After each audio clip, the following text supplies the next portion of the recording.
Mana ka wachake okwanyal dhi mabor nikech sani Nairobi ji ywak pod waneno ka ntiere jomoko ma bende pod manyo ringre jowetege ma pio ulano dargo. To sani twak ma bende wacho en ni aora ma Nairobi pong'. Kuonde moko bende aneno ka ji wacho ni Nairobi noger kamarach. Jomoko wacho na kia nodare koso time nade. Gilony mari kinde mane in jakoma Nairobi River Commission. Ang'o matimore Nairobi? Erokamano Jael. Agoyo erokamano ne Ramogi TV kuom luonga e chenro mar mine wacho. To maduong' agoyo erokamano ne jowinjo man kodwa e sechegi Kenya ka kata manoko nikech wache ma loso gimoro mondo wawuo wago mbaka kaka wanyalo gerore kaka oganda. Koro an aluongora ni jagedo mana kaka isekete no na ane mana gero Kentek mondiko ji ma nyithiwa tiye nyaka sani. To maduong' to ne waloso Kentek mondo jopur oyud ber, oyud pesa kuom jamni. Uso dhiang', uso chak, uso ringo. Donge kori ber jamoko. Koro mano pod dhi mbele. Mabende wang'eni wabo mule matuta. Wabiro mule. To kaluwore gi kaka dhano en alwora. Alwora wachalo nade.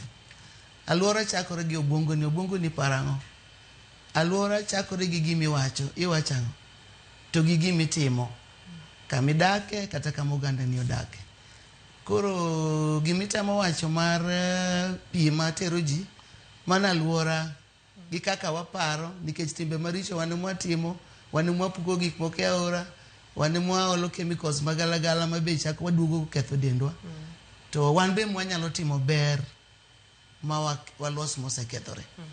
Kana antie Nairobi River Commission te strategy mano oselos maber, chenro oselos maber. To madhi mbele ahinya mawinjore en mar gedo marudi ma waluongo na affordable housing. Koro affordable housing bende ene wach gin kanyakla nikech jomodak e aora gin sami dwa gologi ki iloso aora iterogi kanyo. Wach moro mani daro jok modak iterogi kanyo.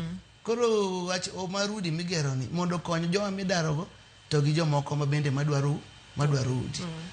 Gima duong' noselos mana kaka aorani onego luoke to ken luoke kende nitie gik monego ger e aorani mondo wach mar lilne ni orum kiko ber ni wan koro wasungore kaka jo Kenya ni wan gi slum maduong' e Afrika mzima. So gik chenro nitie.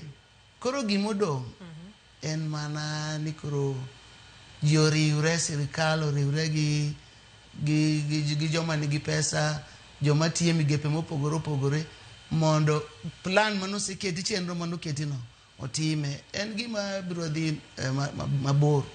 Onyalo kawo kata higni 4, 5. Nikech mokwongo manoketne winjo bed ni orumo higa manyien 2027. Okang' mokwongo. Sani to isewuok. En ni winjo bed ni idare en taka ema ketho weche koso wach ni Nairobi kaka boma oger kamaracho ogere e dho aora kata e ndach aora. Wasebet gi stakeholders mang'eny ka wawacho weche monego wachi e dwok aora. Gedo kaka wagedo kaka owinjore. Koro kwasekethe gedo ni segere udi sani oger mang'eny to kipang ni pi ma udi gi biro choko biro dhi kanye. Donge koro ang' utero atera. To kwa timo gigo kako pange nikech onego bed ni kigedo nitie kaka igedo momiyo wacho ni nitie ka town planning. To samoro waketho. Kaeto gik ma onego ng'iew monego tigo inyalo yudo ka nikech paro marach emomiyo nyis na alwora nitie paro. Samoro in koro chemicals manomiyi mondo idhi ilosnwago picha. In iloke pesa wan koro choke emi olonwa e gine. To oketni kama onego idhi kete yugi. In koro yugi ni aora iwito kamoro amora. Nitie joma tere nyaka e aora. Odhi ochoke gi tingni go titere ang'o? E aora. Onyiso ni ok obadhe, pache ok obadhe, kata onego ji kata otimo ang'o bara no oyudo ang'o? Oyudo pesa. Koro paro marwa nyaka bed maber nikech gigi to dhano ema timo nade? Ema timo nikech chike moketi pok watimo nade?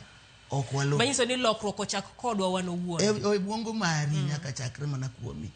Kech kitimo gima ber, ng'ani otimo gima ber, koro wabedo joma ng'eny matimo gik maber.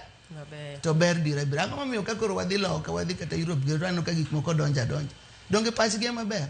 To ng'ato kawo kuome ni en chikne ni nyaka otim gima ber, kik otim gima ketho alwora. Koro parono pod ok wan gi paro maber ahinya kaka jopiny. Jomoko bo wachi ng'eni kiyudo kama ler timbi rito bedo maler. Kiyudo kama olil to gi dho kisungu wacho ni one more won't hurt. Achiel moro ok bi kelo lokruok maduong' ahinya. Koro mana wach mar keto ler alwora no ero. To gi chike muketi nyaka walu. Kamano. Okay. Mana kanyo ero ka wang'iye kata kigoyo tarubin nikech en gima pod dhi nyime, koth ma tich abich mokalo pod inyisowa ni koth ma Nairobi pod dhi medo mana chwe. Okang' mabiro sama koro iloso Nairobi River kata ibere kata iluoke kata itime nade e higni mabiro ka chenro ni orumo, ing'iyo ni Nairobi dhi bedo machalo nade? Da bed gi picha no da nyisi kaka Nairobi onego bedi. Vision. Bendi ma gik moko kete kona monego gibede, kuonde ma railway dhi kale, kuonde ma markets nitie. Kaka kuonde gi riwore, ing'eni inyalo idha gacho thiwi, tiwuok awuoka e town kae, iluwa ti aora, ilururi alwora ti aora ber, ji uso gik mabeyo, ji nigi pesa e mfukgi, pi be ler, igoyo abal, rech wagole. Gimoro amora ber minyalo imagine mane polo cha. Bire Nairobi ka. Kendo picha no wasego ni timo agoro maber kako nego bedi. Mano ber kabisa. Erokamano ahinya kuom mano. Aora ma Nairobi, aora ma Ngong, aora ma Mathare gini. Magi duto ma bende iwacho ni donjo aora maduong' ma Nairobi ni ma bende kelo lokruok. Wach mar daro jini, achiel kuom giwacho ni loso affordable housing. To affordable housing thothne gin kuonde dak kaka Mathare gi mamoko. Ka wang'iyo kuonde dak kaka Kilimani kae, Westlands gini, be waneno udi madongo ma joma nigi pesa bende ogedo kanyo. Gibe sama koro idarogi ni miyogi compensation koso gito koro giwuok awuoka. Kuondego wasewuothe te ma shida ok wabineno mana Mathare kende. Kata mana kuonde ma iwacho Kilimani, kuonde man malo go mabeyo go. Pitere ji. Mana diere. Kech gine makoro gidine gi gik madongo makoro pi ok nyal di at all. Koro ka sirikal dwaro picha mwaseketo mar Nairobi cha, nyaka bine kaka itimogi. Ok anyal wacho matut kaka onego tim nikech mano nitie kaka koro dhi mbele sani.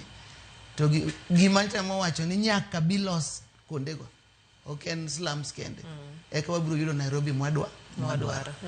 Erokamano ahinya. Wang' wadhi komachielo kendo tije machielo kata tije mamoko ma bende timo. Mago eko mag ting'o ngima oganda kokalo Dada Pamlat Foundation. Walosane wi mano matin. Ginang'o gini ma bende itimo? Jal mokwongo adwano kawo thuolo ni mondo apara ni March, dwe mar 3 en ga dwe mar mine. Koro nyaka wapar ber ma mine osetimo. To gi kuma pod wadhiye. Koro kakele kanyo ero wa celebrate International Women's Day. Pod odhi mbele nyaka gikone. To nyaka wapar tang'o momiyo nokel joma mine mondo celebrate International Women's Day. Nikech shida mosebedo ma mine timo. Ma mine dhiye. Iwacho ni mondo ibed dhano mobongo ne ler. Nyaka ibed gi gik moko abich. Nyaka ibed gi yamo maler miyweyo. Nyaka ibed gi pi. To anyalo penjo ng'ama dwaro pi e kinde dhako gi dichuo, ng'ama dwaro pi ahinya moyo wadgi? Ng'ama miyo. En ng'ama miyo. Koro inyalo imagine ni miyogo kaka gidak ka onge pi. Mar adek nyaka ibed gi chiemo. Chiemo ni nitie joma ok nyalo afford chiemo. Nyaka ibed gi shelter gi kamitimo. Kamininde. To ka isebed gi kamininde, nindo be nyaka itim nade? Gik moko abich mondo ibed dhano ma iwacho ni koro bongo ni timo ang'o ler. To yudo ka gigi ma joma mine timo ang'o onge go. Mokwongo nyaka dichuo gedni e kitimo ang'o ng'eny mine wa nyaka dichuo gen ni kiyud ka shelter mano nyiso ni pod idwa thagori pod ionge migawo mar ang'wen mondo gibedgo mondo ibed dhano. Koro mimi wacho ni dier miyo koro kibed dhano. Koro nyaka watem mondo waket wenge wa ahinya kuom joma mine nikech mine gi be ma yudo ka ng'eny chuo dhi manyo tich oko, mine gi modong' gi nyithindo, to nyithindo gi dwa nodhi sikul, nyithindo gi ok nyal chiemo, nyithindo gi onge kama ninde, nyithindo gi koro nyathini ng'eny gima ni seketho to pok odhi e sikul, seketho e ot ka. Koro kidwa dhi thagori kod fees be midwa dhi chulo nati mang'o onge. Koro wadwa ni waket wenge wa kuom joma mine kabisa mondo gik moko abich gi te miyo bedgo. Sani Kenya I think ni iwacho ni dier sani wachalo joma dok e dier mang'eny molo kaka ne wan chon. Ang'o matimore? Ja piny ni koro ng'ato penjri wuon ang'o miyo ok iyud pesa mondo ngimani odhi ang'o odhi malo. Wachiegni mana romo iluongo ni 50 ewi percentage iluongo na atamalo atamalo 50 emwachomo kwadhi, yani nus jo Kenya sani dhi bedo odak e dier. To kawa we mano moloyo pinjewa kaka koro kumiwache dholuo gi counties wa ma wan go 4 koro poverty marach ahinya maliyo miyudo ka 72% mano karwa kae 7.2% mano Siaya, Migori, Kisumu, Homa Bay. Koro wayawo mana jo North Eastern eminyalo yudo ka dhi to 20, 21, 40 extreme poverty, let me just say it in English. To ka koro county mag joluo gi Siaya koro rach motimo moloyo. To koro poverty koro sama en extreme ne ng'a? Ne joma mine. Mane momiyo the world wacho ni nyaka wa focus on joma mine. To pachwa bende nyaka lokre kaka wang'iyo joma mine. Kene week mokalo ni iyudo ka leaders obet joma chuo gi joma mine, to joma chuo moro neni kaka dhako ko neni kaka leader mochunge e mbele ko luongi ni dhako. To in leader kaka en pachwa nyaka watimo mondo walos alworawa. Koro magi gik manyaka wago, tukech magi gik makelo sami somo news chande, gender based violence, raping ji, obwongo ochakore kanyo. To kaseng'e ni ma minwa ma nyaminwa ma japuonjna ma bossna kata en dhako en my leader, donge koro abro miye luor kaka leader na donge koro kanyo wa joma chuo gi joma mon kanyo mwadwa ni wachope mondo the world obed kama dake ber, kama kata rangi ni kwar kata rangi ni bulu to waneno ka warom. Koro mae momiyo akelo ni Dada Pamela Foundation nikech experience masekale ng'eny, to karuore gi tija masetimo aseromo gi dier makadi no kawuok e dala nok nang'e ni ji nyalo dier kamano. Asewuotho Turkana, asewuotho Lamu ye to kata Luoland kae ji odier ma chuni ni nyaka koro isol mana ji obi okonye dalani. Koro solo ji na makoro wakawe another level makoro waketie e foundation watimo nikech nyithiwa matindo nigi talent, to talent gi ok nyal konyo gi magol dier mwadwa golo. Koro an kaka wacho ni johala be an somo be asomo ohala gi science moko masomo go bende atanyuando gi together kich mane gima piny dwaro iluongo ni mane mien ma piny dwaro mondo iger piny. Koro mondo nyithiwa kik lal wakaogi kwaseng'e talent ma ng'ato nigo to waketogi kanyakla, wapuonjogi kaka wapatna gi jomoko kaka banks, wapuonjogi kaka inyalo rit pesa ne matin moloso gi talent neno, kaka onyalo kane, kaka onyalo tiyo kode mondo ngimane obed maber, to kik ngimane kende embo obed konyalo ndikang'o jomoko. Mamano watemo waneno ka timore, joma wasemulo timore. Sani bende wariwo wach mar alwora mar piny, mano climate, to gi yuto mar nyithindowa ma youth. Koro ka waseketogi ma ging'eyo gimonego gitim e alwora, to waterogi step machielo nitie gima nyaka ing'e manyalo tiyo go e wang' piny makonyi. Ok en yudo degree kende. Gima uluongo ni skilling. Skill. Yes. So nyaka wamigi skill dhi konye en owuon kaka en molo tere ni tere nyaka university which is a general production to onge skill motimo bayan go. Koro skill ni kawasemiyogi to gin gi products ma giloso kaka ineno kaka arts and crafts gi. Giloso gik ma bende kidiri alwora to ok kethango kete alwora. Kato jogi ka giseloso gi kwa markets ma idhi use gigi watimo nade be wamanyo negi. To gigi ka giseusi jogi ng'eni chako yudo pesa.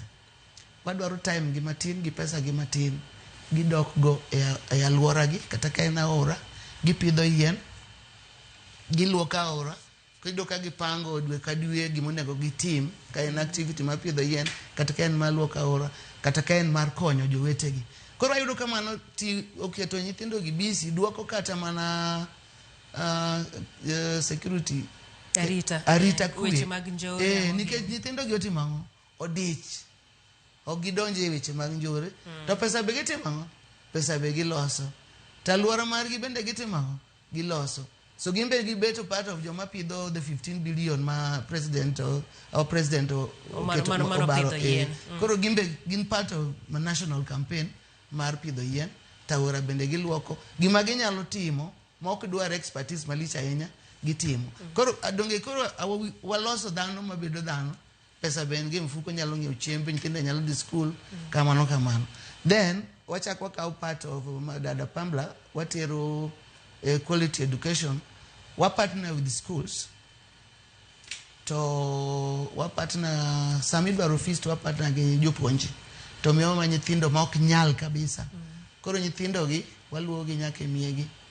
Koro kiluwo gi nyaka miegi iyudo ka ma en poverty maliyo ma ber. Koro nyithindo ma alwora gi rach ahinya waketo malo. Koro gine mwakawo gi wuoyo gi partners to konyo wangi chulo school kunyo school fees mondo gima winjo komora kanyo awinjo ga ka thoth ne wacho ni nyathi mariek to onge nyalo. Nitiere moro ok riek ahinya lakini pod somo ni nitiere kuma bokonyi to onge nyalo. Gin iwe gi ga chien nango. Ka onge ng'amo mako badi nikech riek onge nyalo. Kaka sani en gi nyathi moro Maseno University. Riek ma in kata kigo kod kama inano koriek to nyalo timo onge ka sani ka okamako bade nyathini bro dhi kanyo. Donge wach ni ruma kama ne wang' piny irito mona thoni. Koro nyithindo ilago kwa mako gi mang'eny bere mwaneno emomiyo kawe the International World Women's Day iwacho ni give to gain. Yes, koro give to gain ichiwo gi chuny kech chiwo ben chuny. To nyathini ok ding'e gima chieng' moro nobedie Kenya ka. Wabiro benefit mang'eny. Kinde moko mabiro. Kendo ji biro benefit mang'eny kuome. Koro mane chuny monego wabed. Gibed gi chuny mar chiwo. An mane gima watimo. Wantie gi partnership gi school ma iluongo ni Kachieng Primary. Kachieng Primary nigi nyithindo manyiri 409 to gi machuo 405. Gima watimo ene wariwore gi partners. Wadwa ni school ni obeda model school. Entie Rachuonyo South sub-county. Nyithindo gi mondo bede school. Wadwa ni nyithindo manyiri gi. Because giya families modhier kabisa. Kik gibed ni gionge sanitary pads. Mamiyo nyithindo bete ot. Nikoro gine dwe donge. Koro partners ma wan go konyo. 2 weeks ago ncha wan dala. Mane gima watimo. To koro wadwa ni skunde mang'eny oketo wenge gi kuom joma nyiri. Dathi manyako kik bede ot. Ni ok odhi skul nikech en dwe. Mano number 1. Number 2, wadwa ni skul ni obed skul ma kata kiwuoke chal mana ng'amo alliance. Nyiso ni classrooms nyaka bed go mabeyo. Choche. Thothne iwacho ni rem nitiere sama koro riwruoge kaka mari chiwo sanitary towels. To mondo dhi olok taulo maria owinjo bed no dhi e cho. Choni onge dot. Manyiso kata ni koro onge gi privacy ne moro ma bende onyalo loke taulo makamagi. Koro wach makamano kaka mar choche mana kaka iwacho ber mar facilities mag skunde. Onego bed maber mondo mi wagol nyithindo mabeyo manyalo konyowa mbele kama nyalo konyo Kenya.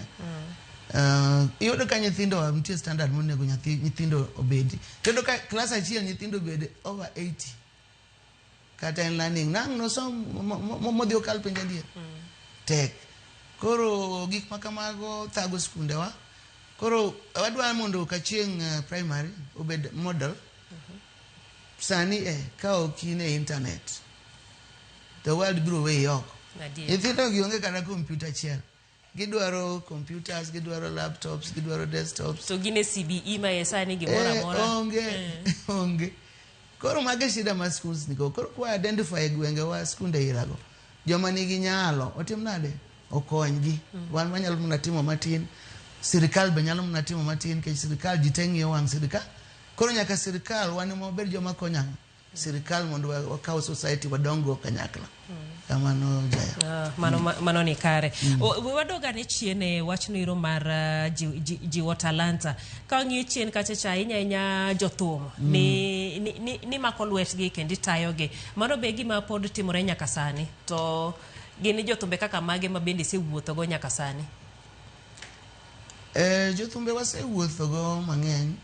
To gima nomiyo ang'eyo wach shida mar talenten yaw meladen mana yaw no. Mane koro iyudo ka nyathi nigi talent kendo wer to pod odhiero kwecho. Koro penjo ni okwecho nang'o? To kare kwecho ni ne biro nikech obwongo wa pok obedo ni pesa wanyalo kano mabe konywa moko kwanga ng'ato. Kiko beda mimadhe club kanyo to rumo. Koro wan diere go na partner gi Cooperative Bank mane wayudo time gipuonjo jogi. Gipuonjo gi manu adhi level makata insurance ni miyo gi mathieth. Ma jathum wer kong'e kotuo to nitie kumodhi to ong'e no dhi thiedhre. So mano nokonyo wato gima nadwaro ni jowa gi talent okonyi to ibendi ke jomoko. Sani kadhi kuonde joma wasemulo lwetgi amchwa ni gindiko joma ng'eny kendo ngima gi bebe moro wa kabisa. Mane momi iwinjo ka jothumbe wera mang'eny. Opio jarumba wayuarego pod wayuare nyaka sani. Nikech dongo oken gimoro achiel. Idongo gi ng'ato kata ipuonje kata kitere gi jowetegi to imbe pod nyaka ibed ka in connected kod kaka upuonjoru tiwinjo kaka odhi to dongo to nyithinde somo to ndiko ji. To dongruok samoro bo bede wi ng'ato. Nitie jomoko bende ma inyalo kawo kaka nwakawo kamano to tame. So pod bena yudo achiel ariyo moko manotimo mane dongruok otamo. To koro pod wagone mana Nyasaye kamano ni pod gintie obwongo nyalo timo nyalo lokore. Abich mimaka adek otimo lokruok. Yes. Koro kene jothumbe go wera no kachul jathum pesa. Mano yorgo erokamano. Erokamano. Migona. King'iyo sekta mar thum sani ng'e kaka inene lokruok osebedo kendo sani itime kaka ohala. Dibed ni mapuonj mano wuok chon ke chon cha nena mar nyadhi mar mor to orumo gi kanyo. Sani okawe ka en ohala, en tich ma bende kelo ni yuto. Mane gima ne wadwaro ne jathum okawo wer kaka ohala. Mineno kama koro gichope sana ni. To be ne watimo nyaka backup nikech nwadwa ni jathum bende kik beda ni thum no kende mong'eyo. Jathum nyaka be ni weche pur bote mango bende ong'eyo. Koro nitie program mane waloso ma itude gi minege gi wuonege mandala ka mondo ochak bedo japur en kaka jathum. Nikech sama minege gi wuonege nigo ka koro pesa moro dala be bet mati masa moro min ge machako oro ne pesa ka biro Nairobi. Mago watimo te. Erokamano nyaneno ote moro kendo wacho namor gi chendo madhi nyime ka Chieng Primary mano skul masome iluonge ni Rose kentiere Ndhiwa. Bernard Agiso iwacho ne ye amor kod wendo e chendo mar mine wacho en very educative and o explain maber kanyakla kod weche go eko mag joma mine. Penjo mabende antiere godo ni chendo mar mako jopuonjre aparo ni mano scholarships mar puonje en gino motimo Kaluo mangima. Podok wadhi Kaluo mangima. Mokwongo gima nyaka wach na chako gi gima ne waluongo ni aban pwa. Nyithindwa ne Nairobi kata otimang'o odier. To gi dier, koro dier mar aban pwa ne man wachako. So ng'eny joma wasekonyo wuok Nairobi ka. Emomiyo kata dala pok wachako loso joma nyalo luoko aora. Pien to wantiego, taora podi. To Nairobi ka wan gi teams maluoko aora. Kendo gibiro gitwango gik ma wasunge ng'iewo, gitero gik moko loka. Maisha gi lokore odiochieng' kodiochieng'. Koro program mar ariyo en koro dhi timo gimosetimo Nairobi ni obed maduong' e gwenge ma Kaluo. Dhier ma Nairobi, nikech iwacho ni Kaluo ema dhier nitiere ahinya. Nairobi kendi ng'eni samoro wich wil go, nikech aneno ka ng'ato bende penjo kendi ni Pio ula Nairobi, capital city. Thothne aparo ni ji ng'iyo ni Nairobi ena kar ber lilo. Lakini jomose biro Nairobi ka koth chwe modhi kata kuonde ma jo odake Mathare, Kibiragiri. Moki winjo makawacho ni afadhali kuro obed dala. Utimo Nairobi. Ko yudo ka ng'eny ji wigi wil gi nyithiwa man kanye ma Nairobi. To gima watimo gi nyithiwa man dala madhi mbele en keto gi youth keto gi pur. Nikech sama waseketi ni in koro in a group ma pidho gada mar dairy animals. Idech ma okinyi ng'ado gado dhiambi ng'ado kidhi otini indo matam idwa dhi chunge do duka onge. Koro yudo mano bende konyo arita mar kwegwe e gweng'. Gin waketo gi groups mag jopur. To ma talent bende wagolo nyithiwa dala to wakelo gi wapuonjo gi Nairobi ka mo bed dhano mi connect gi connections duto to modwaro to dok dala. Mano connection e TVETs koso? Awacho majower. Majower. Koro itudo gi bands magocho Nairobi kondege. Then skilling on agriculture bende watimo e gweng'. Kech ng'eni okibi kawe nyathi tidura dwani di chak timo pidho dhok. Nyaki watimne incubation magi ng'e kaka pidho dhok. Kati iwegi koro iwegi they are champions. Gidich e gweng', gidich masama ji chung dhi madho go change duka onge. Talanta mar wer ni ere kaka ufwenyo jogi koso gibiro iri ng'ato kan tiere dala sani en obere drums ogoyo maber kata ja gwel guitar kata ja vocals ere kaka sani to pogo gi sani to gin magi manyowa chon wan mane wamanyo gi wan mane ga manyo because mondi nge jawer ok tek an onyuola iwer koro mondi nge jawer ok tek koro ka giseyudo kisekonyo ji ariyo moko to koro gimanyi kendgi giwinjo ni ng'ane then Meladen bende nomiyo opportunity manyalo losa program takelo jower mang'eny to ng'ato wer to dhi adhiya mamano be moko nwasetimo gi Victor Msafi organize jogo to gikelo gi to giwernwa to wakwanyo monego wakony so noketo tich bedo mayot sama koro gibiro mang'eny no ingeni kibende ka ji ng'eny to thuolo tin mano koro konyo nade ok wamigi odiochieng' achiel wamiyo gi odiochienge mopogore sitama ni kawuono wakawo ji adek kendo waorganize odiochieng' machielo ji adek kech ne watime ga mana godhiambo sawa mosna wendo penjna go ni sama gin gi plan mar gero Nairobi manyien no be gidhi daro ji koso gidhi time nade paron mano ni sewacho kaluwore kod affordable housing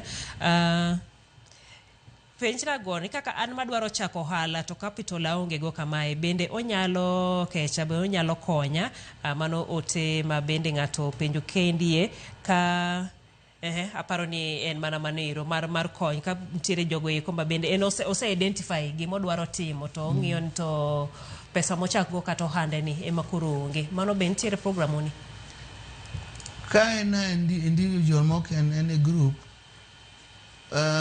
pod wanyalo yudo kaka watudo gi kech mano wasetimo mang'eny itudo gi joma nyalo miye support weche mag ohala kaka en ng'at achiel groups be nitie kaka watimo kijima bire groups ma gitimo ohala as a group ma giyawo bank account gi magi gidwaro kendo gichak loso pesa magi ng'iewo mana kendi but I'm sure the county government or the national government nigi programs economic programs ma makonyo ji man gi paro mar gima gidwa timo mar ohala. Koro mano wanyalo tudogi. Nitiere kinde moko ma bende ni wacho ni kaluo thothne grube nikech nitiere pes mani chiwo uwezo ang'o genege kata sani mahasla ni to shida magi wacho ni namba achiel oganda oluoro hola to kata jomo kawo hola koro ok dwa chulo ma ing'eni hola to be gima gero thoth ohendni e pacho kendi kaka jalno ero ma bende konyo kendo jiwo joma timo ohala ang'o ma bende nyalo nyisogi?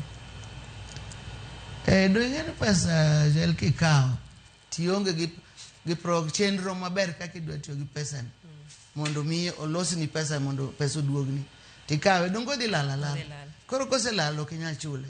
Koro mamiyo gimoro nodhi obede wi jowa ni pesa ni ok inyal holo pesa ni in fact nodhi obed ni holo pesa en gima rach maka jaluo yudi ki holo pesa to neni mna ka ok in ng'ama wiye ber to onge pesa onge mi kumidhi kawe pesa nyaka ang' hola jaluo nyaka hol mana pesa mitim go biashara makel ni pesa milogo ngimani mipuonj go jogi to nyaka ibed gi chenro kaka idwa tiyo.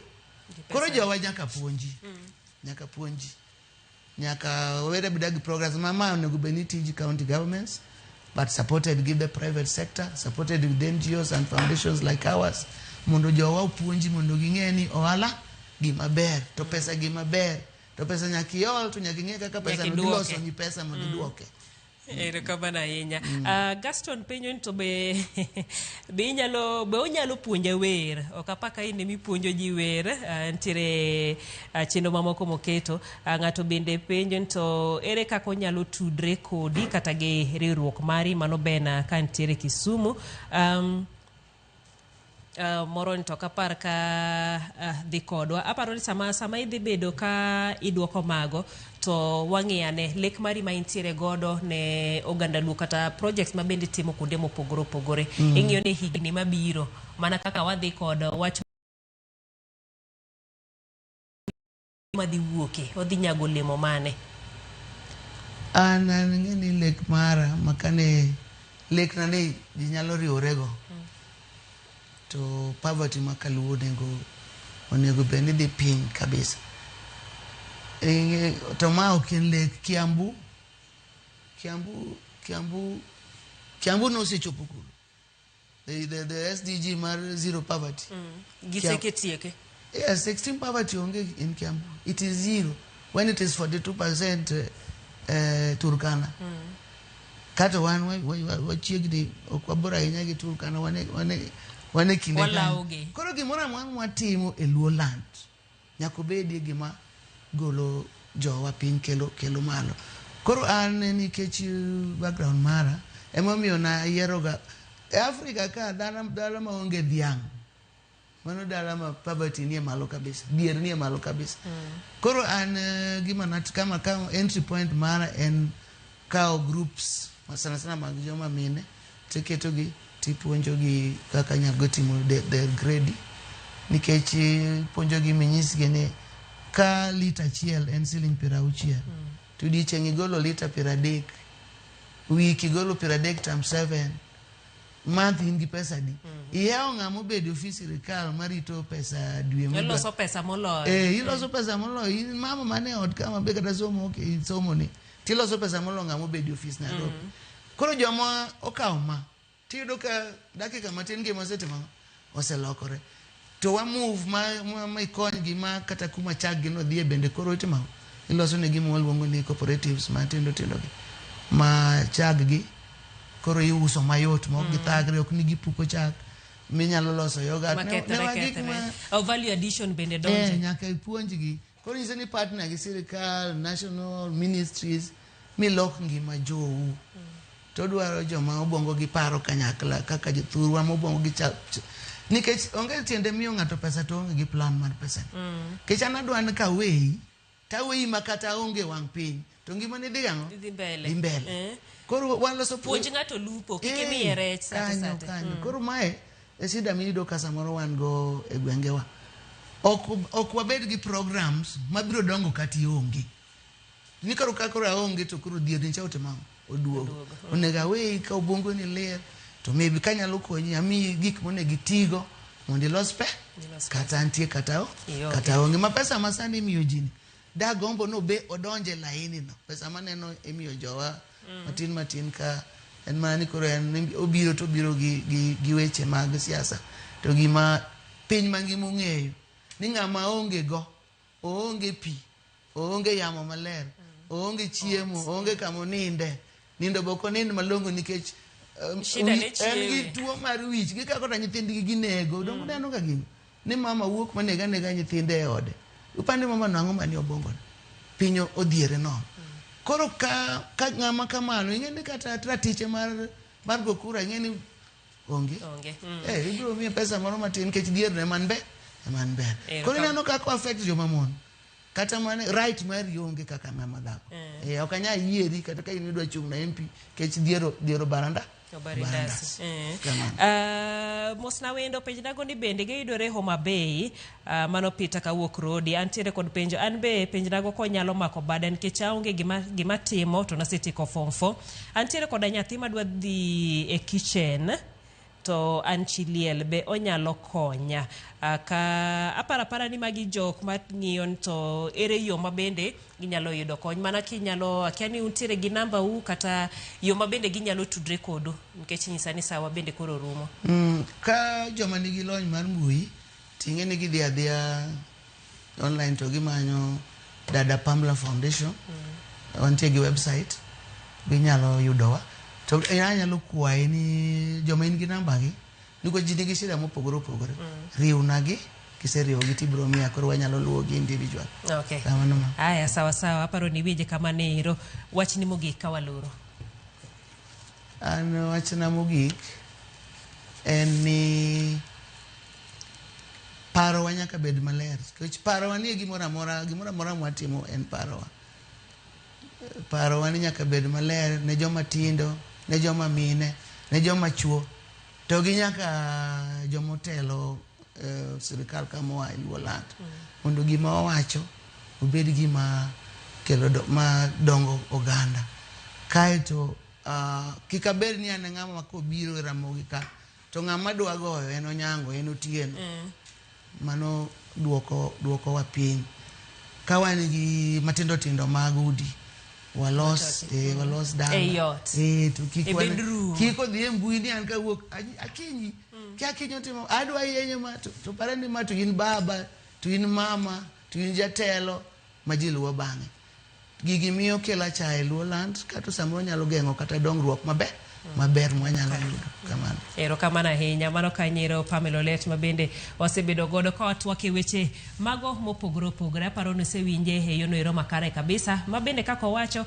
inyalo dhi e mbui mar gi Dada Pamela Foundation nitiere chenro mopogore mantiere kanyero namba bende nitiere kanyo ma inyalo luwo ne penjo mathoth kata dwaro mathoth mabende jopiny osegolo wagoni erokamano mar bedo kodwa ibendo wagoni erokamano mar bedo kodwa kendo to kodwa nyaka giko mano cheno mara mine wacho nyaka juma manyien nyinga Jaelieta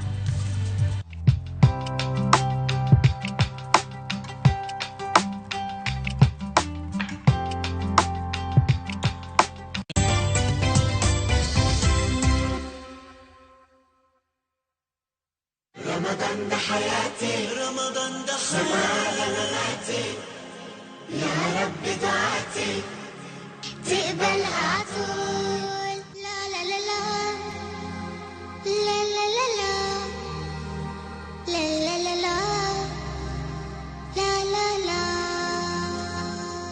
رمضان ده رحمة من ربنا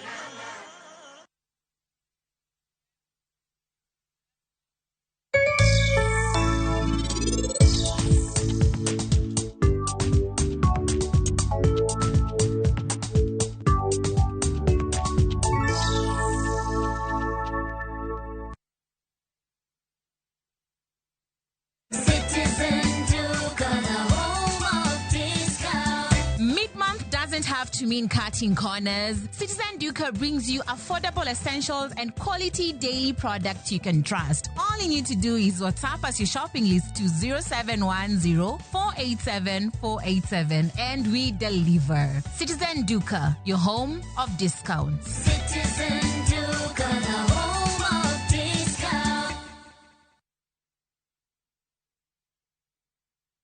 Marubani wametambua skies za shabiki, wana fly to the highest multipliers wakidondoka na big wins. Kwa majina naitwa Abel Kiprotich Mayo, natoka Trans Nzoia County. Nilipanda ndege na shilingi 100 hadi nikatoa shilingi 1300. Hii pesa napanga kukamilisha karo yangu ya shule. Nina ndugu yangu mdogo na dada yangu mdogo ambaye nafaa kualipia pia fee, na pia kuanzisha mradi ambaye itanisaidia kupata pesa zingine.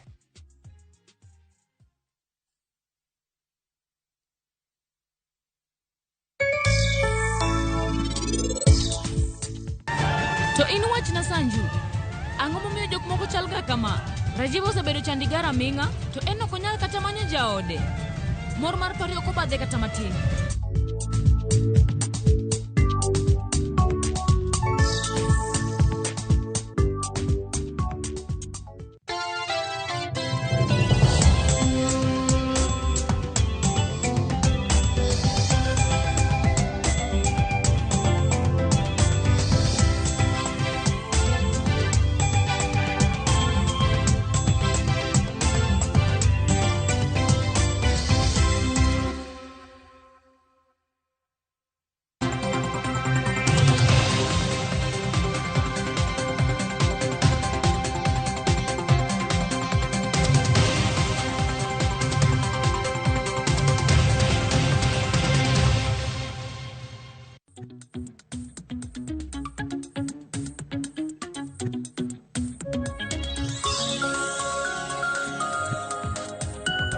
Hoya orenya kora mugia juang kamora mora maintiere en mor mara mar bedo kodi e chenro mar mbaka oromo okinyi makawuono machakore sani nyakango mol kanyo sa 7 mar odiochieng. Nyakora mugia juang tich abich ka tich abich antiere kae mar tai e chenro mano mar duond rawere kama goyo mbaka kod rawere mawuok e gwenge mopogore opogore. Ka okinyi makawuono e chenro mano mar duond rawere wadwa twako tudore kod rawere kod telo. En kit telo mane mar rawere dwaro e pacho kae. To bende rawere osewuok oko mar mondo mi gin bende gibed e pau siasa e weche mopogore opogore mago mag dongruok e pacho kae. Mane momiyo kinyi makawuono nyakwara mugia juang e twak mar kinyi makawuono abo bedo kae kod yawuoto nagi ka achiel kod nyonagi mar mondo mi wagoane mbaka kodgi wawinjane pachgi kotudore kod weche mag telo ma pacho kae. Abo bedo kae kod Hilary Ojuang ma en jatenda rawere e county mano ma Migori. Abo bedo kod Shadrack Otieno ma en japuonjre mano mawuok e kar tiegruok mano mar Kisumu Polytechnic mayudore county ma Kisumu.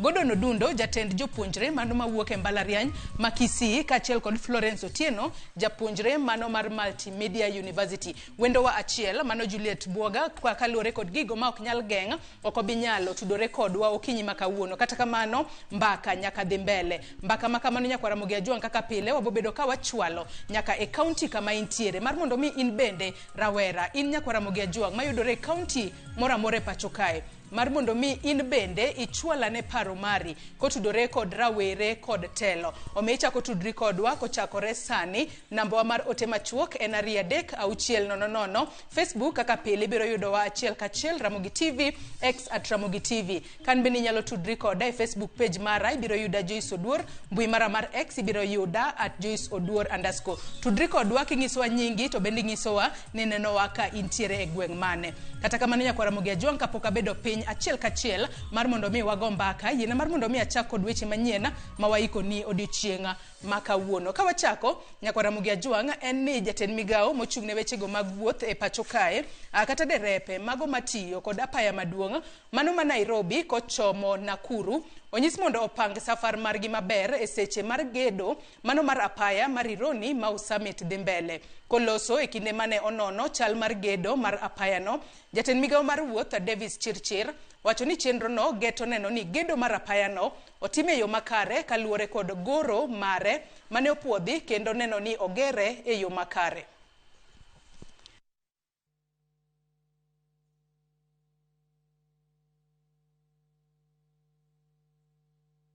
hapo nyuma kidogo mnajua kwamba tumefungua ile barabara ya kutoka Ngong kwenda mpaka Suswa. That is a very good road. Inaweza kutoa traffic ile inaenda upande ya Narok, Kisii, Awendo ikipitia upande hiyo. Na pia niko barabara ya flyover Njambini, Olkalau, pia tuta improve hiyo barabara. Na vile sana nimesema kwa sababu tunajenga dual carriage, tutamaliza ile lane mbili, tufungulie traffic ile lane mbili ya upande hii ijengwe. The positive externalities that this project will avail to the people of Kenya, the easing of transport from Nairobi to the western part of the country, to Rift Valley. We're going to open up this corridor so that even all the way to Uganda, the goods that we move from the port of Mombasa to Naivasha to Kampala, Uganda, we're able to do that with a lot of ease. Moko kuom jotelo mar riwruok mar jodongo omakore mar riwo lwedo gino ma Senator Sifuna otimo mar pogore gi moko kuom jotelo e duond bura mar ODM ka giwacho ni timno omedo tingo nyinge malo e siasa. Jodongo go okoni kaka achiel kuom jotelo mawuok Bukusu kaka riwruok gi kore mar chungi Sifuna kendo miye gweth kaluore gi chike mag jo Bukusu. Kata kamano gidwaro ni senator no olima kaburi mar mane osenindo jatelo Elijah Meme akanyo magi gineno ni nitiere gweth mag siasa e Bukusu.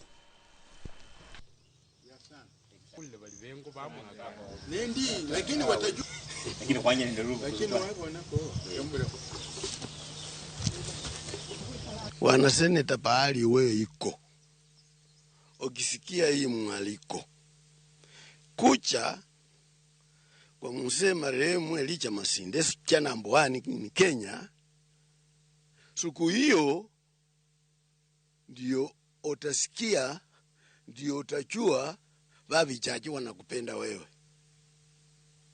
Ngawa Kenya wanakupenda wewe, lakini kucha ujione vile ulifanya piti mpaka tukapata mindula ya mzee Elijah Masinde.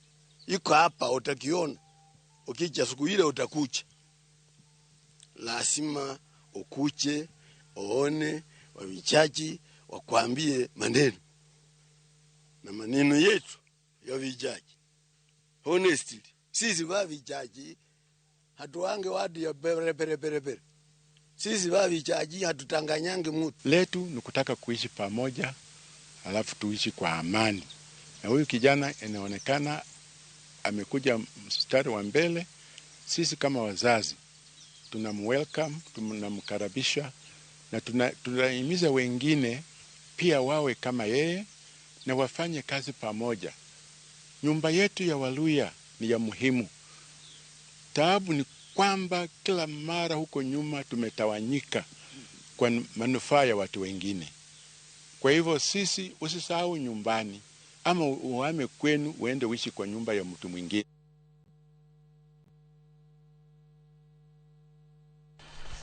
Kawadhi mbele weche mamoko ene fundi moro mar bao mawuoka e kaunti ma Marsabit ochako safar mabor mar kilomita maloyo 1,000 koriembo ndiga kogoyo kampena mar kedo tiyo gi yedhe mamero ji e kind rawere. Fredrick Ochienga manochako safache Moyale e boda piny Kenya gi Ethiopia geno tieko safache Busia e boda Kenya gi Uganda. Osebedo kotero campaign mar kedo gi yedhe e skunde kod kanise koloso Siaya Township Secondary School. Ochienga wacho ni nochako campaign no tok tho owadgi mane tiyo kod yath mamero ji mar cocaine e higa mar 2023.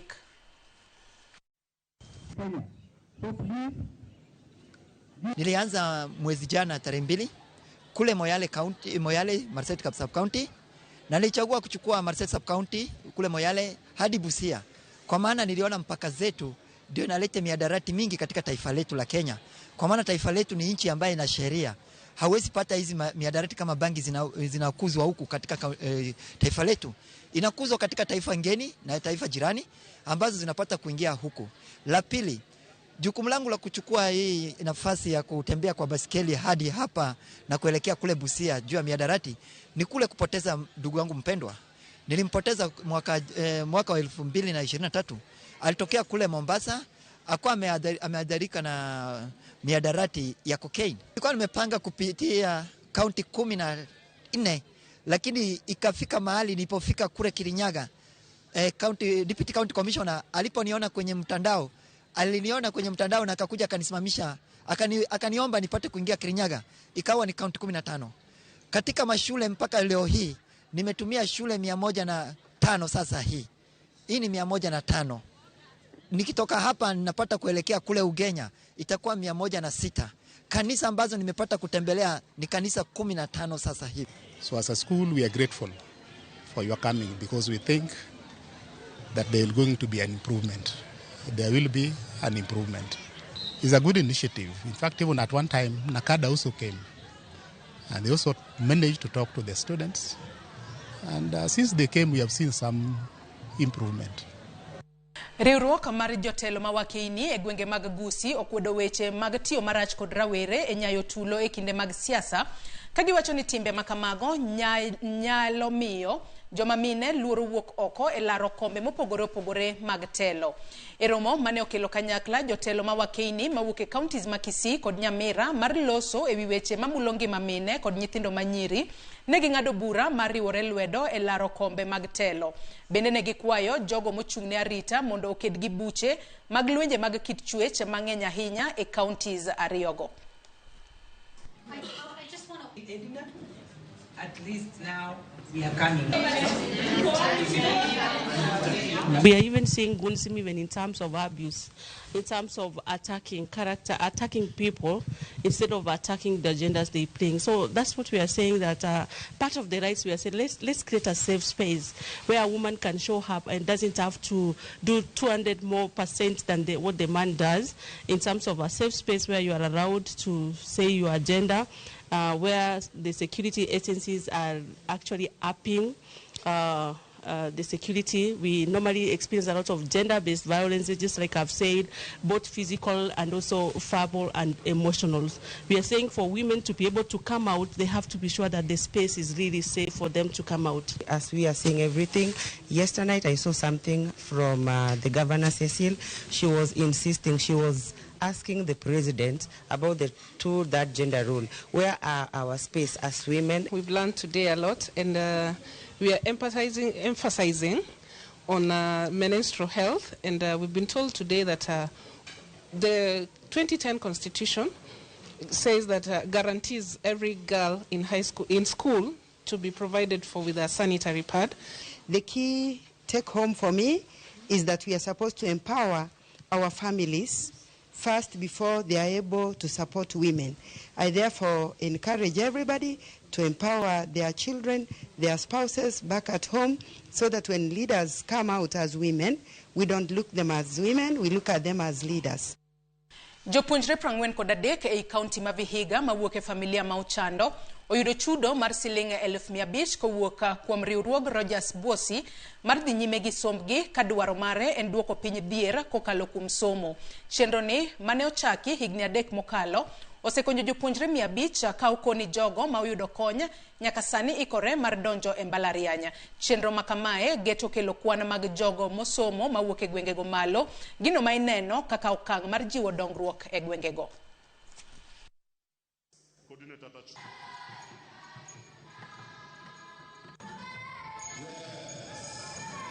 Hii Bosi Foundation tulianzisha mwaka wa 2023. Tulikuwa na watoto 100.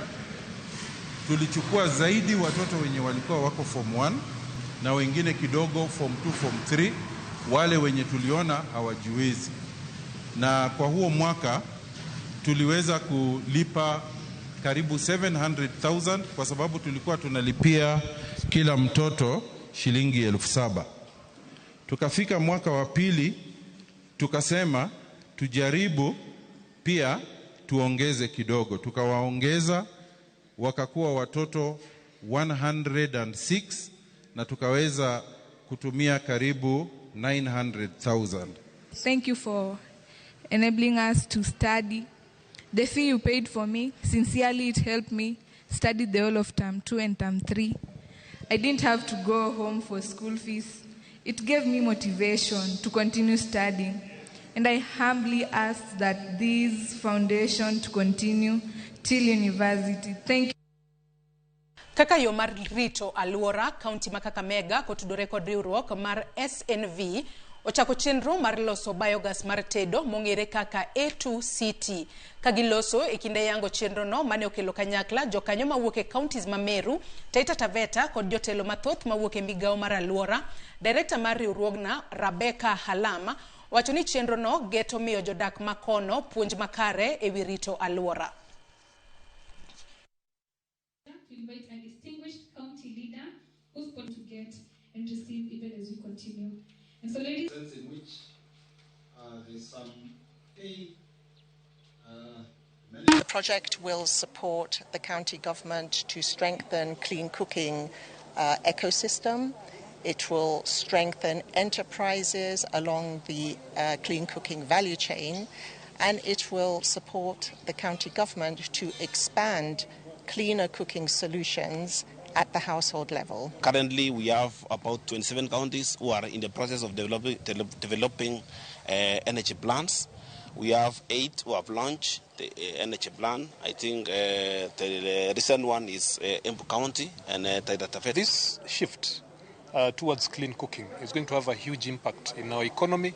It's going to have a huge impact in our society, the way we live. It's going to have a huge impact in our education, especially for the girl child, and the greatest impact on our environment. Traditional source of energy for cooking has been wood, which is trees around our forests. And with the continued use of that particular type of fuel, our forests start to get depleted. So the initiative that is being launched today, or that has been launched today, will actually help us to protect the environment over and above, giving an opportunity to our people to use a cleaner and safer. Obila e gweng ma Kajiado omako achich maduong' ma uso nyasore e gweng ma Kajiado gi aluora mare. Jatend obila e sub county ma Kajiado Timothy Maina wacho ni e kinde mane gitimo apedha obila ne omako nyasore manengo ne oingo 1,300. Mkono. So kipiga na 100 na karibu 300,000. Yesterday night we had a crackdown as part of the RRI for hard drugs, and we were able to net bang street value 350,000, and it was retrieved from a house of the major peddler in town, because we are used to get the smaller peddlers, but yesterday we are able to get the supplier who supplies the hard drugs to the small buyers. And we are able to get 35 kilograms of bang in his house. And he also had a car, Mazda Demio, where we are able to retrieve 30 loads of bang. This is a breakthrough because now we have pinned down the supplier who is believed to be supplying large quantities of bang from other areas to Kajiado town. Jodak magweng makimilili e county mabungoma owuok oko mar kwedo weche mane owach kod jaod bura makimilili Didmas Barasa mar ni jatelo mawuok e oganda dhot moro ok owinjo wuog oko mar laro kom od burano kagiwacho ni wechego gin mag kelo pogruok e kind oganda. Jasiasa Abdul Aziz Mulama wacho ni en jala mane onyuol Kimilili kendo en gi ratiro mar laro kom telo e gweng moramora e county no. Kawango arudi Matungu, na hali Matungu pia kuna wapukuzi wako huko, kuna mtezo wako huko, kuna msapoti wako huko. Na Kimilili yenye anajivunia kwa historia, mimi nasikia Kimilili jina ni ya wasaboti. Na hiyo sio msaboti. Sasa inaonekana wasaboti wamempa sisi mahali pa kukaa na hawana roho kama ya mheshimiwa wetu wa Kimilili. Kwa nini yeye anataka kukawanyisha watu? Na kwa nini yeye anataka kufanya watu wakosa amani? Mimi ndio najua baba ya Saddam, na mimi ndio nilimzaa, na nina ukweli mimi ni mgaaji wa Kimilili na saliwa Kimilili. Na kama mtu anapatikana na makosa, afadhali shika yeye mpeleke kotini ajieleze, alafu serikali yaamue. Nataka kuhakikisha ama kusema tu ya kwamba tuishi kwa amani si wote, na kila mtu ako na haki ya kuishi mahali popote as long as yeye ni Mkenya. wa Kenya tuishi kwa amani, tusilete vurugu yote, tusipigane, tusitusiane. Hao atamalo prade kamag jopuonjre podi irochora tich gi eskunde. Makaluore kod report maugol kod riwruok mar Chalan Foundation. Nonro ni otimne kaunti za par mapachoka kama oriwo kaunti ma Homa Bay ka omenyo ni thoth jopuonjre maweyo skula weyo nikech onge mar omenda mar somo. Judith Omondi ni kod mathoth. Kuom higni riwruoge matin marango weche mag somo ema osebedo kamenyo kokalo kuom ripode kit lwenje ma jopuonjre kale skunde. Higani riwruok ma ok mar piny owacho mar Chalan Foundation otimo nonro e kaunti za par kama oriwo kaunti ma Homa Bay kendo e ripod ni ratich jopuonjre ma irocho e skunde omeny. E counties gi ma otigo e chung'ne counties duto 47 atamalo 26 mag jopuonjre irocho ratich gi e weche ma idiro, ayany kod mamoko. Atamalo 16 irocho ratich gi e yor rotho. Atamalo 16 mamoko imiyo chwat e yor tich ma idendo ni corporal punishment. Ka atamalo 10 iketo thenge kendo atamalo 5 mamoko to irocho ratich gi e weche mag bembo. Riwruogni bende ne okawo pach jonyuol e wi yore ma giparo ni ratich nyithindgi iroche ka gini e skunde, ka atamalo 54 mag jonyuol koni ahole kethonegi nyithindo, 27 ywago chwat kata rotho ma jopuonjre gi yudo, 21 koni nyithindgi lombe yor bembo, ka atamalo 7 to ywago nyithindgi malali e yore magalagala. You ask them whether they know that the school has a mechanism on how to report abuse or safety concerns. And we had more than half who said yes, they know. And much as they knew that they know the school has a mechanism for reporting, we had another 25% that they said they did not know how to use it. So this is also a gap that probably we need to think around. And of course, we have another significant percentage, more than 30%, that they say there was no system, or maybe they do not know whether that system, the reporting system, exists. We must ensure that learners not only enroll in school, but remain in school, thrive in school, and transition successfully into the future. Ewi penjo mar ng'ama owinjo bed ni yaw wi japuonjre kata miyo gi puonj ma owinjore, atamalo 46 mag jopuonjre koni en ting' mar jonyuol, atamalo 29 koni gin jopuonj, ka atamalo 23 to koni ma ting' ma jonyuol kod jopuonj duto nengo kaw. Ripod ni bende omenyo nengo mar janyuol e ngima mar jopuonjre, ka atamalo 24 mag jopuonjre oyang ni odak mana kod minegi nikech weche ma opogore opogore. Atamalo 55 odak kod jonyuol duto, atamalo 9 odak kod ji ma ok jonyuolgi, atamalo 5 kod wuonegi kende, ka atamalo 1 to gin nyithindo ma odak kendgi gi wuon. We had more than half saying that it should be taught by teachers at school, and another 50% said it should be taught by parents. And of course, we have other people that they mentioned that they are supposed to do that. And we also wanted to know whether they've ever received any form of life skills training. And we had more than half who said they've received a formal training in life skills. And majority of them got it from school. And we also had another significant percentage of around 29% who have never received any. This is a gap that needs to be looked at, even as Chalan rolls out its activities, just to get to know which schools are being affected by this and how can this gap be filled. Thoth ji ma okawo pachgi koni gin kod luoro e rieyo jopuonjre kaluwore gi chike mag anyuola, pogruok e kind chwech, pogruok e tieng' kaachiel kod tok teko mag jopuonjre. And education leaders, we invite you to use this evidence to strengthen policies that support retention, digital inclusion, and life skills integration within the education system. Ripod ni biro e kinde ma mbui opong' kod twak e wi chwat mamoko kuom skunde chiwo ne nyithindo kod maling' ni moko ni kod sel mag nyithindo. Judith Omondi, Ramogi TV. Nyakwa Ramogi Ajwangi kanye mwachopo godo e giko mar weche manyiena okinyi makawuono. Kata kamano ang'isi ni mano e chakruok, mano mar Mbaka Oromo okinyi makawuono, e chenro mano mar duond rawere. Nyakwa Ramogi Ajwangi okinyi makawuono yawuoto nagi ma uwinjo bed na bedo gode studio ka mana kaka ineno osechopo e studio ka achiel kachiel. Nyaro nagi mabo bedo ka tudore kodwa, bobedo ko tudore kodwa e kinde modhi mbele ko twak maro. Yiena mar mondo mi arwak yawuoto nagi mosechopo e studio ka achiel kachiel. nyaka gisani. Antiere kae kod Hilary Ojuang. Hilary Ojuang en jatenda rawere e county ma Migori. Yaore Hilary ichio nade? Yaore Joyce achio maber. Erokamano kuom rwako wa e twak. Agene wadhi bedo gi twak maber. Machiegni twak. Nyakwara Mugiajuang wendo machielo antiere kae kod Shadrack Otieno. Shadrack Otieno en japuonjre masomo mano e kar tiegruok mano mar Kisumu National Polytechnic e county ma Kisumu. Machiegni Shadrack ichio nade? Oyaore. Ichio maber. Madam Joyce. Erokamano e twak. Machiegni. Nyakwara Mugiajuang wendo machielo bende antiere kae kod Gordon Odundo. Gordon Odundo en japuonjre masomo mano e mbalariany ma Kisii e county ma Kisii. Oyaore Gordon ichio nade kendo machiegni twak? Oyaore Joyce achio maber. Machiegni. Nyakwara Mugiajuang wendo wa machielo mano Florence Otieno ma en japuonjre e mbalariany mano mar Multimedia University obobedo ka otudore kodwa ikinde mwadhi mbele kod twak maro. Mana kaka senyisi med chwalo ote magi kokale yore waduto te mag tudruok okinyi makawuone. Chenro ni mar duonda rawere abobedo ka somo gi achiel kachiel. Pach jopiny counties mopogore opogore bendo wabobedo ka wakao mar mondo mi wawinjane paro mag jopiny mawuok e counties mamoko kotudore kod rawere kod telo. Omiyo kikidhi mabor med mana kete e Ramogi TV. Aduogo bang' yweyo machuok.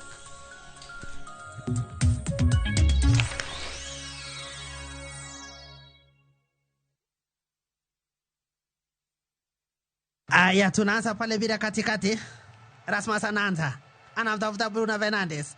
Bruno Fernandes Kipto. Bruno Fernandes anamtafuta Maino Kipto. Kijana kutoka Marakwet. Maino anamtafuta kule huyu ni Marcus Rashford. Marcus Rashford kibet anakwenda. Marcus Rashford kibet anapiga kule cross ndani. Anajiita Rasmus Oldham Kiptonoi. Ameweza kuiongoza ile timu bao 1-0. Dial *811*404# to get Manu as your skiza tune.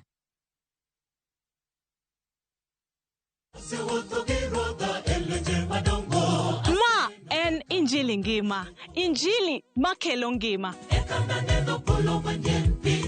Bironu sabato ka sabato. Ares achiel okinyi nyaka saa 3 okinyi.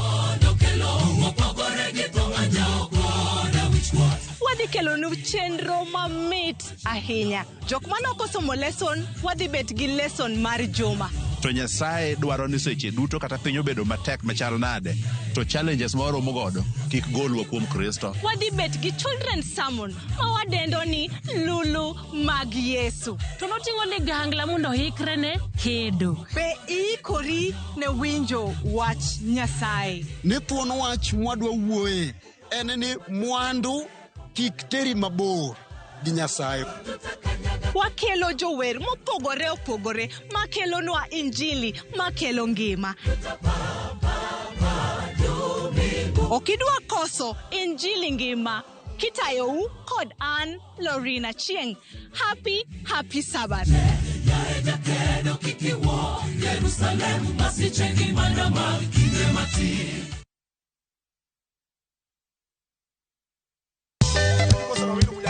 Nyakwara Mugiajuang tich abich kachopo saa 4 wang'e. Kamae e kaka wamoke ka wakelo ni pado maliet mag luo benga luo rumba. To kachopo saa 5 wakelo ni ajawa maliet pass. Asingo ni chunya nyaroegi. Kakise winjo Nyakwara Mugiajuang abiro e ground takelo ni ngero mar juma kadonje ground kata wuoyo gi mafans takelo ni kaka pachge chalo. Ngero ni isewinje kanye to oseti kode yo machal nade. Kokale chenro ni endi radio Ramogi kawa tudore achiel kachiel ka wariwore kod Ramogi TV ka anto akelo ni interviews maliet mag jothumbe gieki magocho live ka tokeno 10 live band mochiek nyaka machatonga. Nyinga DJ Kolokol Instrumental. Boy handsome mama dawe roji bed and breakfast sama tekni tilunga mane ngeja entertainer. Nyinga en Solomon Atito kapaya gudi kete manaka. Koba.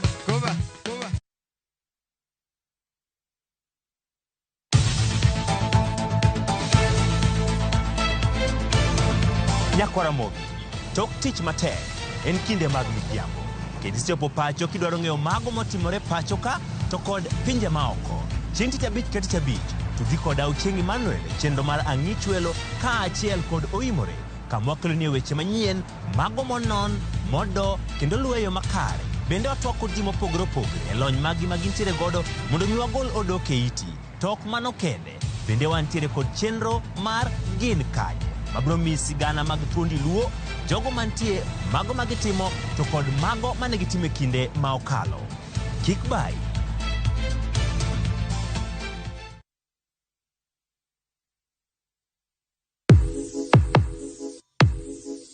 Donje piny manigi nyadhi, kama gimoro amora nyiso sigana mar kit nyadhi momedore.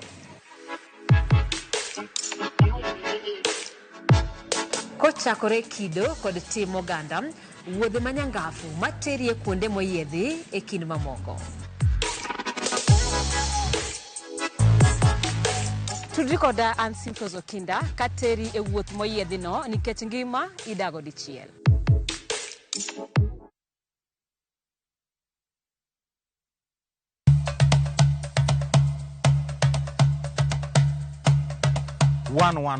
Chenro malero kitwa gi timbewa kod puonjo dholuo. Sani upuza ni uluongo na mabuda. Koro mwan mabuda ni girieko mwan kodo mathin man kuro mar ung'eng no. Ema osokelo nu seda. Wasewuotho mar kelo ni juok oganda wa kod ber magisekelo e ngima onagi. Dayo ne puonjo nyathi manyako kosechope ode. Puonje kaka onego oriti family mare. Rikoda an James Rabala Kwase Rajabu Owarga Chieng. 111 Ngeso ka ngeso, saa 1:45 otieno.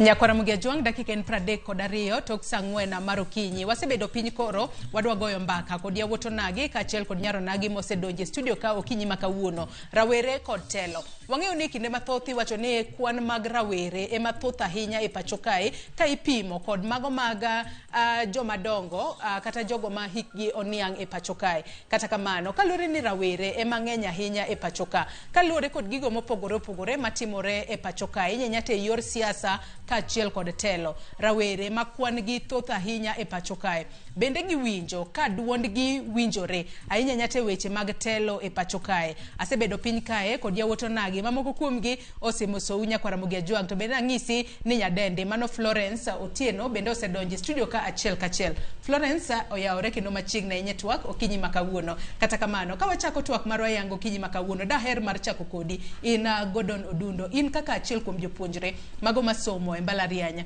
mano mar Kisii University e county ma Kisii. Wang'e ni rawere ema thoth ahinya e pacho kae, to hie bende paro ni rawere duondgi iwinjo ahinya nyate kinde ma serikal dwaro ng'ado bura kata telo ma pacho kae dwa ng'ado bura kata dwa timo gimoro amora e pacho ka. Bende winjo duond rawere magin joma thoth ahinya e pacho kae. Gordon.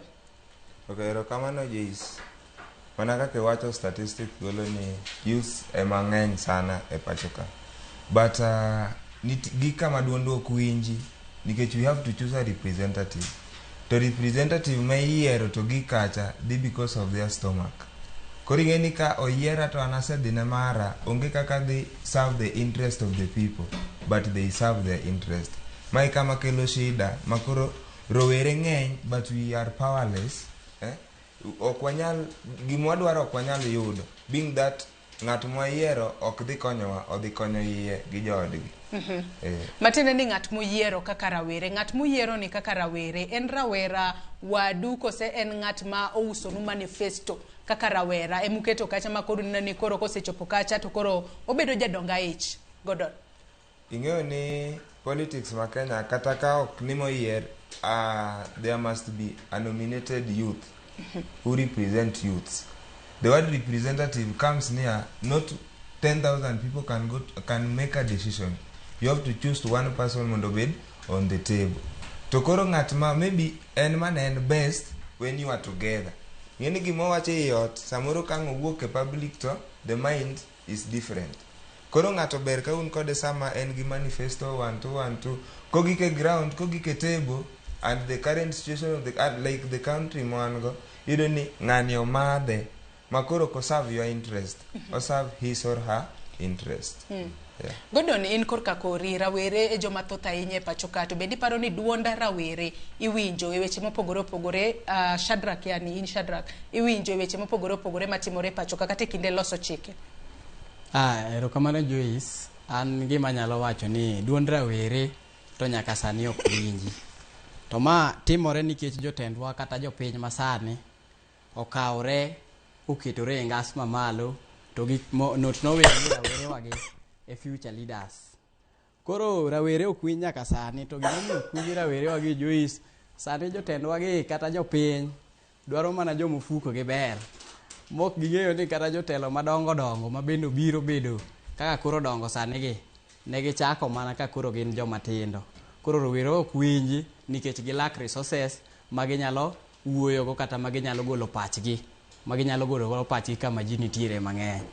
Emomiyo yudo kata ka samoro ja youth function moro nitie kumoro mabor, inyalo tiyo gi resources magi mondo mi ichopi, lakini kisechopo kucho nikech ionge nyalo malong'o ok nyal yie ni mondo ibi gol pachi ne jopiny to joma tindo gi man gi paro manyalo konyo jopiny Joyce. Koro mano challenge maduong' ma youth kale kech pachgi ok winji. To bende wabobedo ka wagoyo mbaka kinde mwadhi mbele kod mbaka, bende wabobedo kwa wagoyo mbaka ka wapenjore ni to bende rawere hie bende osewuok oko mano mar bedo e paw siasa e pacho ka e yo makare ma ok ni initiyo mana kodi kod jasiasa mar mondo mi ichwal agenda mare kata iketha onyalo bedo kata romo mag siasa mopogore opogore. Yena mar mondo mi arwaki e twaka Florence, in korka kori iparo nang'o? Erokamano Joyce, an gi nyinga iluonga ni Florence Otieno, awuok e University mar Multimedia to an Nyaimbo. To kalure gi penjo ma Joyce openjo, an gi kora aparo ni ati rawere temo mondo owinjgi, but still their voices are shut down because iyudo ka most of them temo mondo ochung' mondo okaw. Aya mak na paro no gi kanyo matin adhi duogo kuomi mos ahinya Florence kuom ng'adi yena mar mondo mi adhir Hilary Monde. Hilary in korka kori. Okay, was Joyce, ipenjo ka bende osebed kiwinjo duond rawere. Duond rawere tiwinjo. Duond rawere tiwinjo Kenya ka nikech ka golo duondo nitiere platforms mopogore opogore wanyalo bedo wagolo duondwa. Wanyalo bedo through public debates, public engagement, social media. Duondo winjo. Kendo jok ma are in charge ma express ne gi duondwa. Magin basically gin jotelo. Obed governor, obed mbunge, giwinjo duondwa kendo ging'eyo gima rowere dwaro. King'eni jo rowere masani majority of them iluongo ni futurist. Gin jok ma gik ma giwacho kata ideas gin manyalo biro konyo e ndalo mambele kata manyalo biro keto gima mayot ne nyithigi gi nyikwagi. Koro giwuoyo yes kendo duond giwinjo, but koro the pogruok en niya action mabedo taken e duond rawere kata duond mawuok kuom rawere kata concerns weche machando chuny rawere mamiyo nyaka koro giwuocha action mane mikawo e wach mawuok kuom duond gi no. Man is the difference. Kika wacho ni for example ok wadwar mibadhi ma en corruption ma ema kwalonwa ma is the robber of the future of this nation. Mamiyo ng'ato inyalo yudo ka ni oket budget maduong' kata for at the county level kata at the constituency level tido ka funds gi gibedo looted a budget. It's called budget and corruption. Karo were wacho ni gidwar gima chalo kama nikech mano is the robber of the future. Kade pesa inyalo tigo do kata nyiewo yath kamoro, ka pesa ni inyalo tigo do kata gero critical infrastructure kamoro, tido ka obedo embezzled, magi mobedo delivered kacha is mediocre. En level moro mapiny maloyo, en okang' mapiny maloyo okang' moro manyangafu mane nyalo gemo lokruok maber. Karo were pingo wechego to jok ma winjogi ok gikaw action. Mane gimo miyo kineno ki assess that situation to in ng'at ma chalo kaka Hilary kama tiko mani kare ka en kamae to jogi jotelo gi jopiny ma gikwa mandate ma yier gi ma mi gitelo to kare kata an bende anyalo dhi oko mondo akwa jopiny mondo miya mandate kech I believe ni an man gi the best interest of the people iwinjo. Koro duond rawere nitiere, kendo duond rawere ywak pile ka pile, okang' kokang', ndalo ka ndalo. Wadwaro ni wabed gi economy maber manyalo sustain the population today. Wadwaro ni wawit corruption. Wadwaro ni wabed environment manyangafu ma support ngima at any level. But now action mabedo teken ematin. Aya adwa ni mak parono gi kanyo to bende penyo machielo mabobedo ka wapenjora ng'e ni nitiere kod wach midwa wacho Shadrack make mana gi kanyo. Kara jo rowere dwaro jatelo machalo nang'o? Maseche moko nyalo winjo rawere e yo makare mar mondo me rawere kogolo duondgi ka weche mag kedo kod mibadhi, weche mopogore opogore nok bag tije mar rawere kale. Rowere dwaro jatelo machalo nade. Kata kamano kapok duoko na penjo makamano, yena mar mondo mi wadhi nyaka e kaunti ma Nyamira, wawinjane kaka jafombo marwa e kaunti ma Nyamira noloso kod jodak e kaunti ma Nyamira kotudore kod thuon wach mwatwa ke studio ka wawinjane monde. Na leo hii tunapoangazia masuala ya vijana na siasa hapa katika kaunti hii ya Nyamira. Tupo Nyamira mjini ambapo tunaungana na baadhi ya vijana kutoka eneo hili ili na watueleze, je, nafasi yao katika siasa na ujenzi wa taifa letu ni ipi? Kwa majina ni Sylvester Nyambani. Kwanza kabisa ni heri kuwa na vijana wakati ambapo tunaona myumbo wa kisiasa. Kwa mfano unapoangalia yaliyotendeka jana, ni dhahiri kwamba vijana hawana nafasi kabisa. Wanaotolewa chini kuja juu sasa imekuwa ni wazee wanaobebwa na kuwekwa juu kidogo. Kumaanisha vijana wakijaribu kupigania nafasi zao wanajipata katika hali ya kutojiweza. Hali ya kifedha inafanya haya yote yanatendeka. Hali ya kujitolea hawana. Vijana wamekosa matarajio. Hawana yale matarajio ambayo ni ya kimaisha mbele, hasa katika upande wa kisiasa. Kwa majina naitwa Clinton Rira, ni kiongozi wa vijana katika kaunti ya Nyamira. Kwa maoni yangu nimeona kwamba vijana wamejitokeza kwa idadi nzuri sana katika kuongelea masuala ambayo yanahusikana na maslahi ya wananchi wa Kenya na nchi yetu ya Kenya kwa ujumla. Kwa hivyo naona kwamba tunahusishwa sana katika uongozi wa taifa, na tumeona kwamba vijana wengi wamejitokeza, wamekuwa na msimamo, wamekataa kutumika na wanasiasa, haswa katika serikali na katika upinzani, na wamekuwa famu katika maamuzi yao ili kuongea mambo ambayo ni ya ukweli ambayo yanahusu wananchi. Nafikiria kwamba tuna uzembe sana kama vijana wa nchi ya Kenya, kwa sababu yale ambayo tunaongea si yale ambayo tunayafanya. Tulijitokeza mwaka uliopita, tukaenda maandamano, tukaongea yale ambayo tunataka katika nchi yetu, na kwamba tukaazimia ya kwamba lazima tujitokeze kwa nafasi hizi za uongozi ili tuweze kuwakilishwa, tuchaguliwe, ili tuweze table down yale maazimio ambayo tulikuwa tumeyasema. Lakini tunaona kwamba vijana hawajitokezi ili waweze kushika kura, na hatuwezi pata mabadiliko katika nchi ya Kenya kama hatujitokezi ili tuwe wapiga kura na tuweze kupiga kura mwaka ujao. Vijana hawajahusishwa sana katika uongozi wa nchi kwa sababu ya number one, hawana ile nini ya kifedha. Number two, unapata hawa vijana sana hutegemea hawa viongozi wa kongwe katika maisha yao ya kila siku. Sasa unapata wakitoka shule hasa hutegemea hawa viongozi ambao wanawatumia. Ndiposa sasa inafika wakati wa kufanya uongozi inakuwa ngumu kwa hawa vijana. Secondly, hawa vijana kutoshika kura, they are demoralized because these elders are using them and they are not giving them opportunities. If these leaders are elected, they promise them heaven. When they go to offices, they start doing their own things. If one gets a letter for somebody to be deployed somewhere, the leaders they normally ask for money or for something small for them to be given a position. Na hao ni baadhi ya vijana wakazi wa kaunti hii ya Nyamira wakilalamikia kule kunyimwa nafasi uongozini, japo baadhi wakilalamika na kusema kwamba vijana wamezembea katika kule kujitokeza na kujiandikisha kuwa wapiga kura ili kuweza kufanya maamuzi ya viongozi watakaochukua usukani. Kutoka kaunti hii ya Nyamira, langu jina ni Duncan Bundi. Mano ne jafambo marwa e county Manyamira Duncan Bundi oloso kanyo kod moko kuom rawere county Manyamira ka koro giwacho ni rawere ema koro nyalo bedo ni gin ema koro giwuogo kokigin mar mondo mi gikaw weche gikaw kura giyier jotelo magidwaro. Adiera nitiere kanye wachno. Shadrack, nitiere wach moro ma mako? Ne an gi wach moro Joyce mate. To wachna ne nadwa kere ne wadwa Hilary.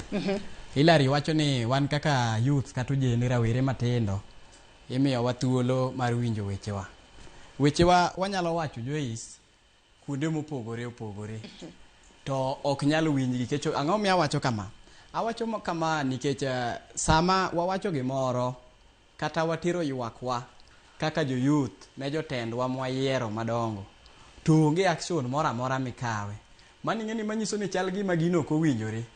Chal gima ne koth moro biro tineno mana mawingu lakini koth ok ochwe. Mani ng'eni ok dewa luong ni koth ochwe. Koro anya wacho ni nyithindwa to pod ok winji ne wadwa Hilary. Pod ok owinjo jo youth kata rowere matindo nyaka sani. Kech ok wane wawacho to lakini jotendwa ok otimonwa. Koro onge kaka wawach ni otimore na owinjwa. Florence, yena ma ang'isi ni ang'adi seche ma iniloso to bendi paro ni iwinjo rawere adiera. Okay, erokamano Joyce kuom thuolo ni. Anto gi pacha aneno ni rawere pod ok winjgi.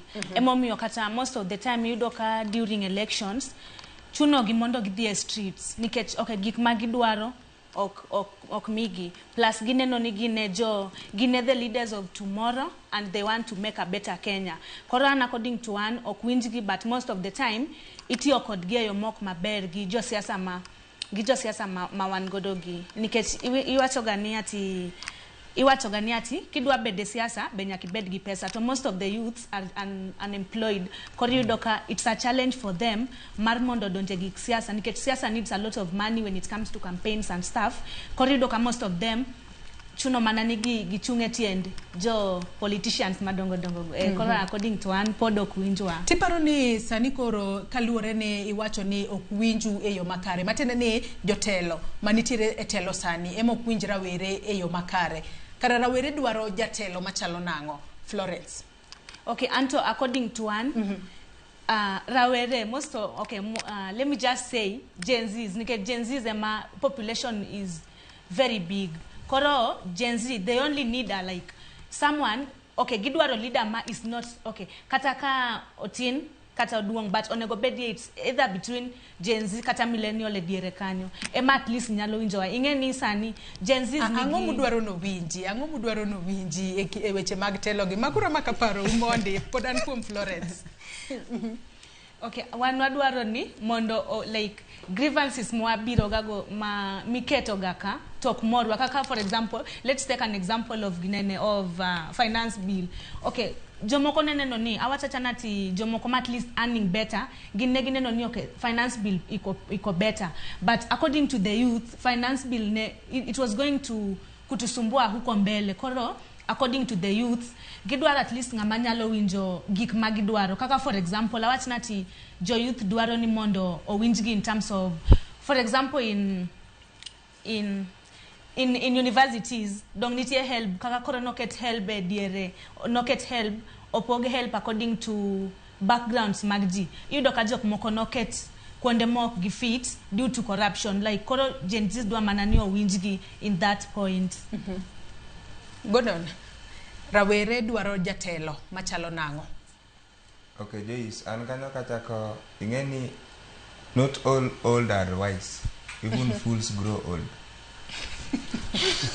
Koro kama Kenya segike wan ok wadwa jatelo, wadwa bedo jotelo.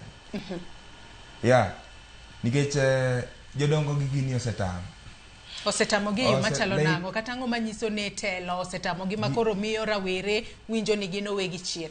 Gimomiyo tamogi one mana gima wacho about funding model. Ingeni nobody is making noise about the funding model, but there are some university from Egerton University example nyithindo ni dala ng'at mano kete band 3 kata 4 and the parent is not able to pay. Asomo Kisii osechak miwa iwacho ni threatening news mara jok manyita diok dudhi attachment mara unyalo lewo timo penj mar semester 2. Koro magi gik ma unyiso jo teleground to they don't care. Manyiso wa niya rowere koro ok winj. Koro kamwanwa gikeni ang'eni wadhi kawo telo. Hilary ka dhi kawo kom ma Paula Buore nitie cha. An gosiepna ja Central Kamagamba. Troven dhi kawo kom ma Central. An gi wuod West Faldo dhi kawo ma West. Osiepna moro Bwasomo Kisii ni Gale Powerso dhi kawo ma East Uyoma. Nikech jodongo gi koro kia gik ma is happening on ground. Ang'o matimore ground? Gik ma atimore ground, one, wasegoko about unemployment makoro we look like fools. Even if you repeat one thing today, tomorrow, ibedo rawoy. Keto winji wach gimoro tete meja dala. Koro jogi osekawo niya, we are meant to make noise. We know nothing. But we have come to realize there are a lot of old fools in this country. And we have to take these seats mondo an aso musani ane band for mar funding model. I know what I'm going through. Ingeni kiny ka wuok to ngato nyisani ane band for, I'll understand. Ngat mano somo chien no somo kaka no mi held 20,000 to nitieko go fee mi chak idhi go budget galo fario ichamo dwe. Sani alofu chalo siling 50. Mabeke wila alofu igolo siling parity se dire campus. Koro magi one, we have faced it directly. We know what to change and how to change it. Joka kwa nyiso, wacha ni bwana, how can you use 1,000 in a day? Nikeche no timo gicha, kane ingi 500, you are the richest you are the richest man in campus. You could even drive some vehicle around. You carry Doluo, wabede Doluo. Okay, then I'm coming from USA, kocha koro kisungu bedo mange. Yeah, koro mai shida mantie niya. Jodongo gi no odhi ngima mopogore gi mwantie. Koro wan mwafese directly ni wasewacho ni koro wadhi kawe to change. To kata youth ma wan wadhi kawe ni nitie youth ma dwa dhi kucho mondo dhi oyieng. Wadhi lawi wanawa. To penjo machielo ni to bende rawere oikore mano mar siro rawere wetegi makoro dwa wuok oko mano mar laro kombe mopogore mag telo. Hilary ang'eni nitiere wach maini. Ne pokaduoki. Penjo mani penjo ni rawere dwaro jotelo machal nade. Yes. To kidada doki hapa ni elaborately matin eyo moyawore matin. Kachako ni jotelo modwaro nyadi mang'eny gin jotelo ma chandruok kata agete kata challenges ma jo akale ema chando pachgi malogo mora mora. Man in fact ndalo mang'eny en osebedo ga gombona an kaka Hilary mondo aneni kata ka ji obedo gi chokruok mag siasa kata buche mag siasa ma ineno wabedo godo mang'eny gi jok moko nigi Linda Mwananchi, jok moko nigi Linda Ground, jok moko nigi Kiana Ng'ae, buche mag siasa go. Kona bura chiel misewinje ka ji debate, kata weche ochumi, ka ji debate kata weche healthcare ma serious, ka ji debate kata weche jodongo. Ji debate gi in fact dismally mathin kabisa. Mano nyiso the nature of jotelo ma wan godo sani. Oko wach ni girach but wadwa ni lock that culture. Mondo ubed ni gima chando pachu mogik at any given time. Esaka sama ibede komi michio ti odi ni office ni gima chando pachu mogik. En ngima oganda u. En ngima oganda me represent constituency mi uoke kibide National House. En ngima oganda mi tiyo negi as a governor. En ngima oganda mi represent as a senator. To gima wasebedo ko observe ma we osebedo a pattern for a very long time dalo mang'eny en ni yudo ka thoth jotelo ma yudo okay of course itiere mabeyo ma gima ji chando gi kendo kineno kaka gije tuma to kendo gije tuma mondo gibed ni jalo biro gi real solution. One of them is watch koro kata ng'at machalo kaka Babu Owino ing'iyo kaka idhi e ground iyudo ko otiyo maber. Ejin odalo kana lido ka namba chiel. To penjo ni gik ma iwacho no tiyo maber bende gimulo ngima rawere yo achiel ari adek. Ineno gima kalore ne na achiel kuom wanyalo wacho ni josiasa ma pod tin mane odonjo e od bura kacha. Ineno gima rawere rawere dwaro gik moko machalo kaka job employment, job opportunities magin thuolo mag tije. Iwinjo? To thuolo mag tije luwore gi policies, thuolo mag tije nyalo loso koro kaka wach ni kaka President Ruto wacho ni is doing well nikech yudo ka loso thuolo mag tije opportunity kuonde machalo kaka housing. Iwinjo? Koro of course nitiere actions kata timbe ma yudo ka jotelo gi timo mabeyo ma by extension chiwo thuolo ne mag tije kata mag konyruok ne kendo mamulo ngima vijende.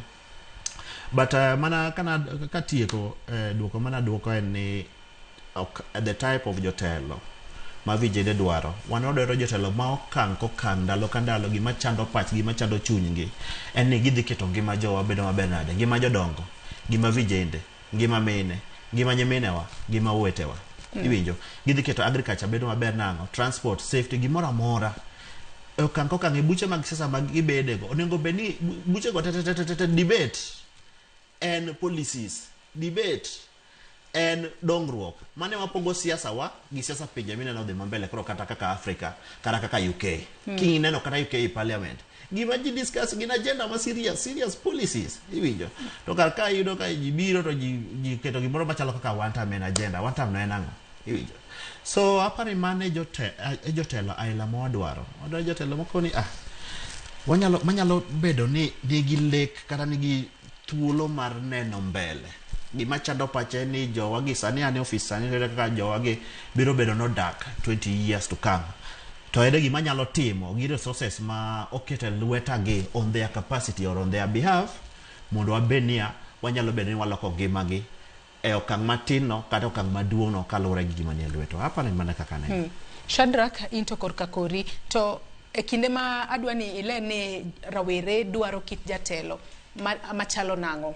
Wang'eyo ni wachomo yiero mano mar higa mar 2027. Sani wanyalo wacho ni wadong' mana kod dweche matin kende to wachomo higa manyien nikech wang'eyo ni yiero bro bedo dwe mar 8 mano higa manyien. Rawere timang'o mar mondo mi ginene gi yiero jatelo e yo makare. Iwinjo kanyo ka jodak e kaunti ma Nyamira moko kuom jogo manu waloso godo giwacho ni rowere kinde mathoth eru ywak ka nok winj duondu. Usekawo kura be intere kod kura mari ma ing'eyo ni chieng' luto mbulu dwe mar 8 higa manyien in bende ne line kacha iwacho ni ana biro ka adwaro jatelo makama. Jotelo gi ose uso na manifesto magi we kura dhi kacha ago kura mara mar mondo mi ayier jatelo madwaro. Shadrack. Erokamano Joyce. Wakunga duok penjo moro idwa maya tiende ka ni penje ni rowere dwaro jotelo machalo nade. Wan kaka rowere wadwaro jotelo manyalo change maisha marwa kata life marwa manyalo kelonwa new development. To new change kata new development ni Joyce ok nyal kele namba 1 koko winjwa. To koko winjwa namba 1 gimo winjo wakuongo wang'e mondi mokuongo en ni to jogi ere kaka ginyalo winjowa. Jotelo gi ginyalo winjore yo mane. Manyiso ni namba 1 rawere owinjo wabed gi jotelo mwanyalo reach e yo mayot ma wami pachwa kaka rawere. Jatelo maka en local ka jotelo madala MCAs at least amore nyalo ya idhi luonge jopinjo mitelo negi bende gimiye challenges para chiel 2 3 gik magikale e kidhi implement negi. Mano e yor jotelo mwadwaro. Aya kanyalo duoko e penjo kaka ere kaka rawere nyalo biro mondo oyier jotelo magidwaro. Namba 1 wan kaka rawere nyaka wakuong wakaw kura mondo mi wang'e ni wanyalo yiero jotelo ma wadwaro. To jotelo gi be gibiro gi manifesto. Namba 2 bendo osebedo trend ni jatelo kobiro teno biro gi handouts. Matinde patch development no gionge go pesa mowinjo be ni gitimo no godo development e magi kelonwa mar handouts. Koro wan kaka youth owinjo be ni waketo place kendo wa wake up mondo waket kata ka waketo karwa moro mwa vet these leaders ka owinje manifestos margi magi wachonwa kama to kwa winjo ka manifesto mage dhi kodwa kako jende to wa make an agreement ma wa sign ochalo gi ma wa sign a treaty moro ma wan gi agreement moro ma wacho ni jatelo ng'ane kaka koro Shadrack dwa chung e MCA ikona man Shadrack wadwa ni timnwa kama gi kako jende to wa sign a treaty mo winjre mo wach ni kama kadhi tatimo mage ma in case I fail to they have that power mar mondo mi go live power no. Mana yema nyalo wacho gi. Florence in korka kore. Okay, and korka kora gima rawere nyalo timo mondo gima rawere nyalo timo mondo gine ka gidonjo maber kata giyiero jotelo magidwaro kata giyiero jotelo magidwaro. Mokwongo mana kaka Shadrack osewacho, kila ng'ato mondo kaw kura mondo ogo kura mondo wabed gi better leaders. Kendo most of the time wayudo ka rawere emang'eny social media. It's high time mondo I use social media ni mar keto campaigns on grievances gi achievements ma wadwa yudo kawase donje politics. Okochuno nyaka walin mana sana politicians madongo, but one day wanyalo bet politicians go. Wachung gi one another mondo wakon rowere madwa donje politics. Kaka an for example an gi young babu madwa bet nini wa CBD, odwa bet jatelo mar CBD. Koro the only thing monya timo en manani ochangamka o use social media gi ko okeloji machiegni kode. Alafu kendo gi mawanya timo bende wanya create awareness, like wanya galuongo kata rawere jowetewa to waka kata one place mawa meet mondo wa discuss gik mawadwaro kendo wane like rawere magin serious ni dwa bedo politics, wane ka gin gi grievances ma make sense to bende wakonygi ikwende ma ok gidhi maber. Ti iwuoyo kotudore kod social media mano tiyo kod yor tudruok mago mag mbui mopogore opogore. To ng'eyo ni rowere ahinya to mago mag Gen Z osebedo ka keto sirikal tesri mano kokalo e social media nikech iyudo ka thoth ji ahinya kata kinde mokalo chien higa mar 2024 wang'e ni en kokalo e social media kata yore tudruok obed mano mar Facebook mamoko ma bende wantiere godo ema sirikal noket godo tesre e pacho kae. Florence Korka kori bende paro ni tiyo kod mbui kata social media bende osekonyo e loko telo kata loso telo ma pacho kae. Tiyo kod ranyisi ni rawere nyalo tiyo kod yore tudruok manyasani mag mbui en ni gikawo telo yo makare kata gisambaza agenda magi. Okay, mokwongo nyaka wang'e ni kila kitu nigi berne gi rachne. In as much as social media nyalo bet gi ber bende nyako bet gi rach nikech wayudo ka most of the time youths gi osemak ng'eny gi nikech wayudo ka gitiyo gi social media ketho nying jo sirikal. Koro most of the time osemak gi. And then social media bende osekonyo rawere at least ineno kaka for example kaka news yudo ka sani Royal Media Services oketo platforms gie mbui. Koro yudo ka most of the youths ginya donje mbui go gineno gimatimre kendo gineno the bad side of politicians magin godo. Ma at least ginyalo wacho ni ang'ani to kwadwa wagoluru ng'ani e kom ng'ani ber kamano. Koro an gi kora social media has both berne gi rachne. To osekonyowa. Awanya wacho ni osekonyowa. Hilary. Gima dawache ni ng'eni tudruok manyasani e yor mbui miyowa platform maber ma nyalo bende wanyalo share ideas kendo wanyalo kata konyi e yudo mobilizing. Number 1 utudru jok manigi luongo ni same school of thought, pachu oriwore pamoja. Kendo at the same time yudo ka nitie debates ma ji bedo godo social media platforms mabeyo manyalo yawo pachi kaka kijana e yore mag telo, nyalo sensitize e yore mag telo kendo nyalo kata debunk gik mane inyalo wuotho godo kaka propaganda. For example, yudo ka watch kata dalo finance bill cha yudo ka nitie jok mane spread rumors, but yudo ka at the same time social media platform no nitiere gi jok moko mawuok oko mar chiwo voluntary information kalure kod facts mantiere kata adiera mantiere. Koro social media is very good. Social media ber kabisa kendo nyalo konyowa, osebedo kokonyowa mang'eny give visibility. Kitimo gimoro tinyalo post social media ji bro neno ni at least Rogo Hilary Ojwang timo kama, nyatike nitiere Shadrack timo kama. Miyo unyalo tudoru, unyalo share idea. Ana nyalo post kaka aneno kata kaka agombo mondo dongruok obed ni nyalo timore, path kata yo madongruok kaka oganda nyalo onego bed ni luwo kata nyalo bed ni nyalo luwo man biro konyo ngima jowa kata biro medo ngima jowa bedo makare. Koro social media is very good, and in that aspect vijende onego bednia persuade each other nikech ng'eni anyalo wuotho teto samoro kanyal kara interact gi ji iyudo ka the number of people ma interact godo on social media in a day ingo kara jok ma interact godo physically iwinjo so wakaw advantage no wakaw advantage of those social media platforms wabedi wanyalo persuade each other mondo wakaw telo ni head on kaber to wapasuit kata each other mondo wachu to uiko ruweyo machalo nado mano mar kaw telo ni eyo makare kata mar yiero jotelo ma udwaro bende usewuok oko un rawere mantiere mbalariany kachiel kod in Hilary jatend rawere kaunti ma Migori mar mondo mi e thuolo mane ogol mano mar kaw kura kata mar ndikruok kaka joluto ombulu motelo ne yiero mar higa mar 2027 kochopo to ni yes rawera no kaw kura bat chieng' luto ombulu koro kowuok oko en koro nindo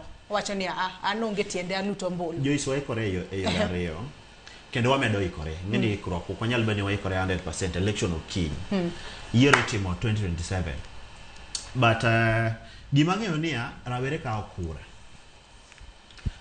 kura kendo kata bedo ni kawe kidam but I'm confident ni by the time wabiro dhi e yiero thoth rawere wabiro bedo gi kura nikech ndalo ma ji karibia yiero mos ji mang'eny biyudo ka nigi kura but nitiere gima osebedo ka timore en pattern mosebedo ka nwore yudo ka thoth rowere ogoga kura iwinjo ogigoga kura maybe a study should be done mondo ng'ini ang'o momiyo thoth rowere ogoga kura but apani one factor achiel manyalo motivate rowere mondo obed ni nyalo go kura en mondo rowere themselves giwuog oko gichung' gimed rowere weto gi options mag yiero e ballot iwinjo kech yudo ka rawera dhie kura dhie ballot dhie polling station but this jok machung' are the same old recycled gentlemen ladies and gentlemen iwinjo jok mosebedo system ng'ato sego siasa are 1980s nyaka sani ichiewo ng'at mane isewinjo nyinge kata kane pod ionge ema kapod idhi e ballot pod iyudo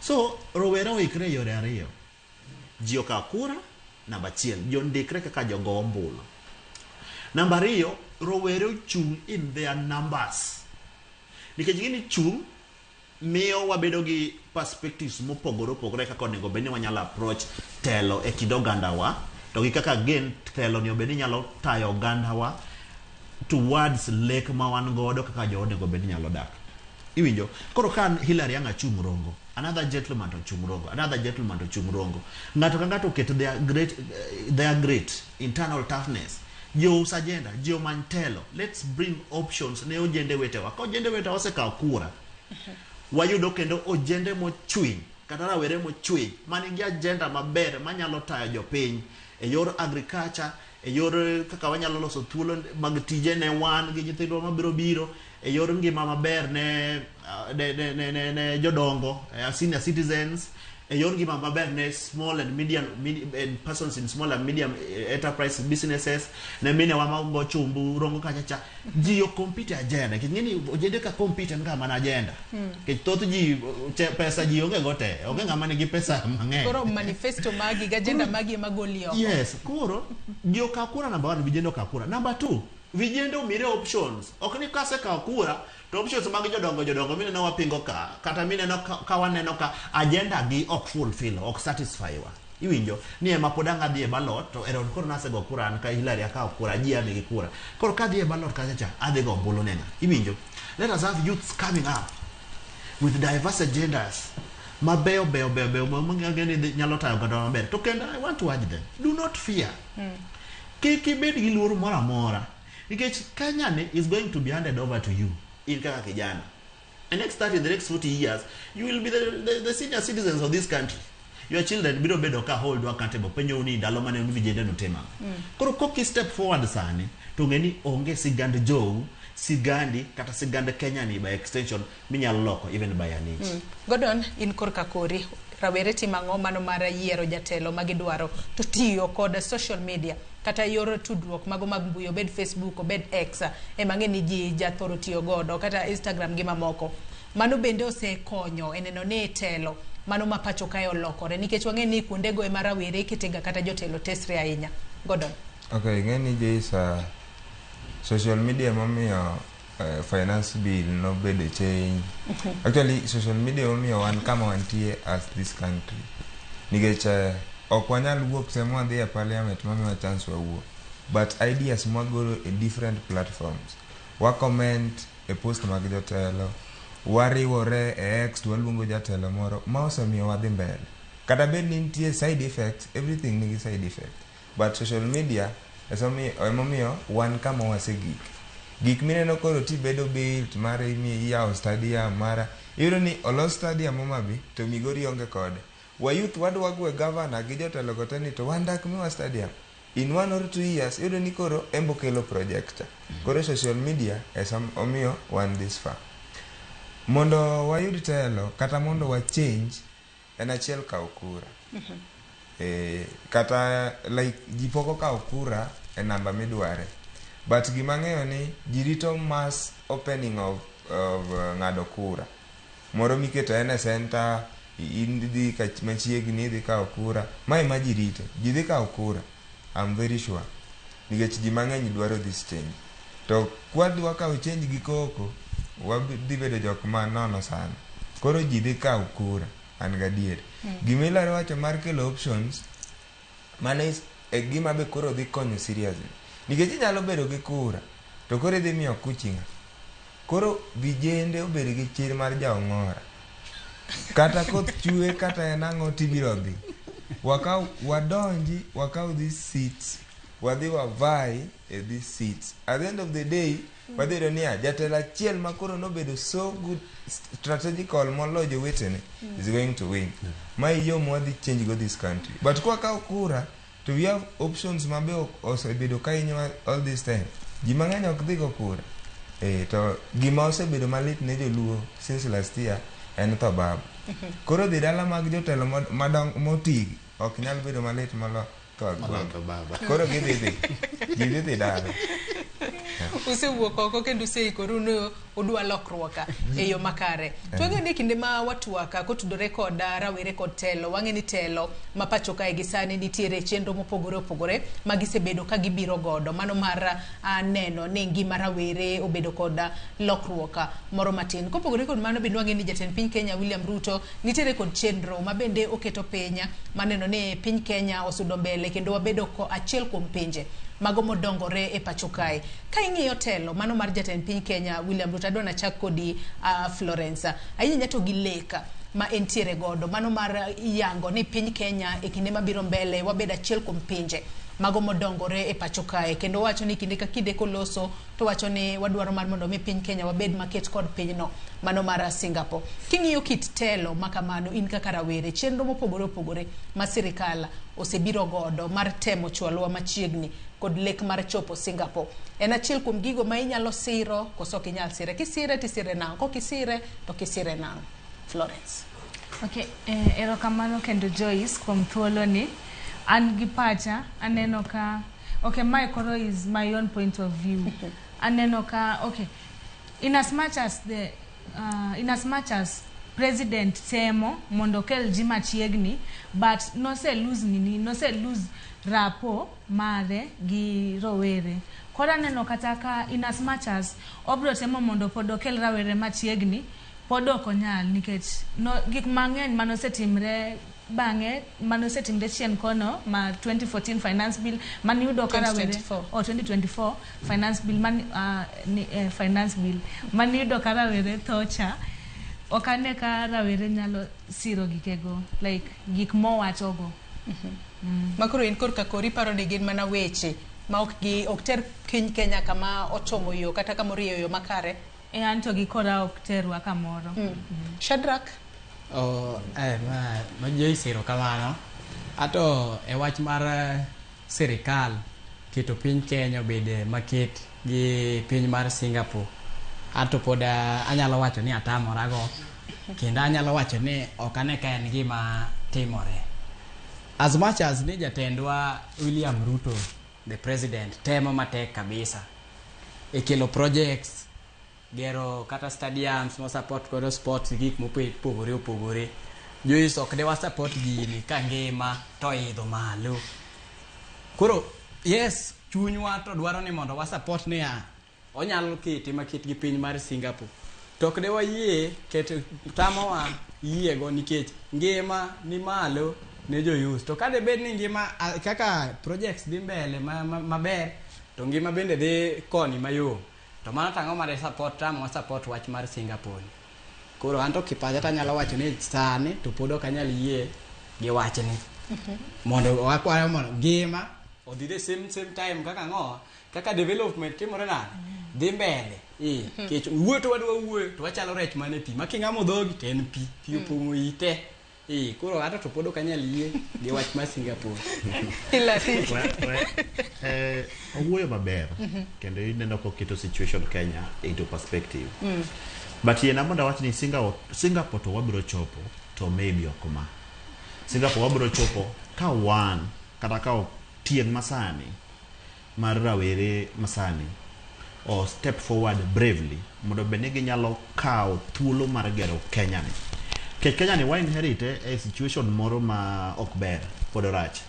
But gima nada wacho en ni wuoth Singapore Maruto tero wae to party leader Dr. Burodinga be terowa Canaan through Singapore donge kuma whichever direction mwadhi end up ni wachope en ga plan en yien michako ng'adgi machako bedo plucked e root yien michako pudhi tiende ne ok chak ng'adgi e wiye malo iwinjo to wabiro gauge kalura gi projects ma sirikal timo iterowa Singapore but iterowa Singapore nano in housing through housing to housing midwa tero wagodo Singapore ne scope ne rom nano igero ute adi iwinjo makao ji adi ji 52 million mantiere Kenya karkasani utego be nyalo kata dago ji 5 million ka Singapore to ji te odake proper housing. Ineno news mana watching you about pimane tero ji Kisumu ineno ute ma ji odake dhano mangima mapamo pingi tiende kama kaka our president. Maisha ni jowa podo dago ngima without dignity. Jowa bedo stripped of their dignity because of the situation of their life. Kuro kaja telo dwatero wa Singapore to bedo piny to wacho ni gima duong' mokwongo en ni namba 1 nyaka wabeni wanyalo loko Kenya piny ma is full of opportunities. Mano wer ma baba His Excellency Raila Amolo Odinga owero nyaka no yueyo wewa.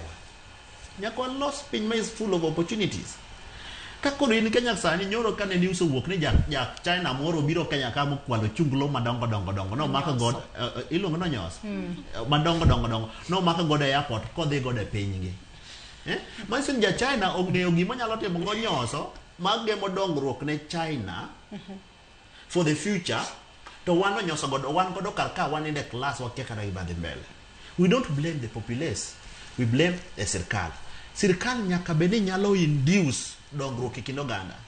Nyocha neno kaka jo China loso denim leoni miloko jeans gi gin gi system ma loso denim go sawa siemna kumiloso denim Kenya ka onge. When you look around the studio mawantire karibu every product is imported. Mase mondo wabeni wanyalo loko the situation of our people, you start from the basic.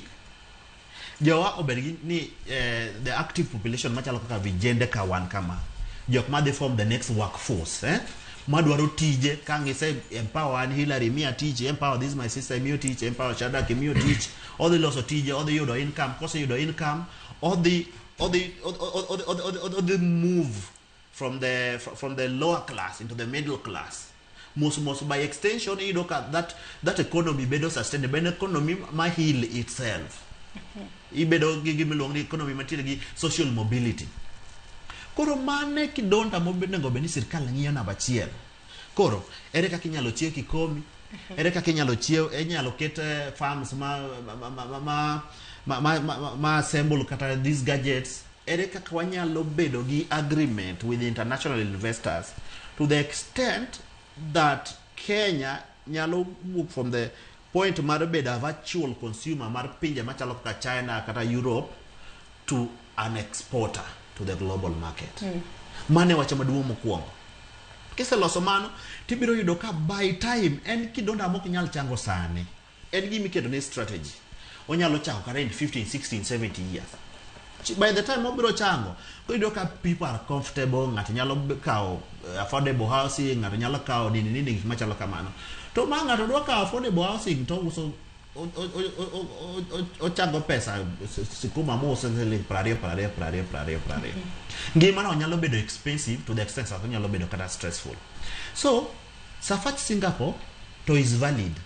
Kendo dream, every dream is valid. Kata wa mwa maneno wado bedo America, one of the biggest defense in the world nini, it is valid.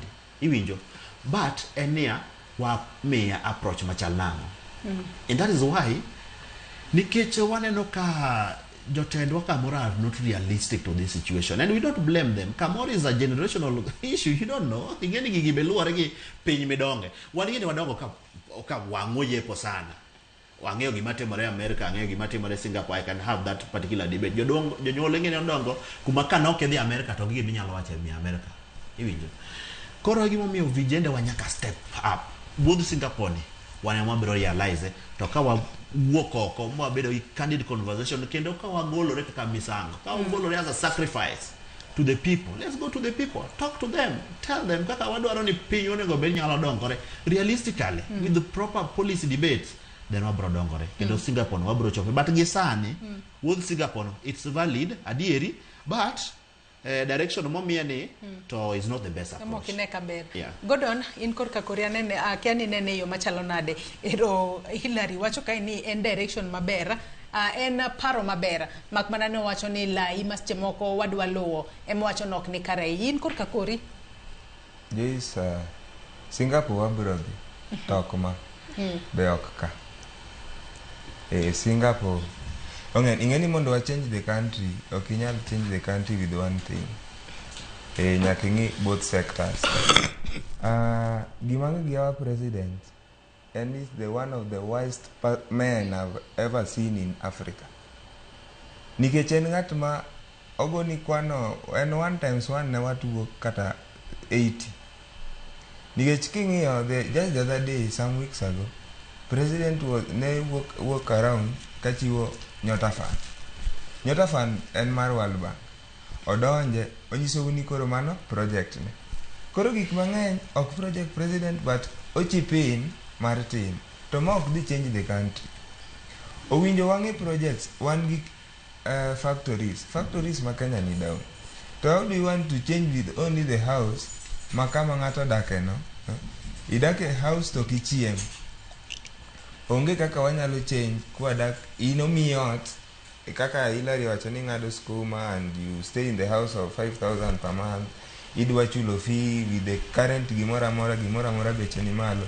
Koro mondo wadhi Singapore, 1 factories wanyaka duge tiendgi. 2 nyaka gi review the educational system. Nikech jitini school tigwen university gi wat tini out kaot.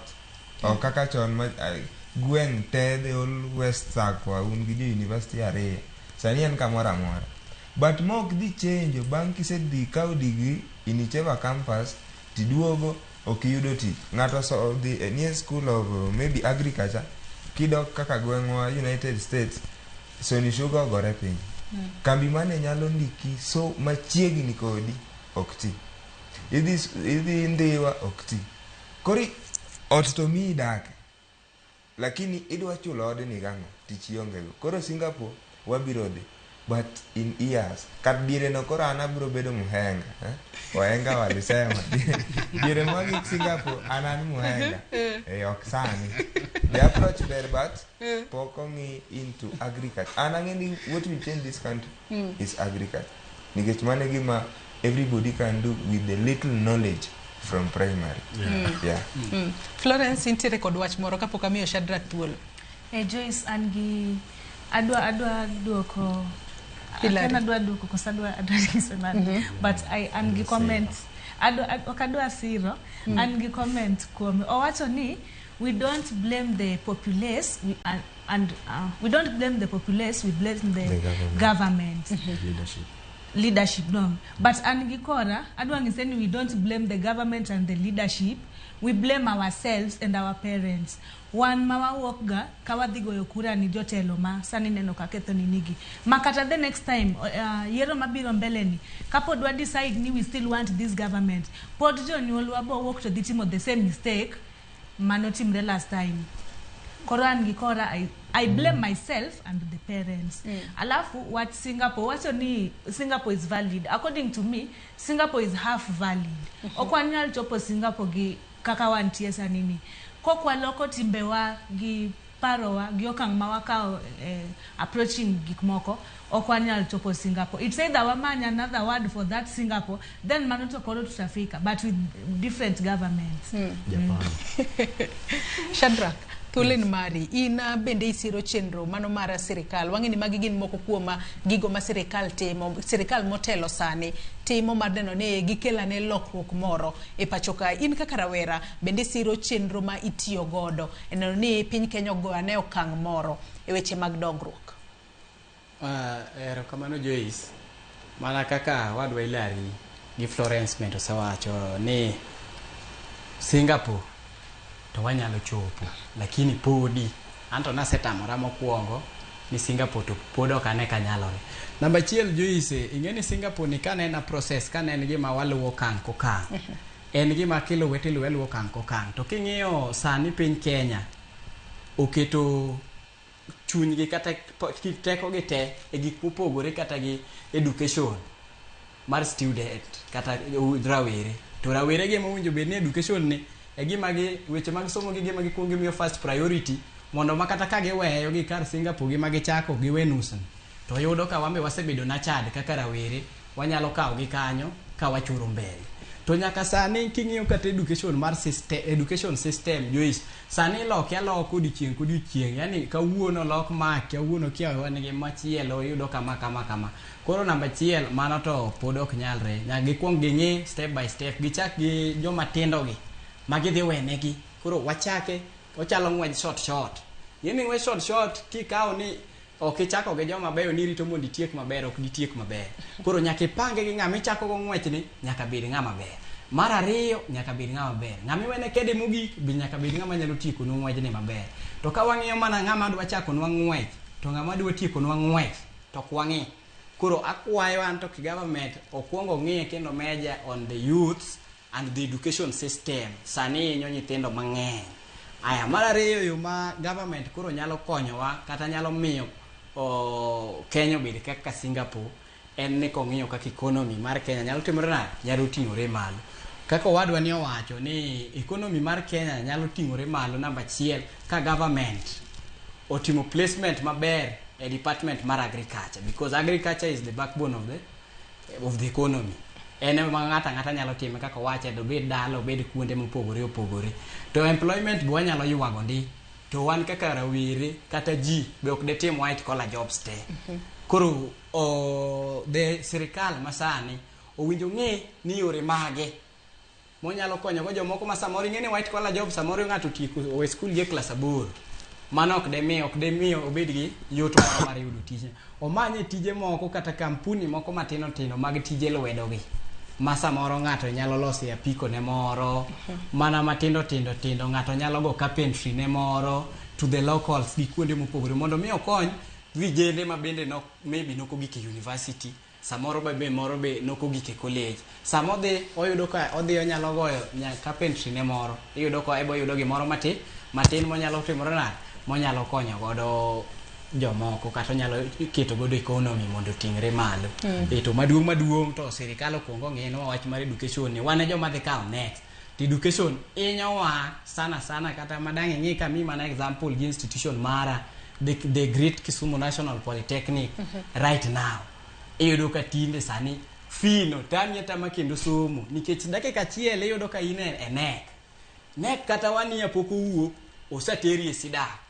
To sidak ni kata pesa ni manyo sechole nek ni bende ok ng'iye en irwoke funding model machielo mar sidak ni.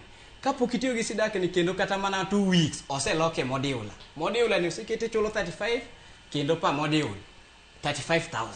to 35,000 ok gingi bende ni moro ni setieko kata 3 isetieko kata 1 year ke jasidak koro sidak ni no oruch kamano idonje module nine iwinjo koro gingi no wach mar education ni mondo ka koro miyo wagicha mondo watiek ng'wech to wabedo kuwa tegno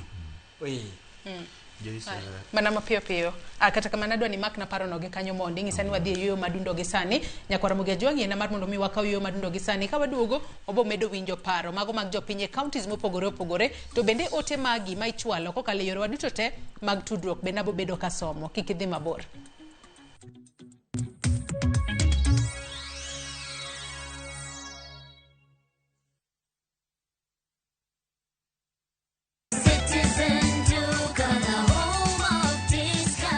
Citizen Duka inawatakia Ramadhan Mubarak.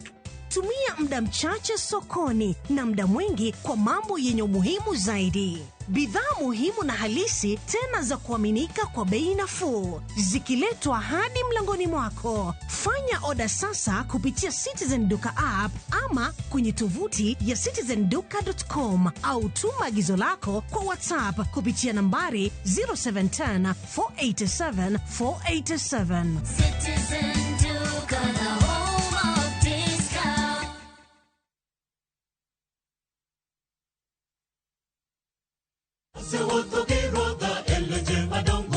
Ma en injili ngima, injili makelo ngima. Bironu sabato ka sabato, are sa chielo kinyi nyaka sa dek okinyi. Wadhi kelo nu chenro mamit ahinya. Jok manoko somo lesson, wadhi bet gi lesson mar juma. To Nyasaye dwaro ni seche duto kata piny obedo matek machal nade to challenges ma waromo godo kik golwa kuom Kristo. Wadhi bet gi children's sermon ma wadendo ni lulu mag Yesu. To noting'o ligangla mondo hikre ne kedo. Be ikori ne winjo wach Nyasaye. Ne thuon wach mwadwa wuoye en ni mwandu kik teri mabor gi Nyasaye. Wakelo jower mopogore opogore makelo nwa injili makelo ngima. Okidwa koso injili ngima kitayou kod an Lorina Chieng. Happy Sabbath.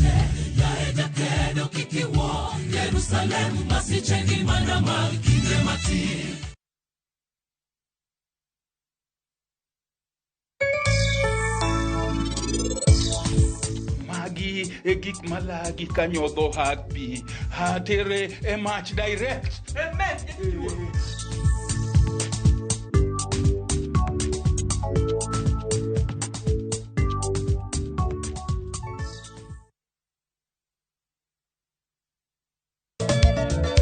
Machigni nyakoro manga jwange chenro mar ngoma owake. Wok tich akelo ni mix bokwe. Kaito kichario. Reggae owake, yani tunaongea na Majar Rastafara. Alafu ticha dek nyakoro manga jwange akelo ni mana yani ngeni baka giwasani. Ticha Ngwene is kama nene, yani kitambo zama za kale. Alafu Friday, si unajua tu Friday tutafanya namna hii nyakora magojong Friday supuzo wake.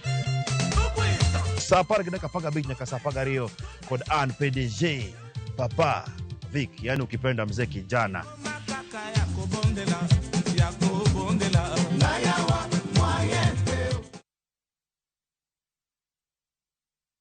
Marubani wametambua skies za shabiki, wana fly to the highest multipliers wakidondoka na big wins. Kwa majina naitwa Talia Achieng, mimi natoka Migori County na nafanya biashara ya kuuza curtains na bed sheets. Niliekelea 100, nilisukuma ndege mpaka ota 2600. Napanga kuexpand biashara yangu, kulipia watoto school fees, hata nyumba pia nisikuwa na nini nzuri niende nijenge. Naweza penda kuambia yani wale wenye wanacheza, waendelee kucheza usikufe moyo.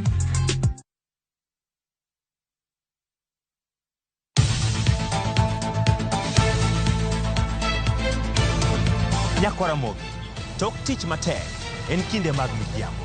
Kendo isechopo pacho kidwaro ng'eyo mago motimore pacho ka to kod pinje maoko. Chieng' tich abich ka tich abich to dhi koda Ochieng' Emmanuel chenro mar Ang'ich Welo kaachiel kod Oimore kama wakeloni weche manyien mago monon, modo kendo luweyo makare. Bende watwak kod ji mopogore opogore e lony magi magintiere godo mondo mi wagol odok e iti.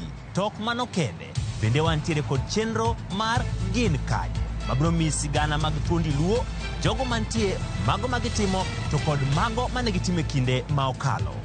Kik bai.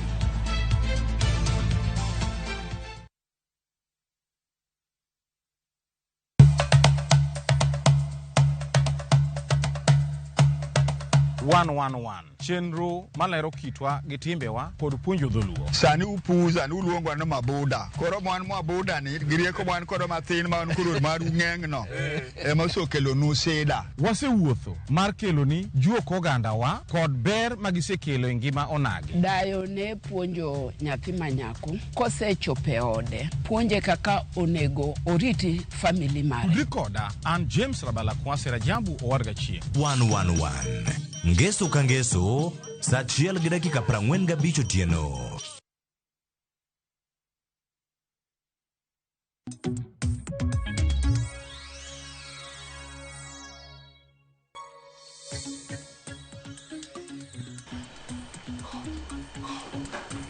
Machiegni kendo nyakwara Mugia Jwang' wadhi mbele kod twak marwa e chenro mar mbaka oromo rawere kod telo. Kapo ni kitudri kodwa gi sani, antiere kae kod yawuoto nagi kaachiel kod nyaro nagi, watwaka ka gigolo paro margi mopogore opogore kotudore kod kit telo kod kit jotelo marawere dwaro e pacho kae. Nyakwara Mugia Jwang' bende anyisi ni wabobedo ka wawinjo paro mago mag jodak e kaunti mopogore opogore. Gi thuolo ni we wawinja ne pach jodak e kaunti ma Mombasa e ka wadhi mbele kod twak marwa. En Sheri Lakot Ouma. Anaparo ni rowere nigi chance mondo gibed into politics nikech kwa a larger population magi jo piny Kenya gin youth. Koro komiwa that opportunity mar yiero leaders wang'eyo ni jatelo makama kodhi oko kuchocho kosemiye seat no is able to come back mondo par ni youth gi magi kamae gin needs gi. Koro rowere onego mi chance a politics. Mobilization is not an issue for the youth because we have portrayed the image of unity as young people. Uneno kaka last time kano dwach wanoko timore, we are able to go out mondo wawuoth ka wanyiso ni we need our rights to be given to us. Koro mobilization is not an issue to the young people. Ginyinga giluonga ni Joseph Oyuga kendo ajatend rowere Mombasa kae. Gimokwongo manyalo wacho ni rowere wan gi thuolo kendo wan gi nafas paw siasa. Gimokwongo manyalo kwayo rowere ni wadwa ka urombulu kendo bang' ka ombulu eka wanyalo wacho ni wan gi teko mar yiero jotelo ma wadwaro. Nikech rawera ma onge ombulu chala kod ng'ama go koko to onge gi teko. Koro mano gimokwongo. Mar ariyo, aparo ni rowere be wan gi teko mar tiyo kanyakla kendo hakikisha ni jok mawadwa yiero yema wakete telo. Mar adek, akwayo rowere mondo mi kik nyiewa gi josiasa. Sama osenyiewa to wadhi keto mana jotelo ma kinde ka kinde chamo ringrewa kendo chamo nyaka chokewa. Koro nakwayo rowere duto ni yaye wariwre kanyakla kendo wamakre gi rowere mbesewa ma bende chung' e paw siasa. Sama waketo rawera kanyo to rawera no bro mana tiyo tich ma wadwaro kech wanie joma ng'eny kirango kwan mag ji e piny Kenya kae. Ginyinga iluonga ni Michael Ochanga, aja Kisumu Kenya wegi. To role ma wan go maduong' en ni waikre maber nikech gine kinde osechopo makoro nyaka wawuo kamoro achiel. Mano kende ma role maduong' ma wan go. Nikech ka ok wawuoyo kamoro achiel to tiende ni jok matin magin be iwacho ni atamalo 30 kende dhi amuanwa gima watimo to wan atamalo 70 to ni ok wanya yiero joma wadwaro. Koro mokwongo nyaka wachokre kumoro achiel, wawinjre gi duol achiel, to water jowa ma wan wadwaro. To koro gimomiyo ma nyalo bedo nwa matek seche moko en ni paw siasa ni be otek. Ok en a walk in the path. Koro nyaka wa read chokewa, nyaka watwe okanda mondo wadhi ka watek. Nikech system be nitie, election be nitie kacha, observers akia nang'o jok ma ng'iyo giche cha be seche moko nyalo go wanoma. Koro ena pap manyaka ikre ne maber, to kwa ikore ne maber to be wanyala yudo kata atamalo 30 monego bed ni jo youth represent kata e parliament kacha. Koro nyalore. An gi nyinga iluonga ni Brian Okongo, wuod Kisumo. Koro gima nyawacho according to youths, wach mokwongo kendo wach maler en ni in youths ok onego bed ni wadonjo e lwenj politics like something called gunism. Wach mokwongo apani gi chien kanyo waseneno ka rowere mang'eny osebedo ka wito ngimagi itiyogo marach, moko be iwuondo gi pesa, ma as long as osewuondi gi pesa ma ng'ato donjo kata telo tiwegi aweya kamano. Apani en time maber mar wan kaka youths wabedo kamoro achiel, oweti kodwa as long as itiyo kodwa marach onge gima wabo yudo maber. Itiyo kodwa marach lakini bang' ka giseyudo gima gidwaro to tiyo kodwa marach, gin ma gidhi benefit mbele kucha. Koro I discourage that. Nyakwara Mugiajwang' mago gin pacha jodaka e county mano ma Mombasa kata pacha rawere e county ma Mombasa ka koro ne gigolo paro margi mopogore kotudore kod thuon wacha ma watwak e studio ka. Kata kamano kapok waduogo e twak achiel kachiel, yena mar mondo mi asoma ne moko kuom ote ma Nyakwara Mugiajwang' bende chwalonwa kokalo e yore waduto te mag tudruok okinyi ma kawuono. Aya mano dieli opong'a, nyinge moko mag Facebook bende tek ahinya. Wacho ka en adiera en ni rawere ng'enya kendo onego omigi thuolo mar telo, to shida en ni ng'eny rawere milore kendo moko kuom komitelo to chako chayo ji. Mogik ok wadwa rawere mapingo joluo manitiere e sirikala, but thuolo to nego migi mar yudo kombe mapacho kae. Otherwise wacho ka en Ramogi TV ka ane gwenga mago maga gogo Kanyamkago. Ng'uno Elias bende wacho ni rawere to ber komigi thuolo mak mana ni gibed serious, kik gikete mila. Jakogelo Odhis, mano Odhis Jakogelo mar Kogelo Pap Orianga Twist ka entiere chenro mar Mbako Romo, wacho ni en adiera ni rowere oluoro telo kendo josiasa ma hikgi ni malo tiyo kod rowere e yo marach, kendo gima rach en ni rowere onge kod tije magitimo. Nicholas Luora bende wacho ni kagolo pacha e twak masani, wacho ni shida mayudhe kale ikele mana gi yudhe wawegi. Ayuth kochunga dwa kao telo tiyudo ka yudhe e machak penjo ni bende en gi pesa. Nitie rawera moro 2017 notimo campaign gi punda moyombo e piny Mount Kenya. Frederick Osuru bende wacho ka eno yaore Joyce mosna rowere e studio amora kendo aluo kaka gitwaka. Mondo rawere okaw telo e pachoka to nyaka gikwed josiasa matiyo kodgi mabera kendo gikaw ranyisi mar Honorable Babu Owino gi Senator Sifuna mane gichira kendo manyalo chunga mawach pache ma otegna. Adwa mak otego gi kanyo matin. Bende nitiere penjo moro ma openjo kanyo.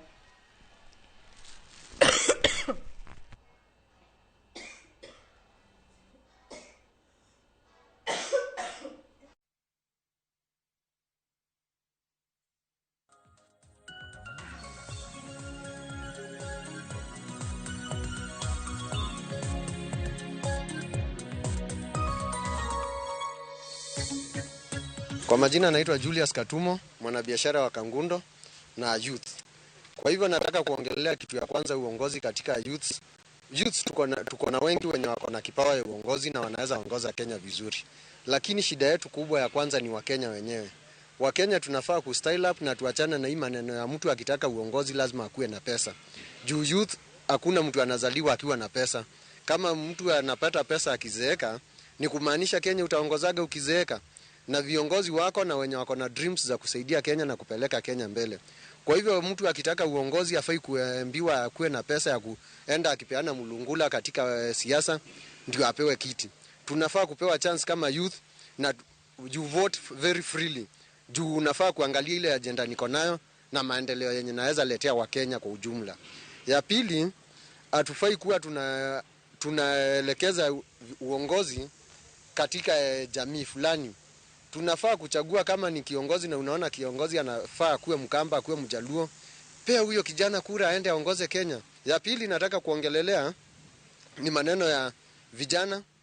na maneno ya violence. Youth, twende tuchukue kura. Kura ndio itakusaidia ujiongelelee kama Mkenya. Lakini ukienda kwa barabara, utaenda kwa barabara uharibu mali ya youth mwenzako. Nilikuwa na kibanda yangu ya kuuza mtumba, umekuja umeichoma, umenisaidia ama umeharibu? Chukua kura, enda utafute yule kiongozi unataka, na usipewe pesa upe mzee kura. Enda uchague youth mwenzako, hiyo ndio utakuwa umedemonstrate ya kutosha. Kuna vijana wengi wao wanajiinua waombe kiti ya MP, MCA, lakini shida ni hawana uwezo, hawana pesa na kuitisha hii kiti, maybe ni pesa. So sijui tunaweza waelezea aje wao wasikizane kwanza, au wanaweza panda na kuitisha kiti, sababu wao wanajua kuitisha hii kiti ni pesa na hawana pesa. Na sababu kubwa kabisa ile ambayo inafanya wasiingie kwa siasa, kitu ya kwanza ni pesa ya kufanya siasa, na kitu ya pili ni hao wakubwa wako na pesa kuwazuia na kupeana pesa, ili hali hao vijana hawana pesa ya kuingia kwa siasa. Tumeona kiongozi wetu Ruto akitembea akipea watu pesa nyota. Hiyo nyota, kuna jambo moja nataka niulize. Hao vijana wanasemekana wanapewa nyota ni wa 25 below 25 years. Hao ndio wako na kura ama kura ni ya kila mtu? Tungependa kujua hiyo nyota itawasaidia haje. Kuna mtu anasomesha kwenda round akiwasomesha nyota ifanye kazi namna gani? Na kuna kitu kingine ningependa tena kuguzia ya kwamba ni hao watu wako na pesa, wadozi hao wako na pesa, wanafanya hao vijana wengine wazuiliwe kuingia kwa siasa. Kwa nini? Kuna masomo ambao wameweka juu na hao vijana hawana, hao wasichana hawana, na pia viongozi wako hapo ndani wao watu. Ningeuliza kwa roho moja, hiyo masomo iteremshwe, vijana waingie kwa siasa na wasichana waingie kwa siasa, waweze kuwa na nafasi ya kwenda mbele. Aya mago pacha jodaka e county mano Machakos kakoro gikwayo ma kakinyalo loka ngima rowere e yo makare, to bende maduong' kanyo bende gikwayo mar mondo mi rawere okaw ombulu mondo gine ni giwuok oko mar mondo mi giyiera jotelo magin ema gidwaro. To bende e kinde manasomo ote kata kamano obodhi mbele kod moko kuom ote, nitiere rawera moro makoro ne owacho kata ne temo wacho ni rawere kochung' tipenjo gi ni intiere kod pesa. Wachno mano mar pesa e kinde mar rawere chunga kata wuok oko mar mondo mi okaw telo mopogore opogore. Inyalo tiek wachne yo machalo nade? Adwa na chako kodi Godon. Kaluni ni kinde ka kinde rawere wacho ni yes wadwa chung. To kapo ni rawera ochung' kawuono kuom ranyisi katiyo kod Hillary kowuok oko ni an kora dwa laro kom makama, bende rawere wetege nyalo chung' to koro wacho ni Hillary wan to koro wadwa siri, nitiere ng'ama bro bedo ka konye e printing posters, nitiere ng'ama nyalo wacho ni an koro we print niti sede mar mondo mi wane kaka nyalo goyo campaign. Bende rawere nyalo ikore yo machalo kamano mondo chung' kod rawera wadgi maponi dwaro chung' e pachoka. Godon. Okay, ji swach mar supporting the vulnerable. Okay, kata ng'at monge pesa mo. Does not start now. Yare 2013 tie jomosekon, but shida bedo ni anachunga onge pesa, osiepena gi osapota, motimo ogolo na posta, omiya gach campaign, okonyago ground idhi, kasto pride biro ni. Ngini, as long as wadwaro telo, youth be nigi gimoro ka. Pesa ko biro ka pod itin, you don't think. Yani aken kia pesa miyo paro lokore. Koro pacho lokore ma osiepeni ka ina ni joko kanya bedo go, so long as koro jatelo monyago go ni sime nyisi ni Godon wanyarom, to Godon wadwa moro manyocha wan go piny, koro Freddy gocho na seche go ng'eni pod ene situation ne chan koro idho ngas moro ogocho na nyisi I'm busy adaro mo gi president alkoli, koro mae miyo tibe konyo watek kata konyo rowere wetewa. Imbi yie ni konyo rawere tek. Ndo ng'ara wera ng'egi ng'eni. At the same time you fight mondo gini otimre, the side effects. Koro konyo rawere tek. Emo mi penjo ng'ato ni in gi pesa. Aya, pesa oluoro bedo kama onge pesa. Emo mi yudo ni ka iwuonge pesa to ibeto tiangi moro yudo 200,000. In 2 weeks isedhie. Nikech pesa dwa nodoge bank kama ging'enye cha. Iniri kao neno ni ato koro one so isolated. Koro pesa oluoro kama onge pesa. Momiyo magi issues mimi penjini in gi pesa eri chung tida chung en gi pesa. You can't handle what you don't have. At least when you say bedoni igo biashara timoro 10 years. Isechak idi mi project, idi mi 10 million for the first time ni team go project mardar. To the highest money se mulo nen 40,000 ko mi help. Idi lokore. Idi ka gari cha kore ngo gwen bedo gi pray. Koro momiyo as long as you want to take this thing. Owinjo wabed so strategical. Kionge pesa, bedi ng'at ma can handle. Bedi in different groups. Bedi niso yieri kata jakom nyathi moro mobuogi. Jakom jo apiko moko. Jakom jo center moro. Mondo isebedo inyalo handle group. Gimoro beti biro kane campus politics. Ng'ato bedo ka oyier campus. For example, in Kisii mondo ibed cases yieri gi and 25 delegates. Koro win with 12+1. Ng'ato win gi 12+1 to wuok oda dhi telo ne ji 10,000. Okay, oda dhi manyo kura modhi win gi 15,000. Okay, en ga so realistic. Koro wa youth be nyaka wakuongo bed so realistic. Bede ni imakori gi ng'ani ong'e ni godo ni tasetiyogo. Ng'ani be wacho ni godo nasetiyogo. Ng'ani wacho ni asetiyo kodi. Ekwa nyalo konyi kionge pesa. Ionge pesa, ionge power. Ini ngano. What do you okinyal koso gigite nikech politics no only needs two things. It's either you have money or you have power.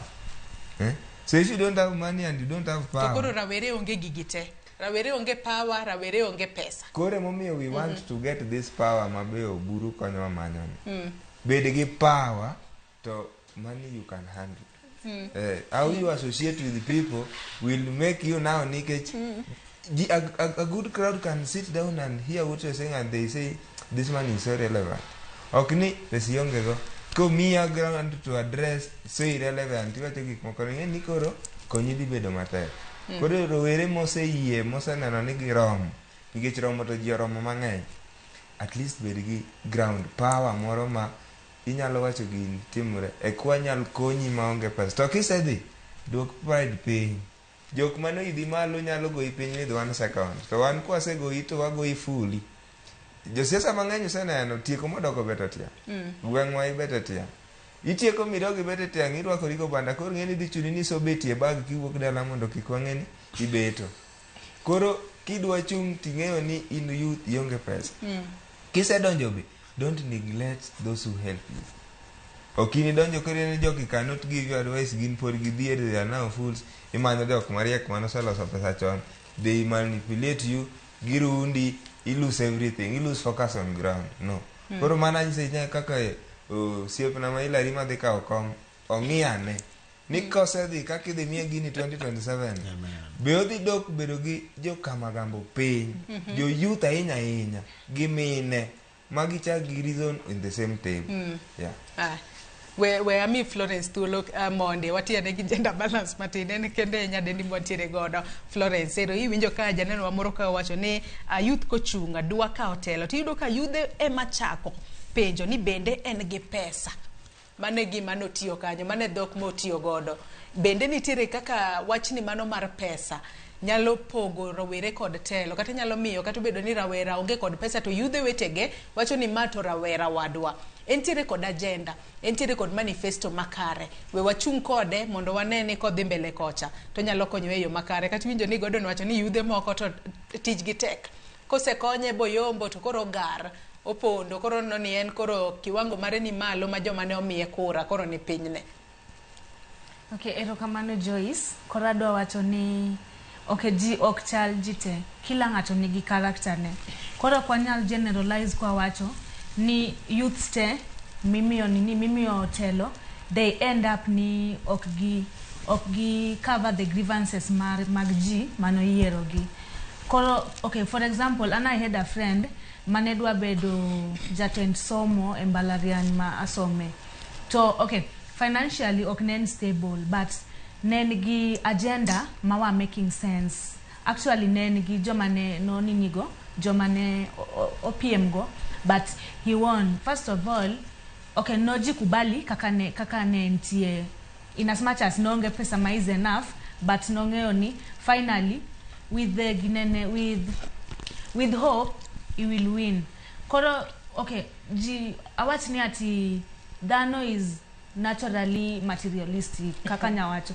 kata ansani koro example mara kata ansani okay sijawahi shika 1 million shillings but ngatoko mia 1 million shillings sani like adhi bet gigik mangeny ma adhi dwaro engimana adhi bet gi dwaro mai we adhi will gi joma chien koro the only thing mangato nyalo timo is that like I balance kano se yeri to koro yudo pesa kik we will gi joma no biro moyieri gi inya konyo gi like you balance in as much as ikonyri gin be like berka ikonyogi koro ananyalo wacho ni people are totally different koro we should never generalize but rawera ma bedhi ombo 2027 and angiso manani build a ground come up tell us what you are what you have mondo kata when it comes to campaign wanyang'eyo kaka wakonyo kamano in korka kori yeni an kaloso ka ng'at ma ose go pap matin asewuotho rongo kacha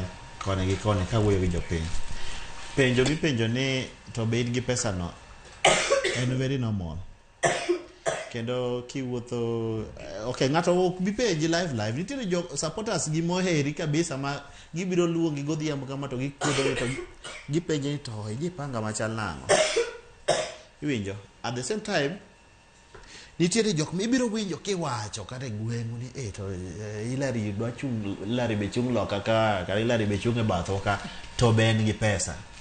It's a question and it's very normal. And in fact mane give me expect kum dhano weteni. Of course it's a genuine concern nikech giseneno kaka igo siasa iwinjo to gima nyaka ing'e as the individual machung kada as the dhano mawuok oko ma de usore ne jowetegi mondo gibed ni ginyalo mi thuolo mondo ibed jatich e kindgi mondo ibed their servant kada as a leader among them. Nyaka ing'e ni that calling is higher than any material thing that can want. Gimora mara gimidwaro if anything is to go by gimidwaro kaka kijana machung now makora wuoyo gi vijende magombo kata mageto dhi e ballot 2027. You don't get that 100 million, you don't get that 50 million, ma kata 30 million for that matter, maybe campaign godo, mondo beni nyalo gonyo ji, e tunge tetema that entire constituency. But you have enough for convenience. Inyalo wuok kanisa ni, iwuok gi joge, inyalo wuok kanya dhi iwuok gi joge, inyalo wuok kanya dhi iwuok gi joge, inyalo wuok kanya dhi iwuok gi joge. Kech gi lweti nono go fuko ni nono, manti biro fed kate wangayo. Wapo kwa warado gi jopiny ka resuscitate jachung. So gima nitiere en ni nyaka ibed gi matin for convenience. And that is where now gik moko machalo kaka fundraising comes in. You have friends. Nitie gik moko machalo kaka party funds. Party mane michungo do ni gik machalo kama gi support ji. Yudo ka party machalo kaka party mar ODM. Ka jachungo wuok ma kijana. To yudo ka jopiny ohere. They will definitely support. You know kaka de gi support obeidwere ma boidwere sani is a member of parliament. Iwinjo gi machalo kamano. Koro the question is there but it's any pejo ma genuine but jowa ma vijende machung must learn to go beyond that.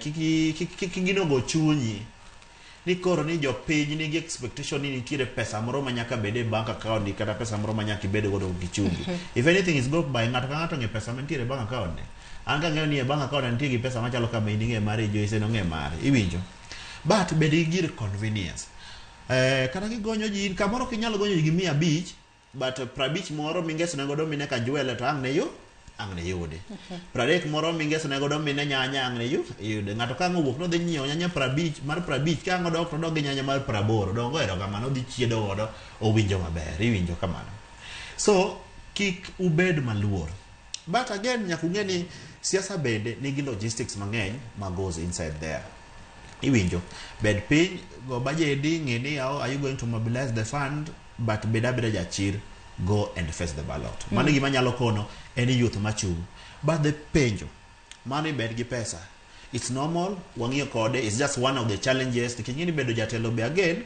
and challenge after challenge the first challenge ma face sani and the ballot iwinjo the another challenge ma face en convince japiny mondo bed ni nyalo neno piny e wanga bo nyalo neno piny in my vision bo nyalo neno dongruok madwaro ni oganda obed godo kaka an be anene kase convince ma convert into jalupna modhi mogona kura. The next challenge again, bedo telen challenge after challenge after challenge. The next challenge, any korere kaka inyalo chako implement ideas gi agendas mani godo. Ka en jaod bura, koro kaka nadhi bedo jaod bura. Ere kaka inyalo chako push agenda gi e od bura ki yalo mondo beni yo unyalo dongore at the same time kidhi e grassroots be organize dongruok mantiere grassroots karacha. E shwani gik moko machalo kaka predatory lowness ka okchando mine mag ohala. I organize dongruok kacha in terms of agriculture, in terms of youth, manyo international networks minyalo tero godo yudhe oko kaka Mboya Gino team and so on and so forth. Koro any challenge after challenge, tok man yudo ka they will build another challenge. Koro man is the call to leadership. Koro kaka kijana mawuok oko madhi kwayo that mandate kuom jopiny, you must always learn. There will always be challenges.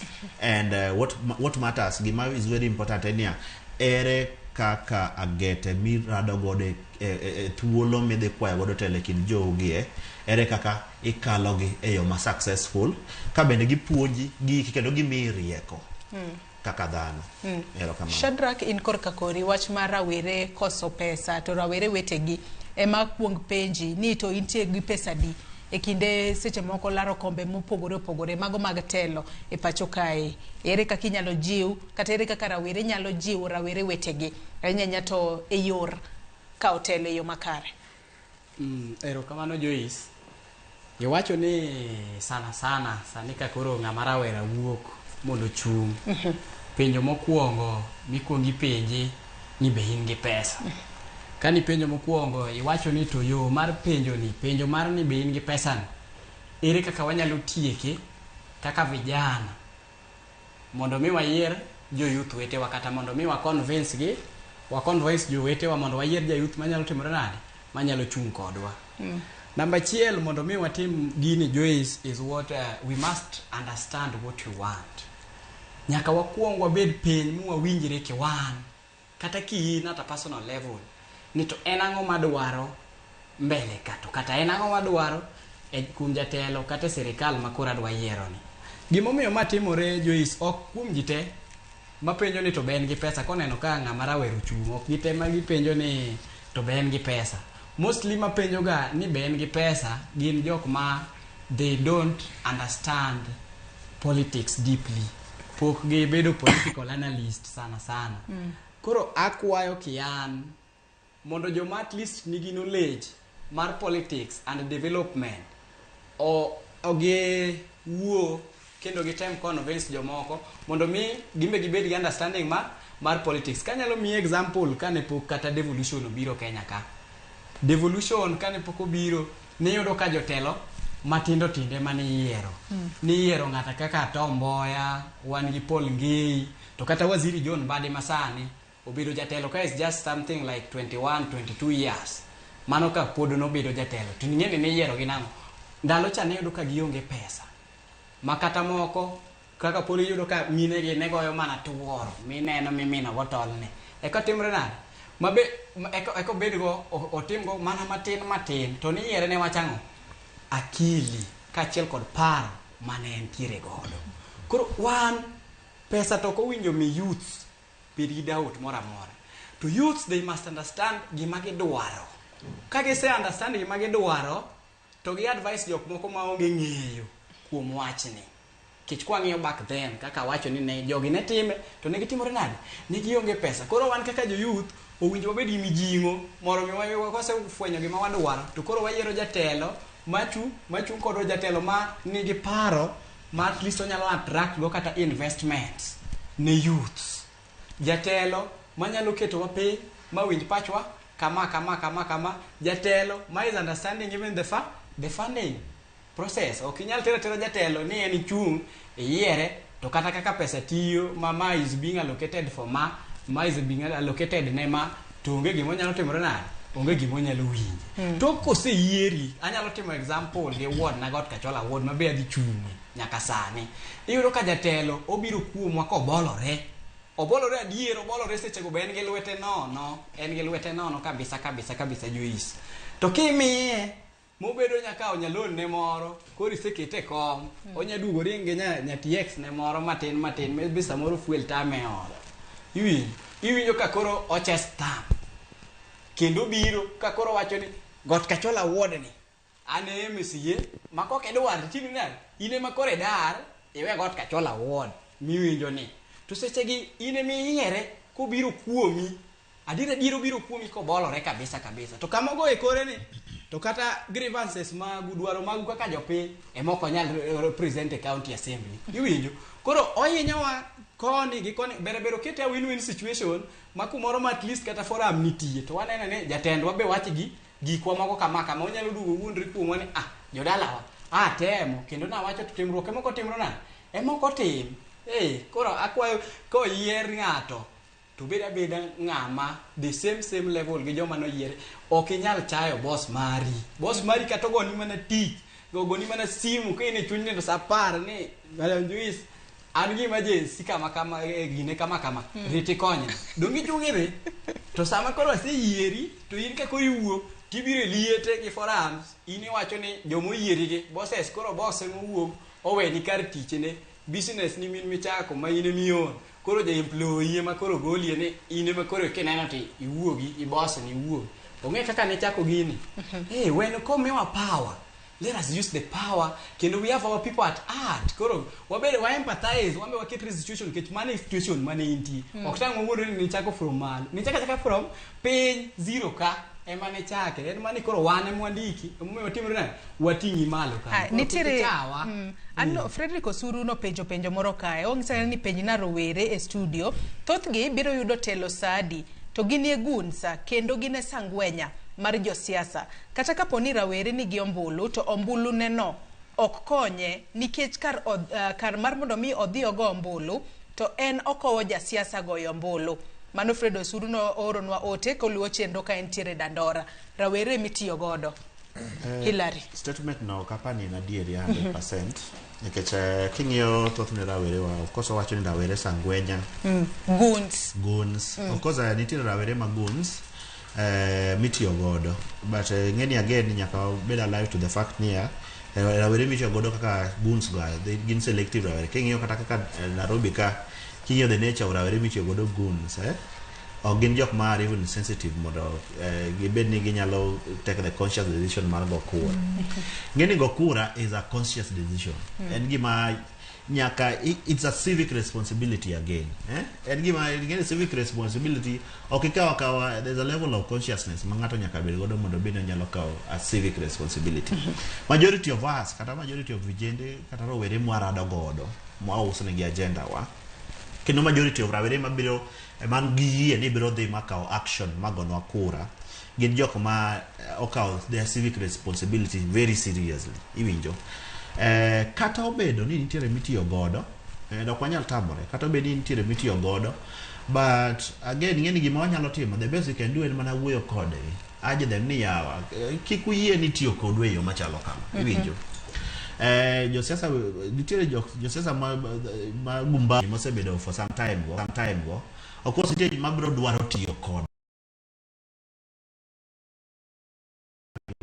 ona botujo kaka naneno ka but egikone in the end of the day the best we can do koro kaka jachung in the best I can do and usa agenda reaching out to many users as much as I can but in the end of the day ko chopo chieng yiero anyalo kono mana jini awoguru ko odhi go kura gikone to it comes down to an individual decision ngato kaka kijana neno ne kaluore kaka Hillary no wuoyo koda kaluore kaka incumbent mara men Polabo no wuoyo koda kaluore kaka another competitor madhi chungo do wuoyo koda anga chung nyaka dia gone Hillary ku lokura kaluore kaka personal relationship but that notwithstanding I'd go boni awuogi vijende wa mondo wa avoid bedo ni nyalo tikodwa kaka guns ang'eyo ni piny to tek ndi kamoro the economic situation kamoro ichiyo gokinyi mijengo ma idhi ga goyo kata kumidhi ga goyo lamcha no koni ni kikibi kinyi to kini yudo ka yudo information ni jatelo moro miyo ji 1,000 kama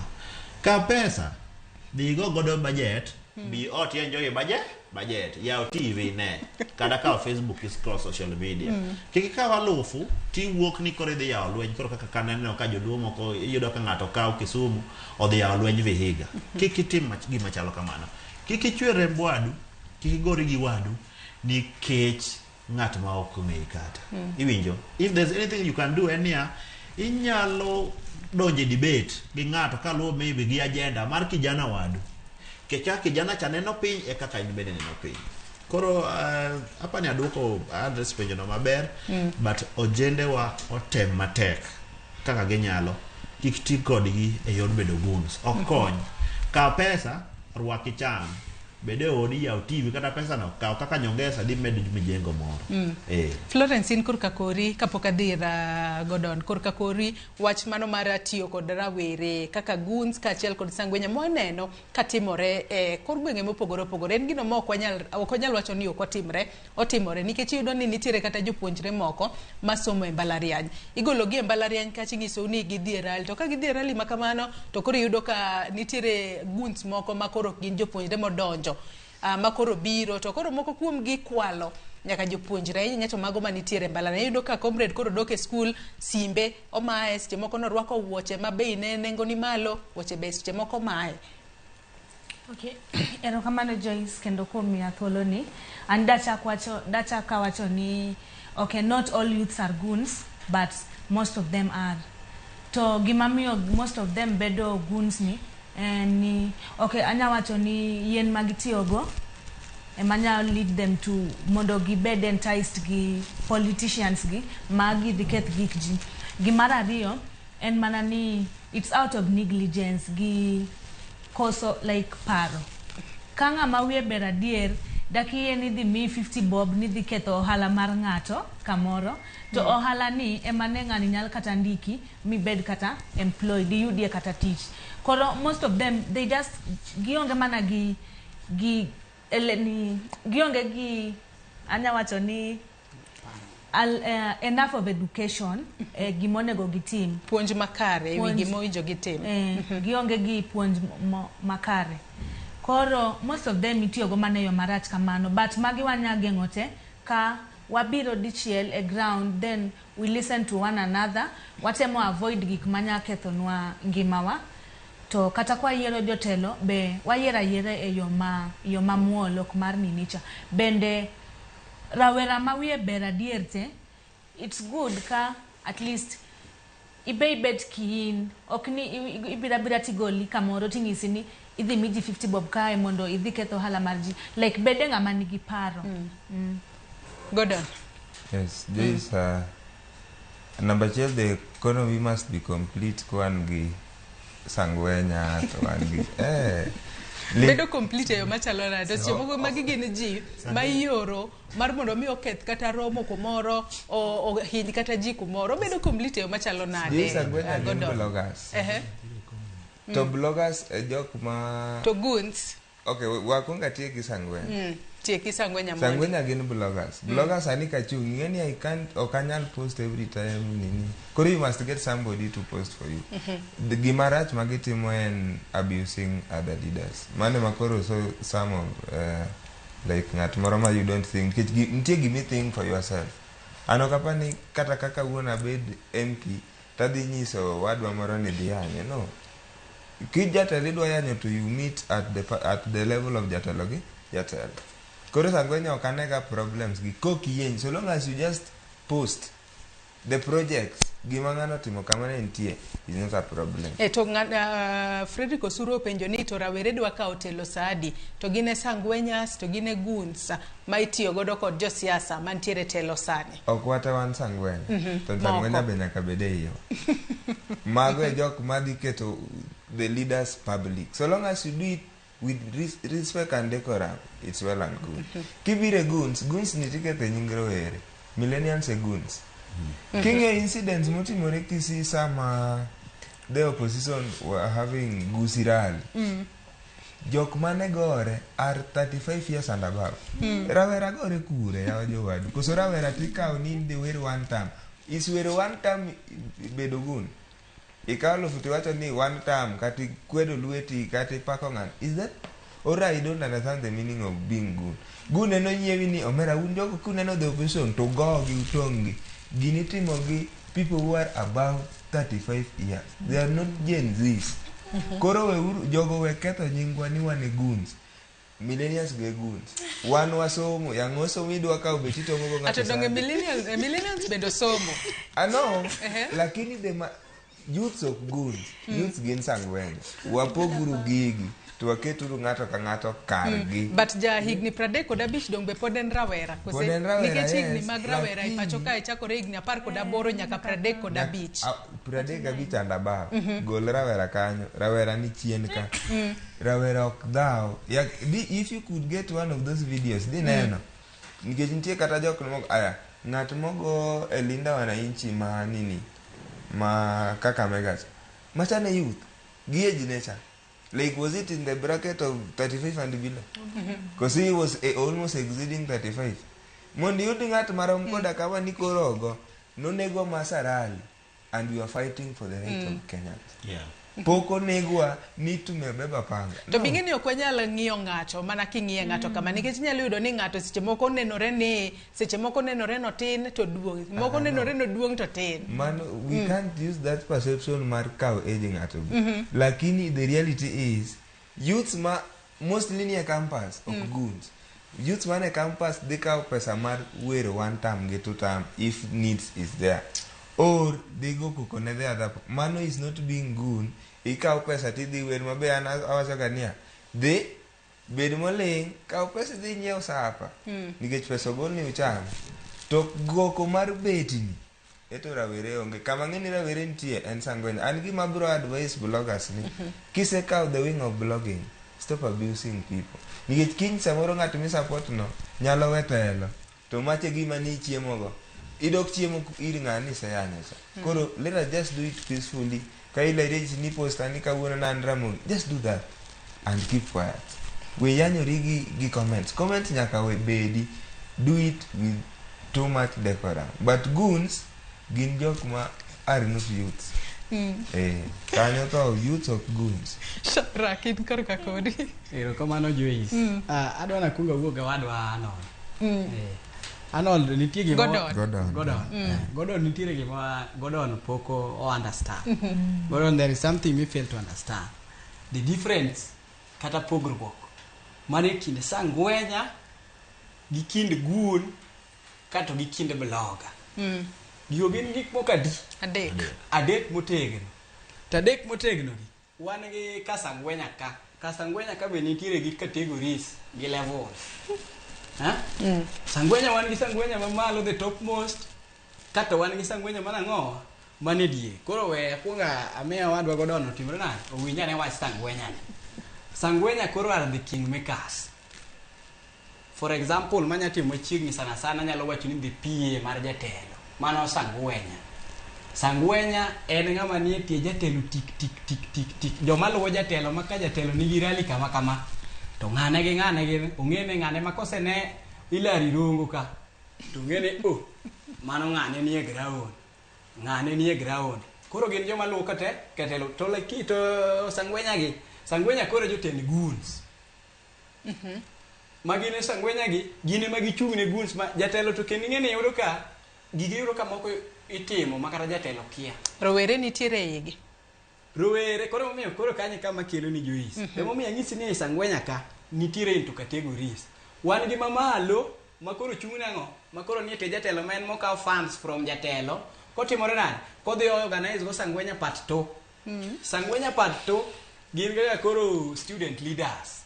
Iwinjo kaka koro Arnold en Gordon en student leader Kisii do mano sangwenya namba 2. Koro sangwenya maduong' omono wago from the topmost ka gole malo to mienga sangwenya namba 2 makoro dhi rich ne oganda. Iwinjo mabe gima jatelo golo ni yudo ka samoro gima duong' makikwa wach ni nikia youths wa inego ne 200 300 no. Msalaba ni kuong dong kum sangwenyi ni adige. Sangwenyi ni ariyo. Jatelo golo gimoro maber ma dire magara kane in galufu ni moro ma kichudo ka jatelo golo samoro 1000 per head kata 2000 per head. To 2000 per head ni kata kano miki ngama comrade ngene nyalo go kode budget mitie kode kata gimoro one week. minyiew giri moro maber matin kimedo gi mar janyuol gi mari minyalo alsolve go matin inyalo tieko kode 1 week maber. To ka Sangwenya ma top most koro chief guest wuon kagole malo komiye 200,000 kogi kum Sangwenya namba D namba R en 100,000. Sangwenya namba D kagolo gole tere kum jopiny iyudo ka koro oaye 100,000 en 50. Iyudo ka koro ng'ama tiyo gi effort jalwedo hinyore malo fundi wuon ma fundi koro jalwede ma koro hinyore e tijni moloyo sana. Koro rawere tok goods. Thoth rawere gin bloggers. To blogging opogore. I-blog in which way? Blogging wanyalo timo online mobilization kata wanyalo timo ground mobilization, which is mostly itimo gang'owa ema koro youths wa rawere timo nade timo goons to kaka nosewacho millennial 45 and above man kitambi matin ema ne gine goons wanto kaka comrades kata kaka rawere wane ang'owa wane bloggers ka. To koro blogging ema poro pogore. Nitiere bloggers ma blog now online matimo gik moko through social media platforms. Iwinjo. To makore kawa michulwa 500 mondo wadwa go kokocha. Koro ngeni macha watimo ground mobilization momino makoro samang jatelo chatimore nade. Wuoyo kodwa, wuoyo gi ji at least wanyalo chia hapne mane ngama kama mano kwa timo ground mobilization koro youths to moons. Hilary. Ajoy, Joyce, where watching mane gima Shadrack wacho no. Sadly, Manao is the picture of the politics. Kaluo to gi kata pinje moko, but ainya Kaluo to dwanya sana. Siasa mingo gagoko. Marni kang wini Hilary biro ka dhi bedo gi bura ka to nyaka jok moko bed mobilized madhi hekole madhi gone koko. Wakoso ladha mar telo, wakoso winjo mit telo. And by the way, adwa kono Joanna winjo kano penjo moro kanya ni ere kaka waikore kao telo. But just on side of that, adwa comment ni ingeni seche maji manyo telo. Gima miyo ji manyo telo kata grounds mamiyo ji manyo telo gin chandruoge kata challenges majikala. Iwinjo? But nitiere a demography kata a certain let me kita ni demography jok moko tieng moro moketo siasa wa empty rhetoric kata siasa mar lungo wach gi dhok kisa lungo wach gi dhogi katiba wach kata dira yenje kata loko weche exchange of words then okao pesa to tiyo godo mana matin omiyo ji ogonyo ji ng'ato keto ni en obiro to wero ni dhi dala koso ok dhi to ogonyo kanyo to ang' owuok ni ipake empty rhetoric politics. Iwinjo? To nyaka wabed ni wanyalo gone yudhe wa kendo erokamano, especially yudhe mar brave enough to chung. Kech gini youth ma is brave enough to chung gine magigemo the true debate kata the true test of what leadership or campaign should be. Kech leadership kimanyo campaign nyaka bed contest of agenda. Kaka Hilary an kamae ang'eni okadhi ne jopiny ni adwa keto gi empty rhetoric. Okadhi chako lungo ne gi wach maloyo kaka Faris Oluoch Kanindo the late honorable Faris Oluoch Kanindo ne lungo. An kadhi na bedo piny takodo ngeni jothurwa kamae kaka okang' ma wantiere kaka oganda. To mae kaka an gobona kalure gi lek kata vision mano oganda wa kamae kaka dwa ni wadhiyo. To mae is going to be the path. Iwinjo? Man is what now the youth, majority of the youth bring to the table kochopo sa siasa. Look at the other demography magi compete godo gin en managoko. Jogi rodhre gi jogi koromo iyudo ka jogi oting'a runge jogi otimo ang'owa. Sadly that is the nature of our politics. And one kaka ojende machung kata madhi makoro ng'iyo telo giwengari osechwo wang'e telo kama dwani obed servants for the people. Sadly we have to keep up with it. Nyaka wa manya yo moro ma wan bende wapenya mana mayom koro chudi ni kange dhi wuoyo goganda tigo mana siasa ni mamuol iwinjo.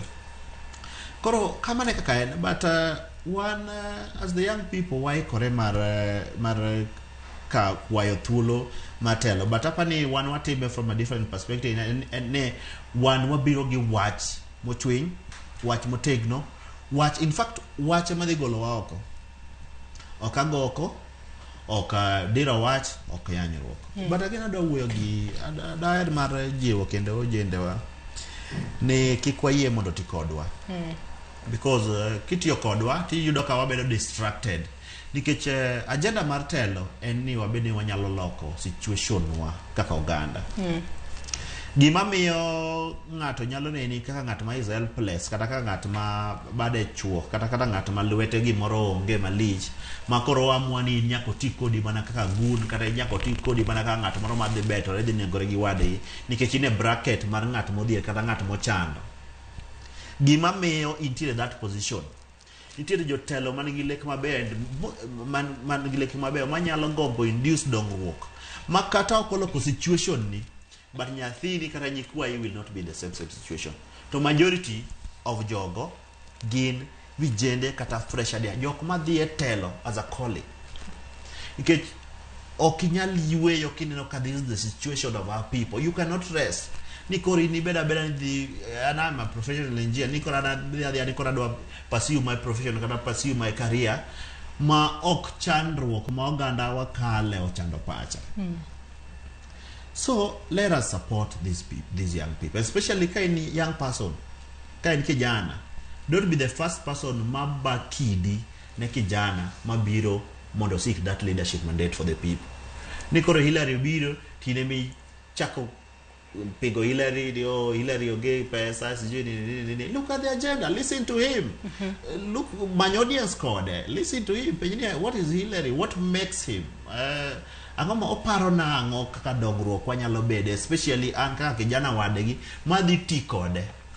Kech ndalowa mag ti an adhi bedo a senior citizen, kako Shadrack is a senior citizen, kako that my friend is a senior citizen. Ka kwaketo policies mabiro cushion senior citizens ndalogo, mabiro ensure ni jodongo kuyudo 2,000 after 3 months. Ma jodongo depression nege kor gweng sawa. Jaduong ok nyal kara jio panado. Jaduong kata lakeramo malake no ango gigire no makoro dem no is normal to him. So if those changes we have to bring, then we have to induce them. Again, momio the gender why you must be the least persons to be talking.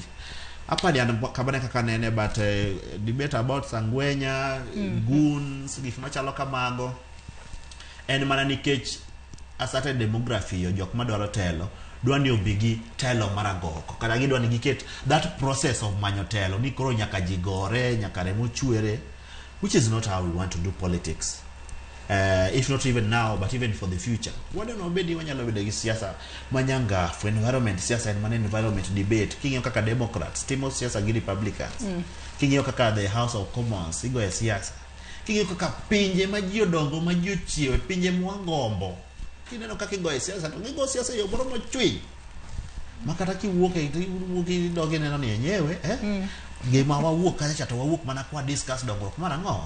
Maroganda adwa no mak parono gi kanyo wadwa mar mondo mi wakaw yoyo madundo nyakwara moge jombe nanno ka medo cholnwa ote kokale yore waduto te mag tudruok ka odiochienga makawuono wakaw mana yoyo madundo nyakwara moge jong ka waduogo e tielo mogik e twak mar odiochieng makawuono abo bedo kasomo moko kuom ote ma umedo chwalonwa kikidhi mabor.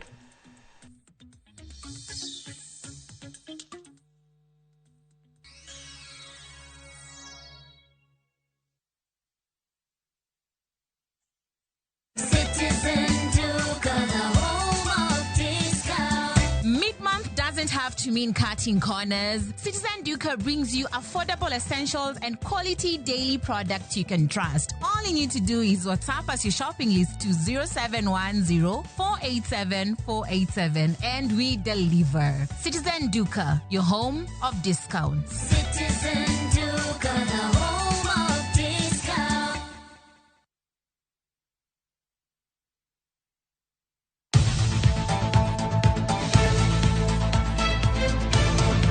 Nyakwaramogi, tok tich matek en kinde mag midhiambo. Kendo ichopo pacho kidwaro ng'eyo mago motimore pacho ka to kod pinje maoko.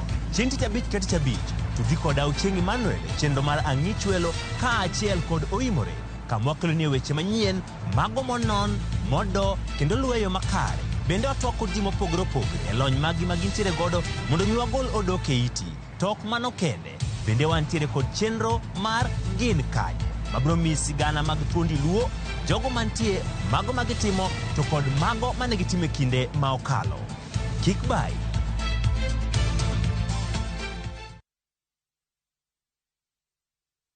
Ninasumbuka kwa kuwa Mungu ananitunza daima, anachukua mizigo yangu nyakati zote za mwendo. Sijaona nyingine siku. Kupata wimbo Sitasumbuka, iwe sikiza tuni yako, bonyeza *860 *413 hash. Sikiza na Citizen, ni nyumbani kwa wasanii wote.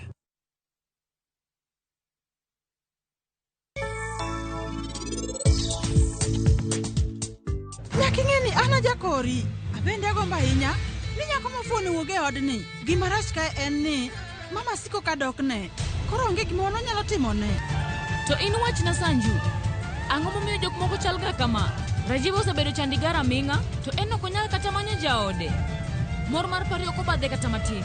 Kiwacho diera nang'eyo maber ahinya, ni Rajiv gi Niti gin giherore ahinya. Ang'o momiyo awinjo marach ka naneno gi kumoro achiel?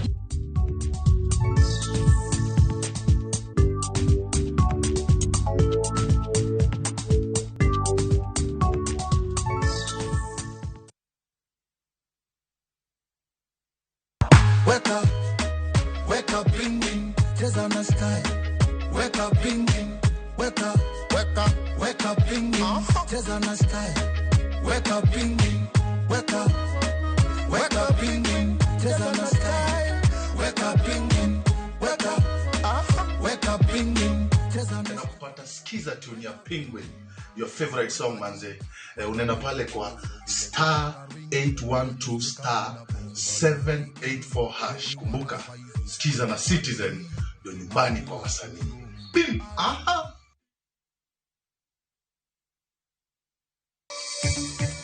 Nyasi mar kopo mogik ma jariemb ndege mosenindo retired Colonel George Were manyocho tho e masira mar ndege kalapapla dhi nyime Nyakach. Sirikal dhi nyime gi chiwo yath ma ichuoyo diriyo e higa mar gayo landruok mag kute mag ayaki mong'ere kaka Lenacapavir. Mtu wetu ambaye anaitwa Kamilan anatoka Ang'ata Barigoi amepotea saa hii ni wiki moja. Tukiuliza mtu wetu na tujaisikia, tujaiona mali iko. Jodak ma Ang'ata Barigoi obago ng'anyo ka gidwaro mondo sirikal olernegi kama jakendera ratich oganda Joanna Kamilan nitiere.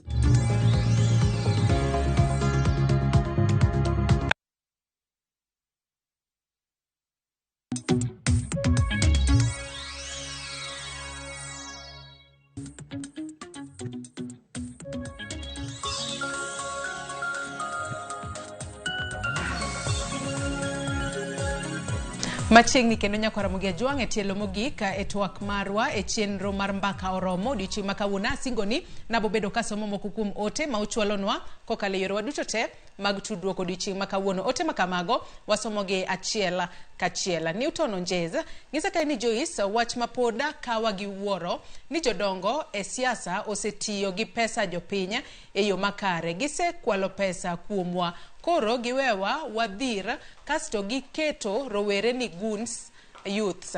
Odhi mbele wacho ni akwayogi mondo kik ti kodwa ni wadhi waketh rombe mag siasa ma ok owinjore kode. Wakwayo yudhe mondo okaw kura mondo wach mar gunism watieki e higa mar 2027. Grace Akinyi wacho ka ni Joyce and Grace from Syokimau kaloso to dagomba wacho ni kaw opande bedogo okteka. Shida en wuok dhi goyo kura nikech an kaka rawera podi ok ayie gi process mar voting. Gini nigi mibadhi kendo duoko momiyo wa ok en mar adiera. Odhi mbele kocha ni Singapore to podi onge geno ka kata gik ma onego mi first priority owe chien. Ok dikona ni wadhi Singapore to common mwananchi to maisha tekne jotelo owe kuondowa. Morino Pondo wacho ni Ramogi awinjo twak mar rawere to jiwgi gikaw kura kaka jomrima kata kabila mamoko. To rawere wa nyaka chung motegno kik gibed joma pingo gimoro amora kata joma luwo jotelo mondo ogonygi to gibed joma tiyo mateka mondo gikony pinya. An Morina Opondo kan Kisumu Manyata. Janeno moro wacho ni Ramogi ma jako gonda vijende owuog oko mondo okaw kura mondo gi nya dongruok. Injinia Lazaro Kanyambok bende ng'isa kae ni rawere magwa mondo koro ochak focus on other things. Running battle kod police koro wawene yudhe moko bende otimie. Kata Muma wacho ni nitie time for everything. Kwerewa noringo endara kod police. Wuonwa koro wan nyaka watima mopogore. Ng'ama duoko ji endara en ng'ama ok par makare kod dongruok marwa. Mano Injinia Lazaro Kanyambok mar Kariobangi Jamaguye Kanyada East. Aya, Jonte wacho ka en Jonte de Baba kuwuok Nyakach Nyabondo wacho ni Singapore de ber ndika wadhi. Gima chanda gisani Kenya is just 1% away from Singapore. Nikech onge development, youth empowerment, corruption and so many issues that affect our country. Odhimbele kocho ni politicians takes the opportunity that youths onge job gin mana idlers. Imiyo gi mana 1,000 kende lweny lich. Kende lweny lich ginegore malich. Sani oula lich Kenya ka. Gima itime mopogore gi pole kaito tinga mar liela. Otiego wacho ni nango kama onge gima inyalo time josiasa wagi kata jotendwa gionge idea manyalo konyo. Anyway wacho ni owinjo eyo makare. Ruth Nyathi Ochieng bende wacho ni some reasoning though, yani wacho ni bwana no otuo ni rawere emosomo millennials is a no. Aya wacho ni adira makende eni thoth rowere emitiyoga go gine sangweny ni giguns go. Politicians are taking advantage of their joblessness. Akwayo ni rowere owek yie mondo oti kodgi. Gikaw kura mondo gidhi giyiera able leaders who will take Kenya to another level. Pesa ma josiasa miyogi go ema medogi chandruok. Heri pesi mimanyo gi luchi. Aluotwa kan umoja enako. Aya mano ote mar Ruth Nyathi Ochieng. Nyakora Mugejwang erokamana ahinya kuom ote ma uchwalonwa. Ote to thoth ahinya. Namba mar ote machuok mar 3-6-000 bende no ote mathoth ahinya. Mak mana ni wadong mana kod thuolo matin kende to atieko twak marwa odiochienga makawuono. To gima duong' mabende aneno ka nyiedhore lela. Mabende joneno magwa maneno ka nitiere gwenge mopogore opogore kachiel kod kaukura. Rawere kosekaw kura to giwuok oko to koro giyiero jotelo magidwaro. Ka watieko twak marwa odiochieng' makawuono dago mar mondo mi wawuoye agenda 10 madongo. Report mare mayande ogola yanga kod jatend piny Kenya William Ruto kachiel kod ogai mar ODM mano Oburu Oginga. Kata kamano nitiere mana wach achiel kende madago mar mondo mi wamula ne kanyo. Mano en wach mar economic investments in the youth. Wang'e ni agenda 10 madongo en gino mane ochwe kogno mano higa mokalo kod jatend piny kod ogai mar ODM Mosenindo Raila Amolo Odinga. To chenro mago mag jiwo rowere e yore mago mag dongruok kata mar neno ni ngima rawere olokore. Report makamano noyango ni jatend piny nowacho ni nitiere yore mopogore opogore mosetigo. Adwa na chak kod Hillary kaluwore kod report makamano. Weche mamulo ngima rowere oseng'iye yo machalo nade. Kaloni ni mane achiel kuom gigo mar Raila Amolo Odinga Mosenindo ne dwaro mar mondo mi ong'iya ne maslahi mar rawere pachoka. Aparo ni the government temo nikech ok neglect rowere 100%. Iyudo ka nitiere initiative kata projects magitimo kendo gimanyo kata pesa e pinje maoko. Kendo kata kaka the most recent program manotim mar the Nyota program ma information wacho ni pesa no wuok from World Bank, right? Iyudo ka at least sirkal jituma mondo bed ni ginyalo manyo funds oko manyalo konyo cushion the situation mar ojende e okang' masani. Kanyo sirkal otemo, but gima damed wacho ni ochalo mana thiedho symptoms, but economy wa nigi chandruok malich ma pod ok birumo sani. Mane gima kadiponi president nigi economic advisors onego bed ni kone, onego bed ni wabedo honest kendo wajok ma wacho nyisore adieri mondo wabed ni wanyalo neno ni okang' ma wantiere to kata obed ni wanyalo miyo yudhe $22,000 in the form of Nyota Fund, kata wabed ni wanyalo miyo yudhe mantiere university bursaries, kata wabed ni wanyalo miyo yudhe mantiere university help, but nyadi mang'eny jogi tok magede konyore dame in which type of an economy? In this same virtual consumerism economy? No. Nyaka wabed ni wanyalo bedo piny mondo wabed ni nyalo bedo honest conversation with ourselves mondo wabed ni wanyalo turn things around. Koro ineno ladha miwinja koni no ma inode ne wi no, mano e ladha ma vijende kelo wage ma all different perspective kako onego bed ni wanyalo approach tendwa. Kosi yudo ka asetemo ng'iyo kata vijende miyiero machalo kaka koro the most recent one oneno ka Peter Salasya no yiero, but kiwinje when you take your time you listen to him iwinjo ka onge ladha moro mochwiny maber mogemo into leadership perspective, but wadwaro ni vijende obi mondo bed ni kata obedo ni sirkal medo inject more resources and funds e loko gima vijende wa, but kao miwa thuolo mondo wabedo ni wanyalo bedo jotelo. Wabiro medo more information, more policy suggestion ne joka. Ikingeni ngato nyalo bedo situation ma kamoro koro osewinjo maber ma koro is not alive to the facts mantiere ngima kijana. Iwinjo. Watch for example our president William Samoei Ruto man chako bedo osiep Moi 1994. Iwinjo. He might not be alive to the real life mar kijana ma is unemployed. My doctor policy reforms kata miye mana mediocre, they might just take it and implement. And alo moko president moro na wacho ni jok ma kech chamo go ko migi biscuit gi chama. Remember? Nikech they are not alive to the facts matimore ang'o e ground.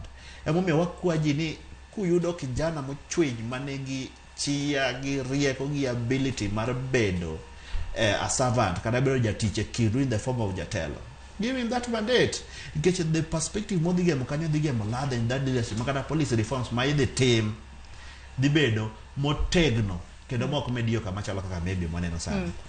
Florence in korka kori sirikal osetimo ang'o eneno ni ojiwo ngima rawere kaluwore kod agenda 10 madongo.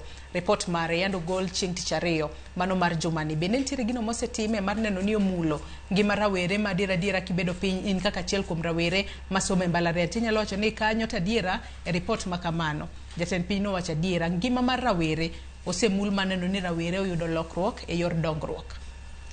Rokamano Joyce kendo kuom thuolo ni koro an gi pacha aneno ni in as much as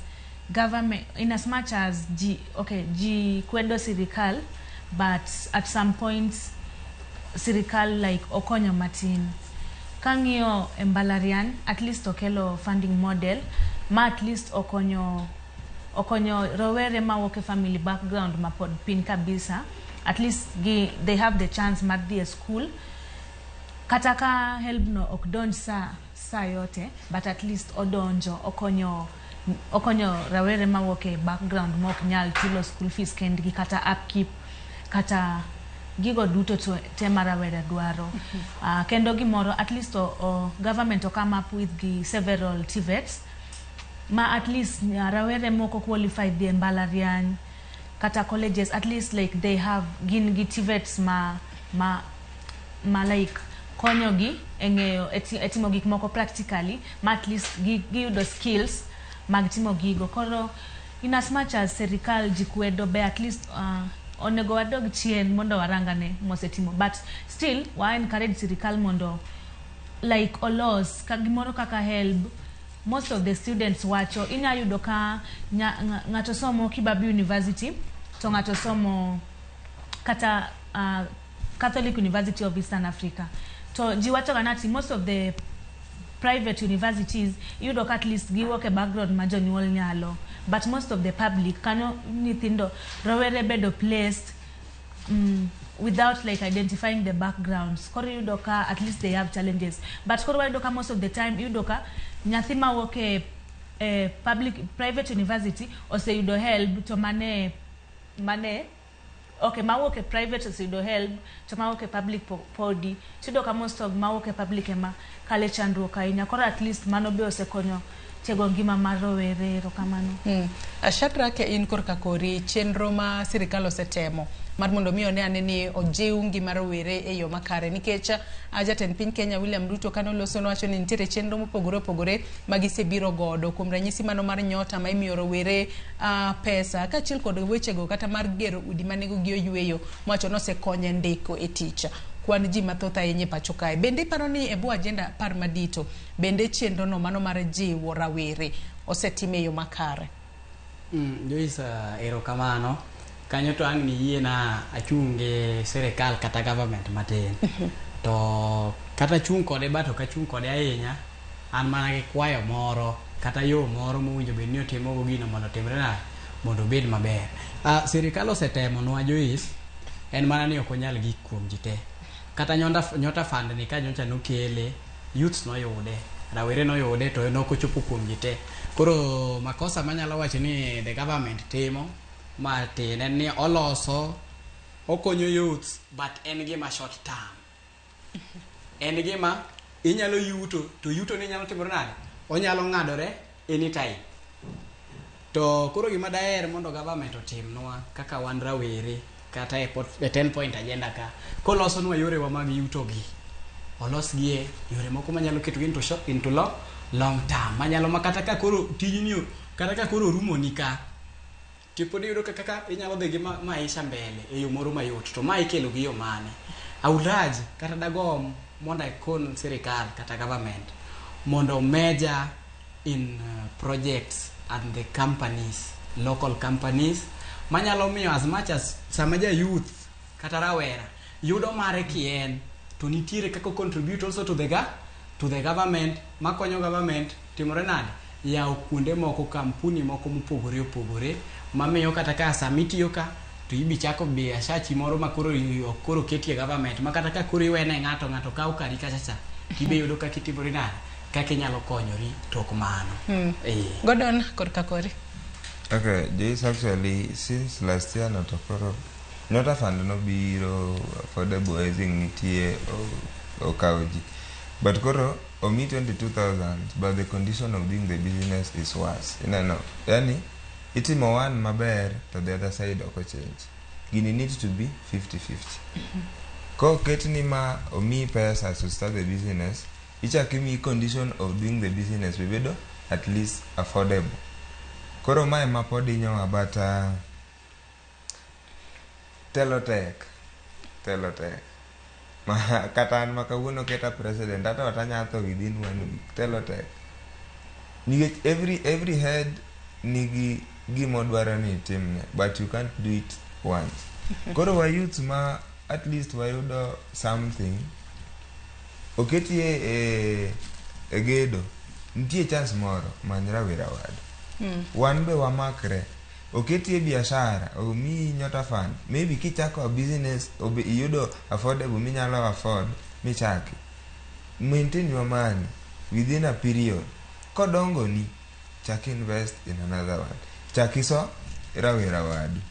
Government be ochako med industries oloks local industry mondo at least absorb 80%. Jomanie white collar jobs nitie, jomanie local industries nitie, joma riembo geche nitie, jomanie border nitie, mondo at the end of the day at least everybody yudo gimodhi keto go kuone mesa. Wachni mogik Gordon ka watieko wadong mana gi dakika matin kende twatieko dakika pane na riyo kende tada pogo gi mar mondo mioro mapiyo piyo kwatieko. Okay, an wachna mogik en ni wa youths wakaw kura, wa youths wachunge these seats kasto tuinwane to change the country. Amor gi ji te ji ma wach ngeni youths kibire shoka maji everybody wants you to greet them. And amor gi every youth whoever munge ama kiaya tukue pamoja, the country will change if it starts from us. Erokamano. Shadrack, wach ni mogik. Erokamano Joyce. Wach na manyalo wacho mogik en ni akwayo jo youth mondo wuog oko support their youths mosechung kaka an asechung. I'm running for a seat MCA got Kachola Ward. Akwayo youth mondo supporta. Mar ariyo daher mondo ago erokamano ne baba wa gi mama Elio Rao gi Raila Koth ma bende osechung kode e wuodhni. Ng'eni wuodhni be ok digo ka ionge janyuol mo supporti. Gimba go ne gi erokamano. Timoso na kendo comrades ma the Kisumu National Polytechnic, kumoting'o Spencer gi Peter gi jomodongo duto te. Erokamano. Florence, wach ni mogik. Okay, wach na mogik. Akwayo youth te mondo wawuog oko wakaw kura, wadhi wago kura to change our ways of doing things. Otherwise, I say hi to my mom, mantie gwenge mag Imbo, called everyone else mongea gimakia amoso kendo. I wish you the very best. Thank you. Erokamano. Hilary, wach ni mogik. Wach na mogik adhi wacho chariyo very shortly. Number 1 en ni jawinjo wa kumora bara mentira kata piny jowa ma Kaluo. En ni wadhi chimo yiero, vijende biro yiru, biro temo loso kodu, gibiro kono kaka lek magin godo, kata kaka gineno, kata kaka gigombo mondo benie gweng'wa nyalo dongore gi Kenya by extension. The best ma you can do for them en mondo chikne gitu, mondo winji, mondo tim yiero. Mondo neni Hilary okodagi maber, aboka action abogone kura. Keep compare gi jochung moko. The best you can always do for these youthful aspirants en ni uchikne gitu, uwinjgi. Wach mar ariyo en ne jotendwa matiyo sani. Jatelo ka jatelo omi keyo ne. Imako keyo ni kaka MCA, do your best and deliver e oversight county culture. Imako keyo ni kaka bunge, do your best and deliver. Kaine buge marombo wadwa ni wane kabe itero bills e parliament. Kaine mbuge mauriri kapok ichung ni lao gavana interfere gi keyo gavana ma gavana benomi mana keyo ne. Wadwa neno niya be yalo e od bura, be ise sponsor kata bila achiel e od bura manyalo loko ngima kata vijana kata gimojende kata manyalo medo yedhe e osiptende mipingo no. Iwinjo. Kaine gavana do your best, deliver for your people. Kachopo 2027 we will wabiro neno ni bidro tiyo maber, wango tiyo maber and so on, wabiro yieroge. Otherwise, I want to wish our leaders all the best as they deliver for our people. My governor, Dr. Chilayako, and even other leaders who are serving at different capacity. Erokamano enya Hilary Ojuang, Florence Otieno, Shadrack Otieno kachiel kod Ina Gordon Odundo kum kauthulo maru odiochieng' makawuono mar mondo mi ubi wabed kod twak maket kod Manyakwara Mugia Juang. In benda goni erokamano ahinya kuom bedo koda nyaka nachak chenro okinyi makawuono. Sani odong' mana thuolo matin kende to chopo kanyo sa 7 mar odiochieng'. Winjo kanyo paro mopogore opogore kowuok kuom rawere. Kakoro giwacho ni rawere ka giwuok oko mar mondo megi manyo telo mopogore opogore to ber ka isiro gi lwedo. To bende rawere wuog oko okaw kura mar mondo mi kik gibedne gigo mana dhogi kata giloso mana mang'eny e social media kacha to gionge kod kura. Rawere okaw kura mondo kochopo higa manyien to giyier jotelo magidwaro, jotelo mabiro bedo ka tiyo negi e yo makare. Nyakwara Mugia Juang gi kanye mwachopo gode giko mar chenro marwa mar odiochieng' makawuono, mano mar duonda rawere. Ibed kod odiochieng' maber kendo waroma kendo juma manyien tich abich ka tich abich. Chenro makama biro niko chakore saa 4 mar okinyi nyaka saa 7 mar odiochieng'. Ibed kod odiochieng' maber. Oriti masani, nyinga Joyce Odur.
رمضان ده رحمة من ربنا.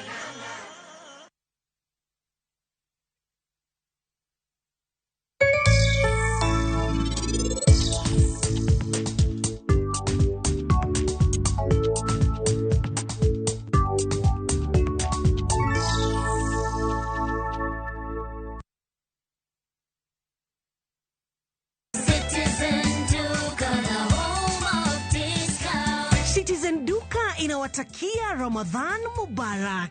Tumia muda mchache sokoni na muda mwingi kwa mambo yenye umuhimu zaidi. Bidhaa muhimu na halisi tena za kuaminika kwa bei nafuu, zikiletwa hadi mlangoni mwako. Fanya oda sasa kupitia Citizen Duka app ama kwenye tovuti ya citizenduka.com au tuma agizo lako kwa WhatsApp kupitia nambari 0710 487 487. Citizen Duka, the home of discount.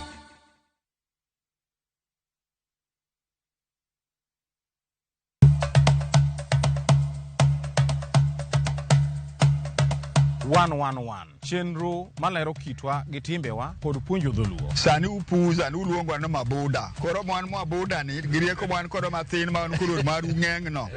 Ema osokelo nu seda. Wasewuotho mar kelo ni juok ogandawa kod ber magisekelo e ngima onagi. Dayo ne puonjo nyathi manyako kosechope ode, puonje kaka onego oriti family mare. Rikoda an James Rabala Kwase Rajabu Owarga Chieng. 111 Ngeso ka ngeso, saa 1:45 otieno. Marubani wametambua skies za shabiki ni clear. Wana fly to the highest multipliers wakidondoka na big wins. Kwa majina naitwa Irina Yuma, natoka Kakamega, nafanya kazi ya kusaidia sisters kwa convent. Niliekelea 100, nikasukuma, nikapata hadi 2400. Hadi baadaye nikapigiwa simu, nikaambiwa nimeshinda nusu milioni. Nilifurahi sana. Hii pesa napanga kuziendeleza kimasomo na nianzishe kabiashara kadogo kenikatani boost pia. Nasikia vizuri, nimefurahi sana. Nimeshinda hadi ku express the joy that I have. Changamka champe, download app ya Shabiki on Play Store na utawale hizo skies ukidondoka na big wins in seconds. Gaming is addictive. Play responsibly. Not for persons under the age of 18. Shabiki.com is authorized and regulated by BCLB license number PG 0001082.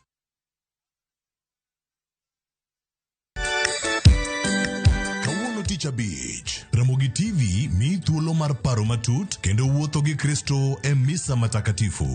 Biuru mondo walem kanyakla to kuotho e yor musalaba. Ka wan kanyachiel, waparo misango kodera mar Yesu Kristo to kane ochiwore en owuon. Misa matakatifu. Achiel kachiel e Ramogi TV. Kochakore saa 11 odhiambo, kik bai.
Kamara mantiere nyakora mogero wakini machiegni e weche manyien mag migago wachako gi thuond weche. Nyasi mar kopo mogik ma jariemb ndege mosenindo retired Colonel George Were manyocho tho e masira mar ndege kalapapla dhi nyime Nyakach. Sirikal dhi nyime gi chiwo yath ma ichuoyo diriyo e higa mar gayo landruok mag kute mag ayaki mong'ere kaka Lenacapavir. Mtu wetu ambaye anaitwa Kamilan anatoka Ang'ata Barigoi amepotea saa hii ni wiki moja. Tukiuliza mtu wetu na tujaisikia tujaiona mali iko. Jodak ma Ang'ata Barigoi obago ng'anyo ka gidwaro mondo sirikal olernegi kama jakendera tich oganda Joanna Kamilan nitiere.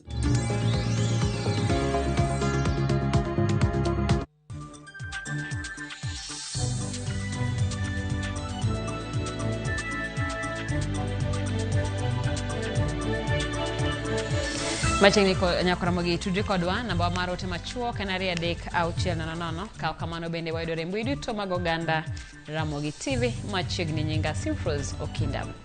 Kawachako ni jodak ma Ang'ata Barigoi mantiere Transmara South County Manarok obago ng'anyo nyaka tisendo bila ma Oldonyo Orok ka gidwaro mondo sirikal olernegi kama jakendera tich oganda Joanna Kamilan mapoko ne ndalo chiko mokalo nitiere. Wachore ni nyaka nene mogike elien manen jaod bura ma Emurwa Dikir Joanna Ng'eno poko chako nene kendo to simbe bende mteja. Jodago singo mar dhi nyime gi ng'anyo nyaka chieng' nyisgi kama Kamilan nitiere. Matimore kineni migeno ni speaker mar od bura mamalo biro lando ayanga thuolo mantiere e kar chung' od bura ma Emurwa Dikir. Mtu wetu ambaye anaitwa Kamilan anatoka Ang'ata Barigoi amepotea saa hii ni wiki moja. Tukiuliza mtu wetu na tujaisikia tujaiona mali iko. Tunataka tuwaulize serikali kama mumehusika kushika Kamilan. Hatukatai mushike, lakini mtuambie ako kwa jela kali. Wale watu walipiga Kamilan tunawajua. Mwingine ni afisa wa polisi, wengine tunawajua, wengine ni ma-MCAs. Na tunashangaa serikali wala kimya. Unafikiria mama yake anafikiria nini? We want to ask the government to produce Kamilan, whether alive or dead. Wale tunapea nini siku mbili. Kama mtatupea Kamilan, tunaenda mpaka Mugondo bali mlipaka. Sisi tunasema tunataka amani. Ile kitu tunauliza serikali, Murkomen wewe ni mtu wa Indiria. Ujitokeza useme Kamilan alishikwa sababu gani na ako wapi? Ndio watu watulie. Ile kitu tunataka tujue Kamilan amewekwa wapi, ako kasodi gani, tujue hako na hata watu waende waangalie wajue Kamilan hako. Ndio waendelee badala muweke yeye kotini ndio tujue Kamilan amefanya makosa. Ogai maduon bura mar United Green Movement mano David Maraga ochopo e county ma Kiambu gi injili mare mar serombulu mar bedo jatend piny e yiero mabiro. Maraga mane oten gi jotelo mamoko mag duon bura no e limbe mare okwayo jogo mane oyuore campaign mare mondo miye thuolo mar telo e piny Kenya kowacho ni telo masani ok odewo jo Kenya kata doko ni jo Kenya tiyo matek kendo chwero luya mar gero piny. Omedo wacho ni yiero ma higa mar 2027 biro bedo yiero mar golo piny Kenya e jatend piny William Ruto mowacho ni tich otamo.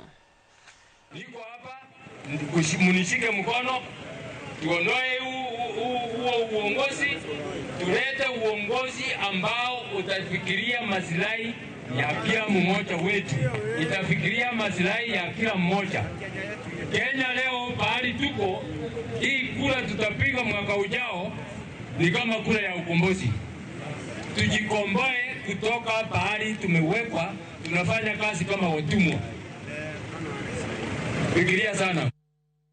Derepe matiyo gi apaya maduong' ma Nairobi kochomo Nakuru onyis mondo opang safar margi maber e seche magedo mar apaya ma Rironi Mau Summit dhi nyime. Kolose kini mane onono chal mar gedo mar apaya no, jatend migawo mar wuoth Davis Churchill owacho ni chenro no geto neno ni gedo mar apaya no otime yo makare kalore kod goro mare mane opuodhi kendo neno ni ogere e yo makare.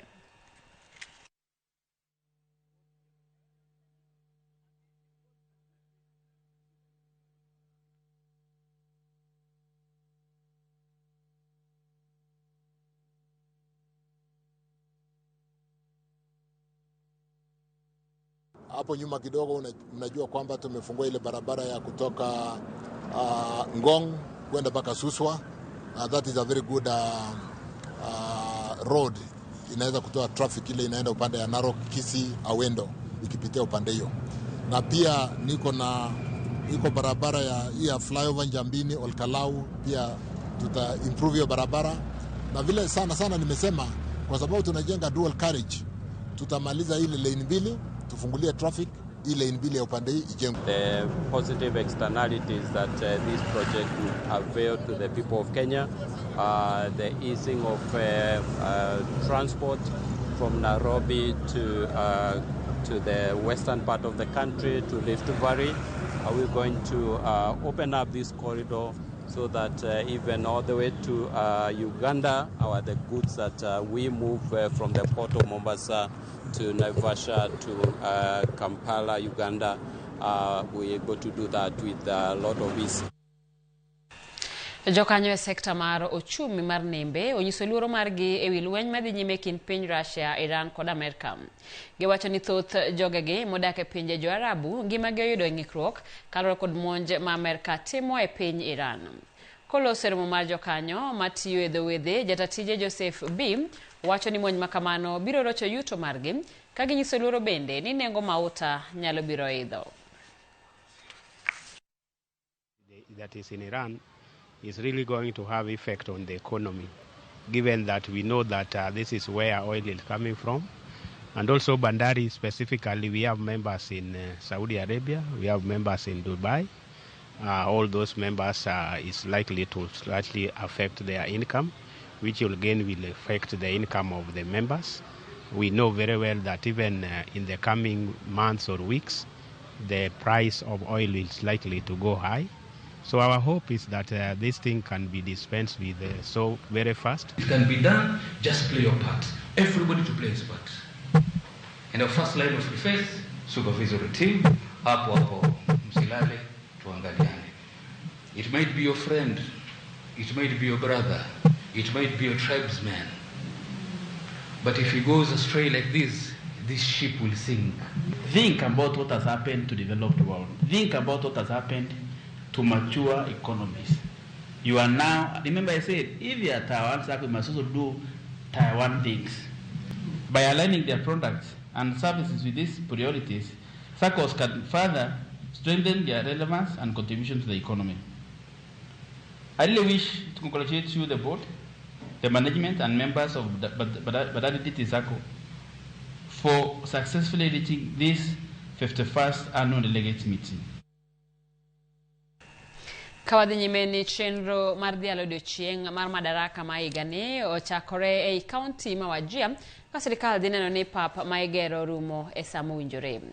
Jagore migawo mar arita Laktar Raymond Omolo ne otayo komiti ma ochung' ne chenro mag sirikal marango chal mar alap ma Wajir ma ibiro tigodo odiochieng' madaraka. Kane oloso gi jofwambo, Laktar Omolo owacho ni alabno mabiro ting'o ji 10,000 ka gedo mare orumo ibiro tiek ger juma mokwongo mar dwe mar abich. We are currently at 10%. We expect that we will achieve completion or substantial completion by the first week of May of this year as we get ready for the Madaraka Day celebrations. We'll be working together to ensure that we finish the project within the time we expected to finish. The airport is very important, and especially for that day, because we expect a lot of Kenyans to be here for Madaraka Day. We will be working together with the two colleague PSs for the two other projects as Ministry of Defense, just to make sure that all these projects are moving together to deliver within the time that we have been given by the Commander-in-Chief. Rawere mantiere kindigni ya paga beach nyaka 24 igeto kod yath mar PrEP ma ichwoyo diriye higa mar gayo landruok mag kute mag ayaki mong'ere kaka Lenacapavir ma koro ochak chiwo ayanga e kaunti ma Migori. Lipot ma ogol kod migawo mar thieth yango ni 50% mag jogo magamo kute mag ayaki manyien e kaunti no gin rowere mantiere kindigni ya paga beach nyaka 24. Jafwambo marwa e kaunti ma Migori George Juma leronwa mathoth. Kwan rawere malo 10 ne gin mokuom Uganda manido sandan mar yath mar PrEP mageng'o landruok mag kutego mag ayaki ma ichwoyo ng'ato diriyo higa mong'ere kaka Lenacapavir mane ochak chiwo ayanga e kaunti ma Migori. Oyo unyo nyiri rawere wete wa mantiere oko kucho. Wane man gata malo mar yudo kute magayaki. Wakwayo mondo ubi mondo chuo yadhe ni mondo waket HIV to be zero in Migori County. Ma en gima ber nikech mokwongo nyocha wan gi PrEP mani muonyo pile pile to masa ni koro ok muony tichuoi. We trained our healthcare providers. We've already sensitized the community. So we want to welcome people to come so that they can prevent HIV infection in Migori County. Yadni mabende ichiwo ne jogo mang'ao e gamo kutego magayaki moting'o rawere ichiwe kaunti za 15 moting'o kaunti ma Migori e piny Kenya mangima. Apisa mochune kedo kod landruok ma kutego magayaki e kaunti ma Migori Eliza Owino wacho ni e kaunti ma Migori yadhni idhi chiw e kuonde ute thieth 10 ka igeto jogo mang'ao ahinya moting'o rawere. Migori, we've already identified 10 health facilities who will be offering these services within the first implementation phase. Any person who feels that he or she is at risk of acquiring HIV, you can visit these facilities to get the injection. Owino ane gigeto rawere bende ahinya nikech gin ema kwan mathoth pod gamo kutego magayaki e kaunti ma Migori. The target group for this drug is those people who are at a higher risk of acquiring HIV. For Migori in particular, we consider young people, that is age 15 to 24 years, who are at a higher risk because the data shows that more than 50% of these people acquire new HIV infection every year. We are also targeting those who are at a higher risk of acquiring HIV, including female sex workers, we have them, men who have sex with men. Rawere kod ji mamoko makedo kod landruok mag kutego magayaki e kaunti ma Migori onyiso geno margi ni yadhni dhi konyo geng'o landruok mag kutego magayaki e kaunti ma Migori kod piny Kenya mangima. Drug will really help because you remember we've come from far. It has been a journey. We started with abstaining, being faithful, but now that we have a drug, this will have impact generally, the public health impact in terms of reducing HIV, because it's just one injection. After 6 months is when you are getting it again. Nini matamalo mar yudo kute magayaki mag ji nekech en gima kisechuoyo to onge gima yang ichaki wuok ni wadhi amuonye yath moro koro ji mang'eny bro ringe nikech jomoko samoro yudo ka ne dhi kokao PrEP 1 month to the default. Yadhni kata PrEP ma ichuoyo ng'ato diriyo higa to konye mondo koro kik ogam kutego magayaki mong'e kaka lenacapavir okelo yot ne jogo mang'ao mayando osebiro ka koro tiyo kod PrEP no ma imuonyo kata ma indilo. Jatend migawo mar thieth kaunti ma Migori Kalew Pondi ne ojiwo jogo mang'ao e gamo kutego magayaki mondo koro dhi kendo koro chwe kod yadhni ma PrEP. Gi community initiative kawadhi itiyo gi nyamrerwa magwa mondo ter wachni e gwenge mondo jowa odhi osiptende 10 masani idhi yude yedhegi. Opondi kata kamano bende koro jiwo oganda mondo koro dhi nyime kod tiyo kod yore mamoko e geng'o landruok ma kutego magayaki. As we have this new injection, let us also remember to use the other methods which can prevent new infections of HIV. George Juma, Ramogi TV, Migori. Familia moro e kaunti ma Uasin Gishu nigi kuyo e wi tho mar wuodgi mane odere tok wito siling 92,000 e goyo punda kata betting, omenda mane onego familia no ti godo e nyiewo mbolea. Bende kaluwore gi familia no, wuodgi no ma nyinge Timothy Kipngetich nochako goyo punda higa mar 2018 ka tim mar goyo punda no kata timno nochopo kama rach e higa mar 2025. Gino manochakore mana kaka tugo nodhi nyime kanotiyo gi omenda mathoth e goyo punda makoro ochopo kama nokawe ngimane e yor derruok.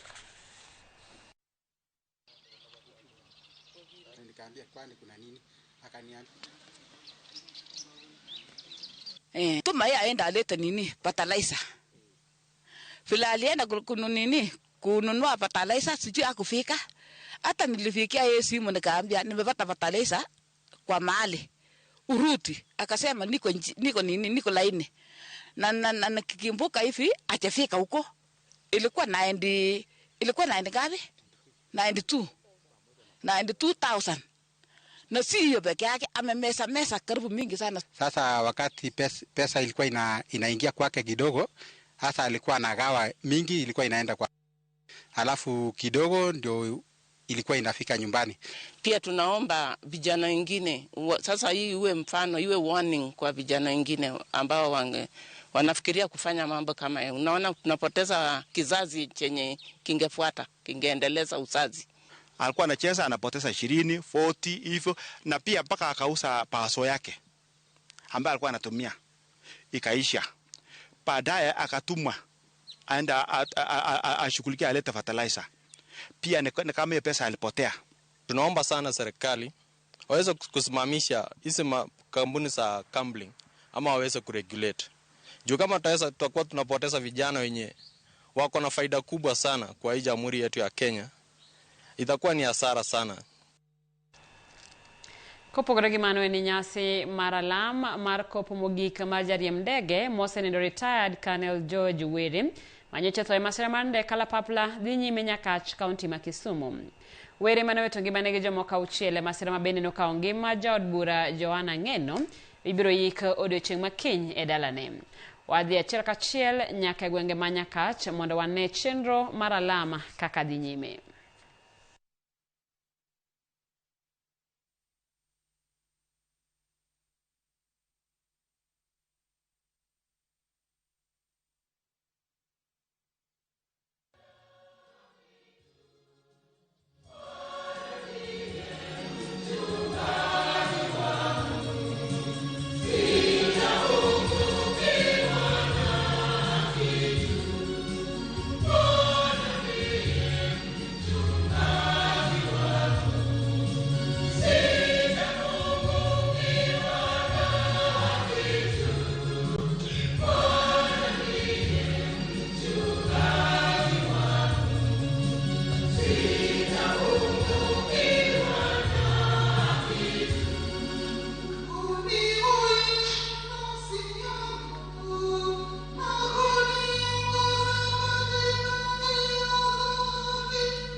Nyakora magimano alam kanyo mara kalapapla mara jariem kalapapla mano George Were mabene ne do masira kana achiel kuom ji auchiel mano wito ngima gi masira man ndege mano timore Mosop County Manandi kama na alama dhi nyime Nyakach County ma Kisumu.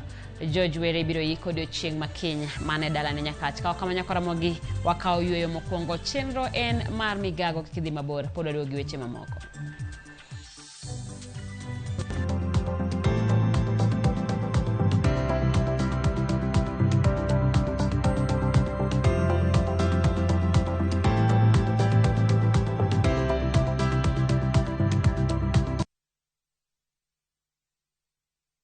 Imagine this, just the sound of waves and your children's laughter carried by the ocean breeze. Diani is for you. Tiny footprints on warm white sand, moments that remind you what truly matters. Family. From 47,600 Kenyan shillings per person sharing for 3 nights, or for those who imagine discovery, then come experience Mombasa. Shared plates of Swahili cuisine, vibrant coastal life from 39,000 Kenyan shillings per person sharing for 3 nights. This Easter, don't just travel. Choose the story you want to tell. Book now with View Travel. Kautulo mwachiwoni mondo inyiew mabede wa enengo molwar. Ok mano kende, ibori mabede wa enengo molwar mokalo kanyo ka ibiro ikawe iniwon e kambi maro mar Royal Babati Factory Limited. Corrugated and box profile yudo enengo maslimi adek gi 53 kende kuom mita ka mita. Brick tile kod Roman tile yudo enengo maslimi adek gi 70 kende kuom mita ka mita. Chenro mar kilo mabete wenyeo kodwa nyaka ma intie dono mongi chudo moro amora bende nitiere. To ka ibiro ikawe iniwon tibo kugo mendo mathuth kendo ibo yudo mabete wenyeo kodwa e busi chari okende. You are told Sunday Namar 0722 638383.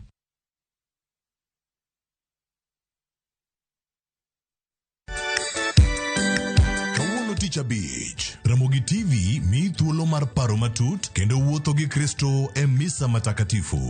Biuru mondo walem kanyakla to kuotho e yor musalaba. Ka wan kanyachiel, waparo misango kod hera mar Yesu Kristo tok kane ochiwore en owuon.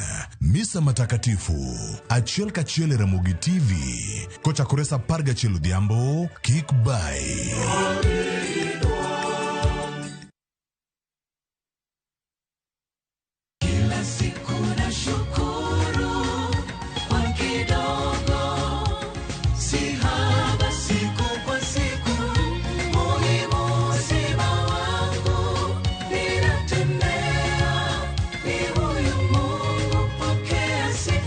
Kupata wimbo huu kama skiza, bonyeza *811 *343 #. Kumbuka, skiza na Citizen nyumbani kwa wasanii wote.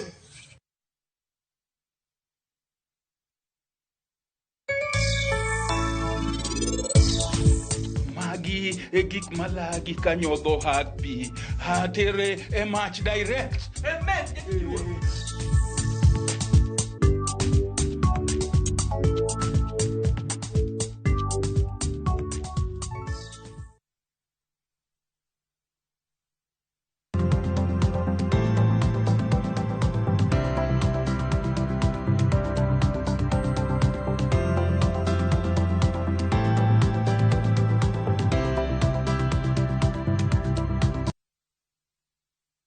Machiegni kendo ten migao mar thieth ogolo siem ne jonyuol mondo rang timbe nyithindgi mondo gine kaka ginyalo rakore gi tiyo gi yedhe mamero ji ka giwacho ni tim kamae landore nikech lokruok mag timbe. Kane oloso kinde alam mar iftar ne din mar Josalam, jagoro mar thieth Mary Mudhoni okwayo jotend din mar Salam mondo bedie opara manyime mar kelo puonj makare ne rawere mondo kik gidonje timbe mag tiyo gi yedhe mamero ji. Komachielo bende okwayo tend kuonde alam mar Josalam mondo makre gi sirikal mar puonjo tim maber ne rowere kinde duto.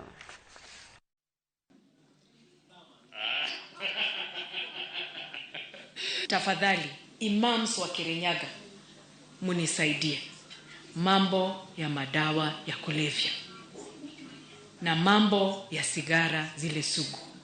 Tafadhali tusaidiane, tuongee na watu katika msikiti, tuwaongeleshe watoto wetu, tuongeleshe wale wanaenda shule, na pia wale wageni wanakuja, tuwaangalie ni nini wanaletea watu wetu, ndio wasilete madhara ile kali ya bangi, sigara sugu, na pia ile pombe ya hapa kijijini. You don't live in isolation. Mnaishi na wale watu wengine huko nje, si ndio? Sasa hiyo mambo wanafanya itawapata pia mkiwa kama hatuko ama we are not very keen about them. Fundi moro mar bao mawuok e kaunti ma Marsabit ochako safar mabor mar kilomita 1,000 koriembo ndiga kogoyo kampen mar kedo gi tiyo gi yedhe mamero ji e kind rowere. Fredrick Ochieng manochako safar mare Moyale e boda mar piny Kenya gi Ethiopia geno tieko safar no Busia e boda mar Kenya gi Uganda. Osebedo ka otero kampen mar kedo gi yedhe skunde kod kanise. Koloso Siaya Township Secondary School, Ochieng wacho ni nochako kampen no tok tho wadgi mane tiyo kod yath mamero ji mar cocaine e higa mar 2023.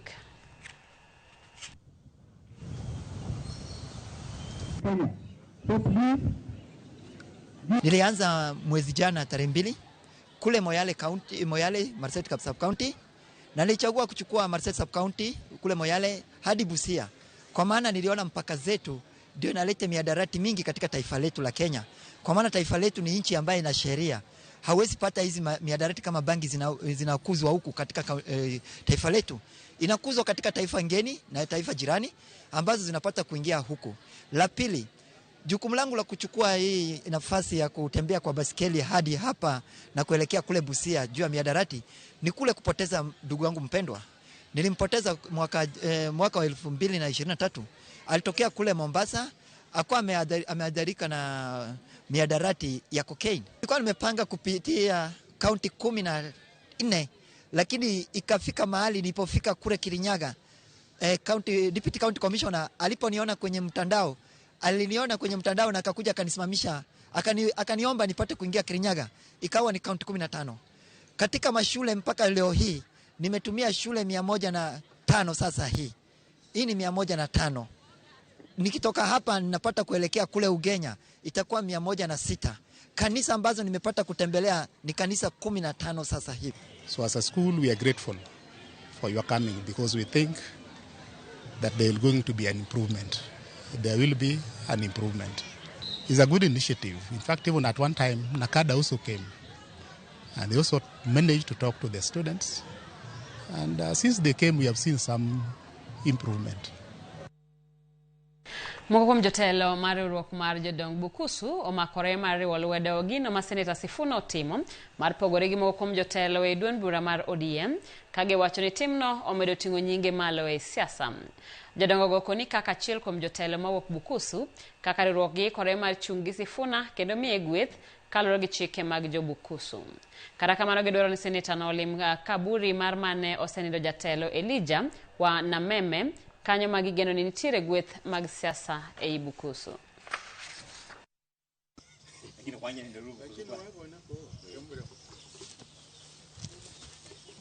Wana seneta pahali wewe iko, ukisikia hii mwaliko kucha kwa mzee marehemu Elijah Masinde kijana Mbwani ni Kenya, siku hiyo ndio utasikia, ndio utajua wavichaji wanakupenda wewe.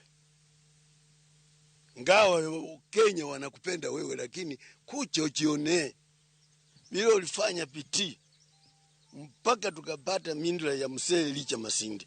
Iko hapa utakiona. Ukija siku ile utakucha.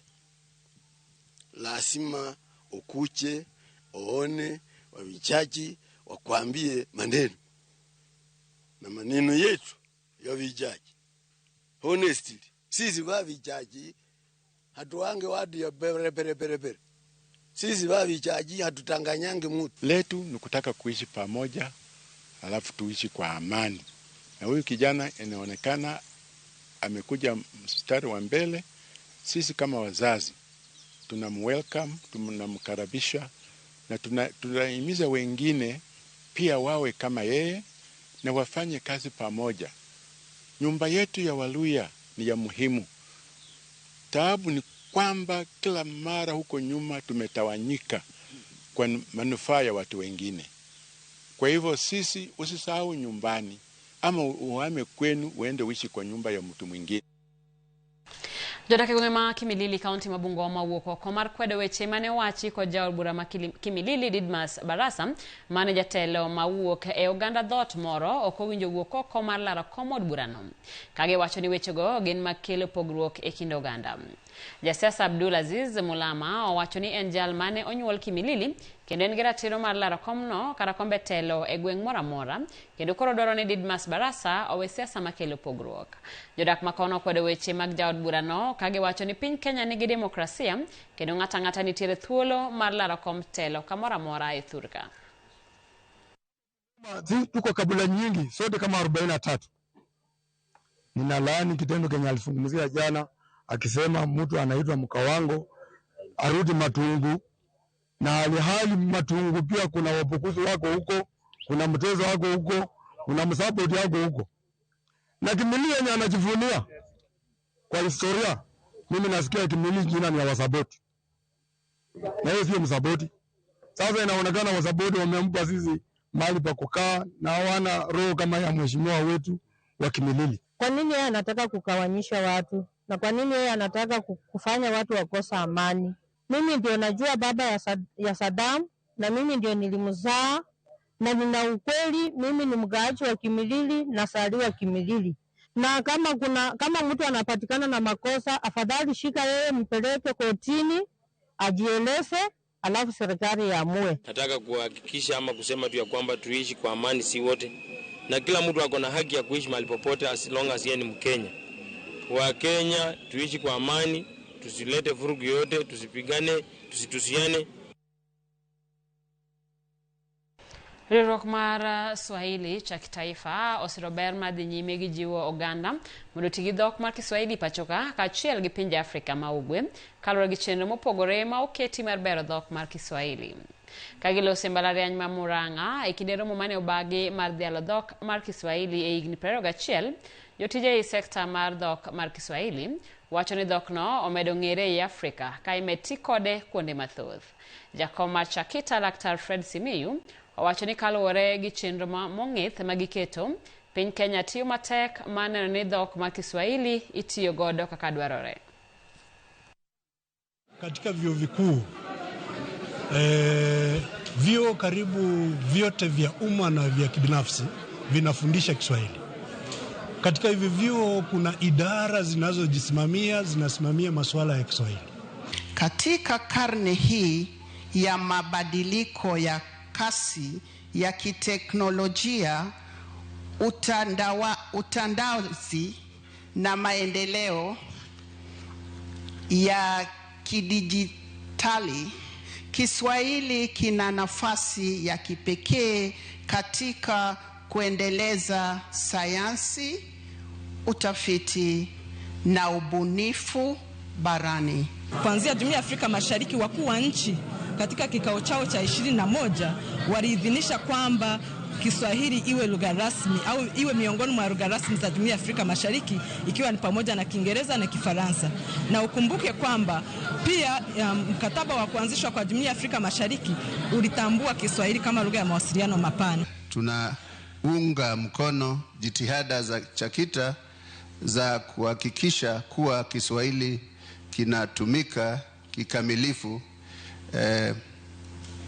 katika elimu ya juu, tafiti, machapisho na kuendeleza sera za taifa la Kenya na mataifa mengineyo. Riwruok mar jotelo ma wakeini e gwenge mag Gusii okwedo weche mag tiyo marach kod rowere e nyayo tule kinde mag siasa, kage wacho ni timbe ma kamago nyalo miyo joma mine luoro wuok oko e laro kombe mopogore opogore mag telo. Ero mane okelo kanyakla jotelo ma wakeini mawuok e kauntis ma Kisii kod Nyamira mar loso ewi weche mamulo ngima mine kod nyithindo manyiri, ne ging'ado bura mar riwore lwedo mar laro kombe mag telo. Bende gikwayo jogo mochung'ne arita mondo ked gi buche mag lwenje mag kit chwech mang'eny ahinya e kauntis ariyogo. at least now we are coming. We are even seeing Gunism even in terms of abuse, in terms of attacking character, attacking people instead of attacking the genders they playing. So that's what we are saying, that part of the rights we are saying, let's create a safe space where a woman can show up and doesn't have to do 200% more than what the man does, in terms of a safe space where you are allowed to say your gender, where the security agencies are actually upping the security. We normally experience a lot of gender-based violence, just like I've said, both physical and also verbal and emotional. We are saying for women to be able to come out, they have to be sure that the space is really safe for them to come out. As we are seeing everything, yesterday night I saw something from the Governor Cecile. She was insisting, she was asking the president about the that gender rule. Where are our space as women? We've learned today a lot, and we are emphasizing on menstrual health, and we've been told today that the 2010 Constitution says that guarantees every girl in school to be provided for with a sanitary pad. The key take home for me is that we are supposed to empower our families first before they are able to support women. I therefore encourage everybody to empower their children, their spouses back at home, so that when leaders come out as women, we don't look them as women, we look at them as leaders.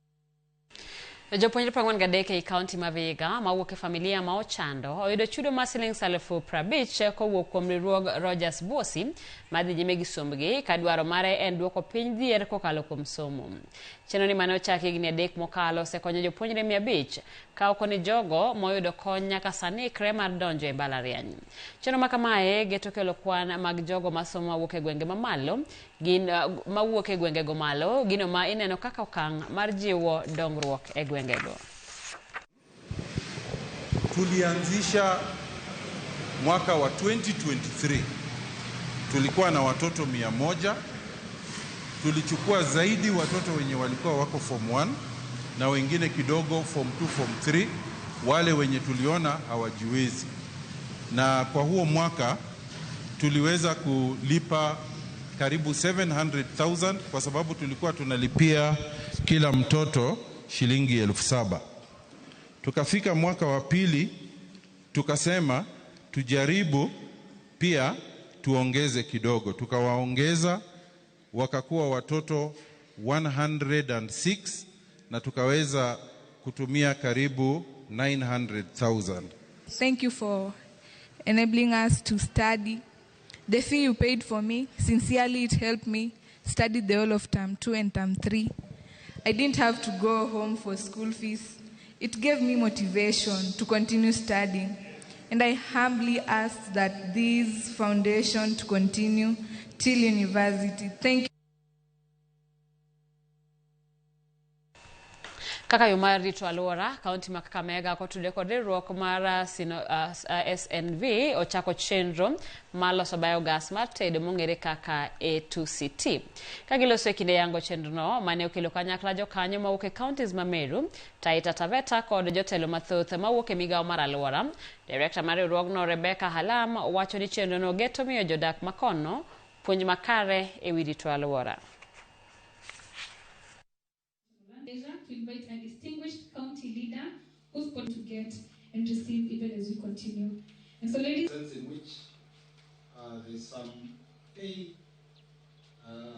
The project will support the county government to strengthen clean cooking ecosystem. It will strengthen enterprises along the clean cooking value chain, and it will support the county government to expand cleaner cooking solutions at the household level. Currently, we have about 27 counties who are in the process of developing energy plans. We have 8 who have launched the energy plan. I think the recent one is Embu County and Taita Taveta. This shift towards clean cooking is going to have a huge impact in our economy. It's going to have a huge impact in our society, the way we live.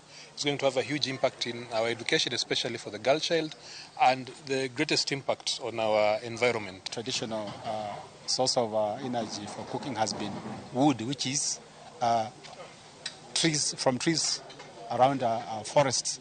And with the continued use of that particular type of fuel, our forests start to get depleted.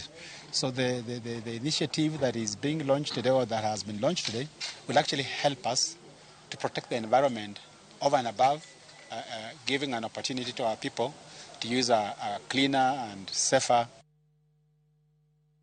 Obila gweng ma Kajiado makachich maduong ma usonya sore gweng ma Kajiado gi alwora mare. Jatend obila sub county ma Kajiado Timothy Maina wacho ni kinde mane gitimo pedha obila ne omako nyasore manengo ne oingo $300,000. So kipiga na 100 na kupiga karibu 300,000. Yesterday night we had a crackdown as part of the RRI for hard drugs.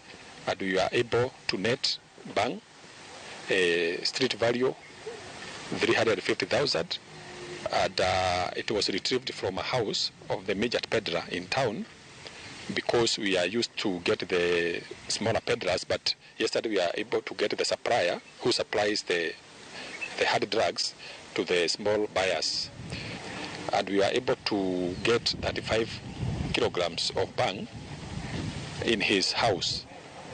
And he also had a car Mazda Demio where we are able to retrieve 30 loads of bang. This is a breakthrough because now we have pinned down the supplier who is believed to be supplying large quantities of bang from other areas to Kajiado town. Ma tamalo pradek mag jopunjre podiro chora tich gi skunde ma kaloro kod report ma ogol kod riwruok mar Chalan Foundation. Nono ne otimie kaunti sapar ma pachoka kamori wa kaunti ma Homa Bay ka omenyo ni thoth jopunjre ma weyo skul weyo nikech onge mar omenda mar somo. Judith Omondi ni kod mathoth. Kuom higni riwruoge matin marango weche mag somo ema osebedo kamenyo kokalo kuom ripode kit lwenje ma jopunjre kalie skunde. Higani riwruok ma ok mar piny owacho mar Chalan Foundation otimo nonro e kaunti za par kama oriwo kaunti ma Homa Bay, kendo e ripod ni ratich jopuonjre ma irocho e skunde omeny. E counties gi ma otigo e chung'ne counties duto 47, atamalo 26 mag jopuonjre irocho ratich gi e weche ma idiro, ayany kod mamoko, atamalo 16 irocho ratich gi e yor rotho, atamalo 16 mamoko imiyo chwate yor tich ma idendo ni corporal punishment, ka atamalo 10 keto thenge, kendo atamalo 5 mamoko to irocho ratich gi e weche mag bembo. Riwruogni bende ne okawo pach jonyuol e wi yore magiparo ni ratich nyithindgi iroche ka gini e skunde, ka atamalo 54 mag jonyuol koni ahole kethonegi nyithindo, 27 ywago chwat kata rotho ma jopuonjre gi yudo, 21 koni nyithindgi lombe yor bembo, ka atamalo 7 to ywago nyithindgi malali e yore magalagala. You ask them whether they know that the school has a mechanism on how to report abuse or safety concerns, and we had more than half who said yes, they know. And much as they knew that they know the school has a mechanism for reporting, we had another 25% that they said they did not know how to use it. So this is also a gap that probably we need to think around. And of course, we have another significant percentage, more than 30%, that they say there was no system, or maybe they do not know whether that system, the reporting system, exists. We must ensure that learners not only enroll in school, but remain in school, thrive in school, and transition successfully into the future. Ewi penjo mar ng'ama owinjo bed ni yawo wi japuonjre kata miyo gi puonj ma owinjore, atamalo 46 mag jopuonjre koni en ting' mar jonyuol, atamalo 29 koni gin jopuonj, ka atamalo 23 to koni ma ting' ma jonyuol kod jopuonj duto nengo kaw. Ripod ni bende omenyo nengo mar janyuol e ngima mar jopuonjre, ka atamalo 24 mag jopuonjre oyang ni odak mana kod minegi nikech weche ma opogore opogore, atamalo 55 odak kod jonyuol duto, atamalo 9 odak kod ji ma ok jonyuolgi, atamalo 5 kod wuonegi kende, ka atamalo 1 to gin nyithindo ma odak kendgi gi wuon. We had more than half saying that it should be taught by teachers at school, and another 50% said it should be taught by parents. And of course, we have other people that they mentioned that they are supposed to do that. And we also wanted to know whether they've ever received any form of life skills training, And we had more than half who said they've received a formal training in life skills. And majority of them got it from school. And we also had another significant percentage of around 29% who have never received any. This is a gap that needs to be looked at, even as Children rolls out his activities, just to get to know which schools are being affected by this and how can this gap be filled. Thoth ji ma okawo pachgi koni gin kod luoro e rieyo jopuonjre kaluwore gi chike mag anyuola, pogruok e kind chwech, pogruok e tieng' kaachiel kod tok teko mag jopuonjre. And education leaders, we invite you to use this evidence to strengthen policies that support retention, digital inclusion and life skills integration within the education system.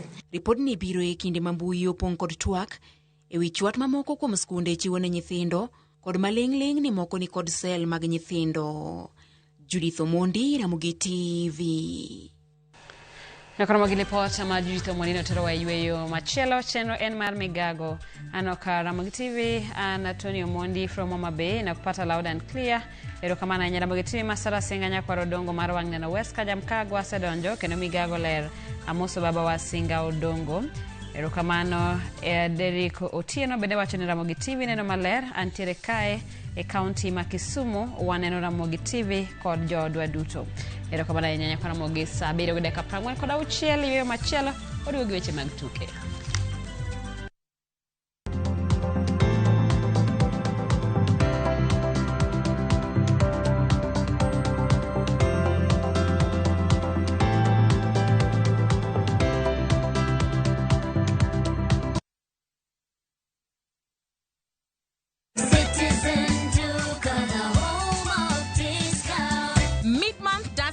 To mean cutting corners, Citizen Duca brings you affordable essentials and quality daily products you can trust. All you need to do is WhatsApp us your shopping list to 0710-487-487 and we deliver. Citizen Duca, your home of discounts. Citizen Duca, the home of discounts.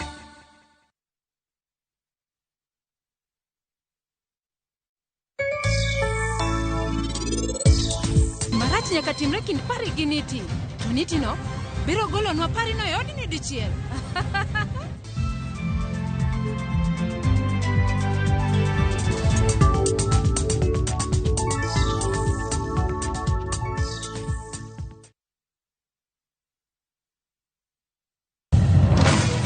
Beikori mar doke pacho. Kama sigendni ilero gi mor kod sunga mar luo.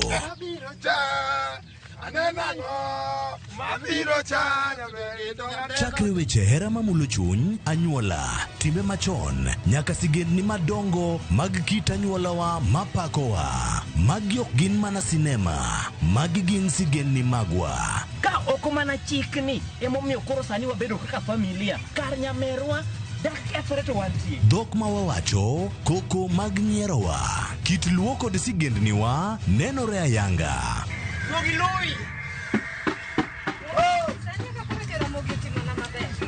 Winam Cinema, Jumapil ka Jumapil, saa 2 kod saa 4 mar otieno. Mana e Ramogi TV.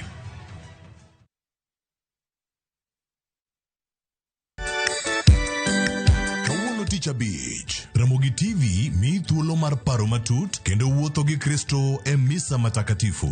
Biuru mondo walem kanyakla to kuotho e yor musalaba. Ka wan kanyachiel, waparo misango kod hera mar Yesu Kristo tok kane ochiwore en owuon.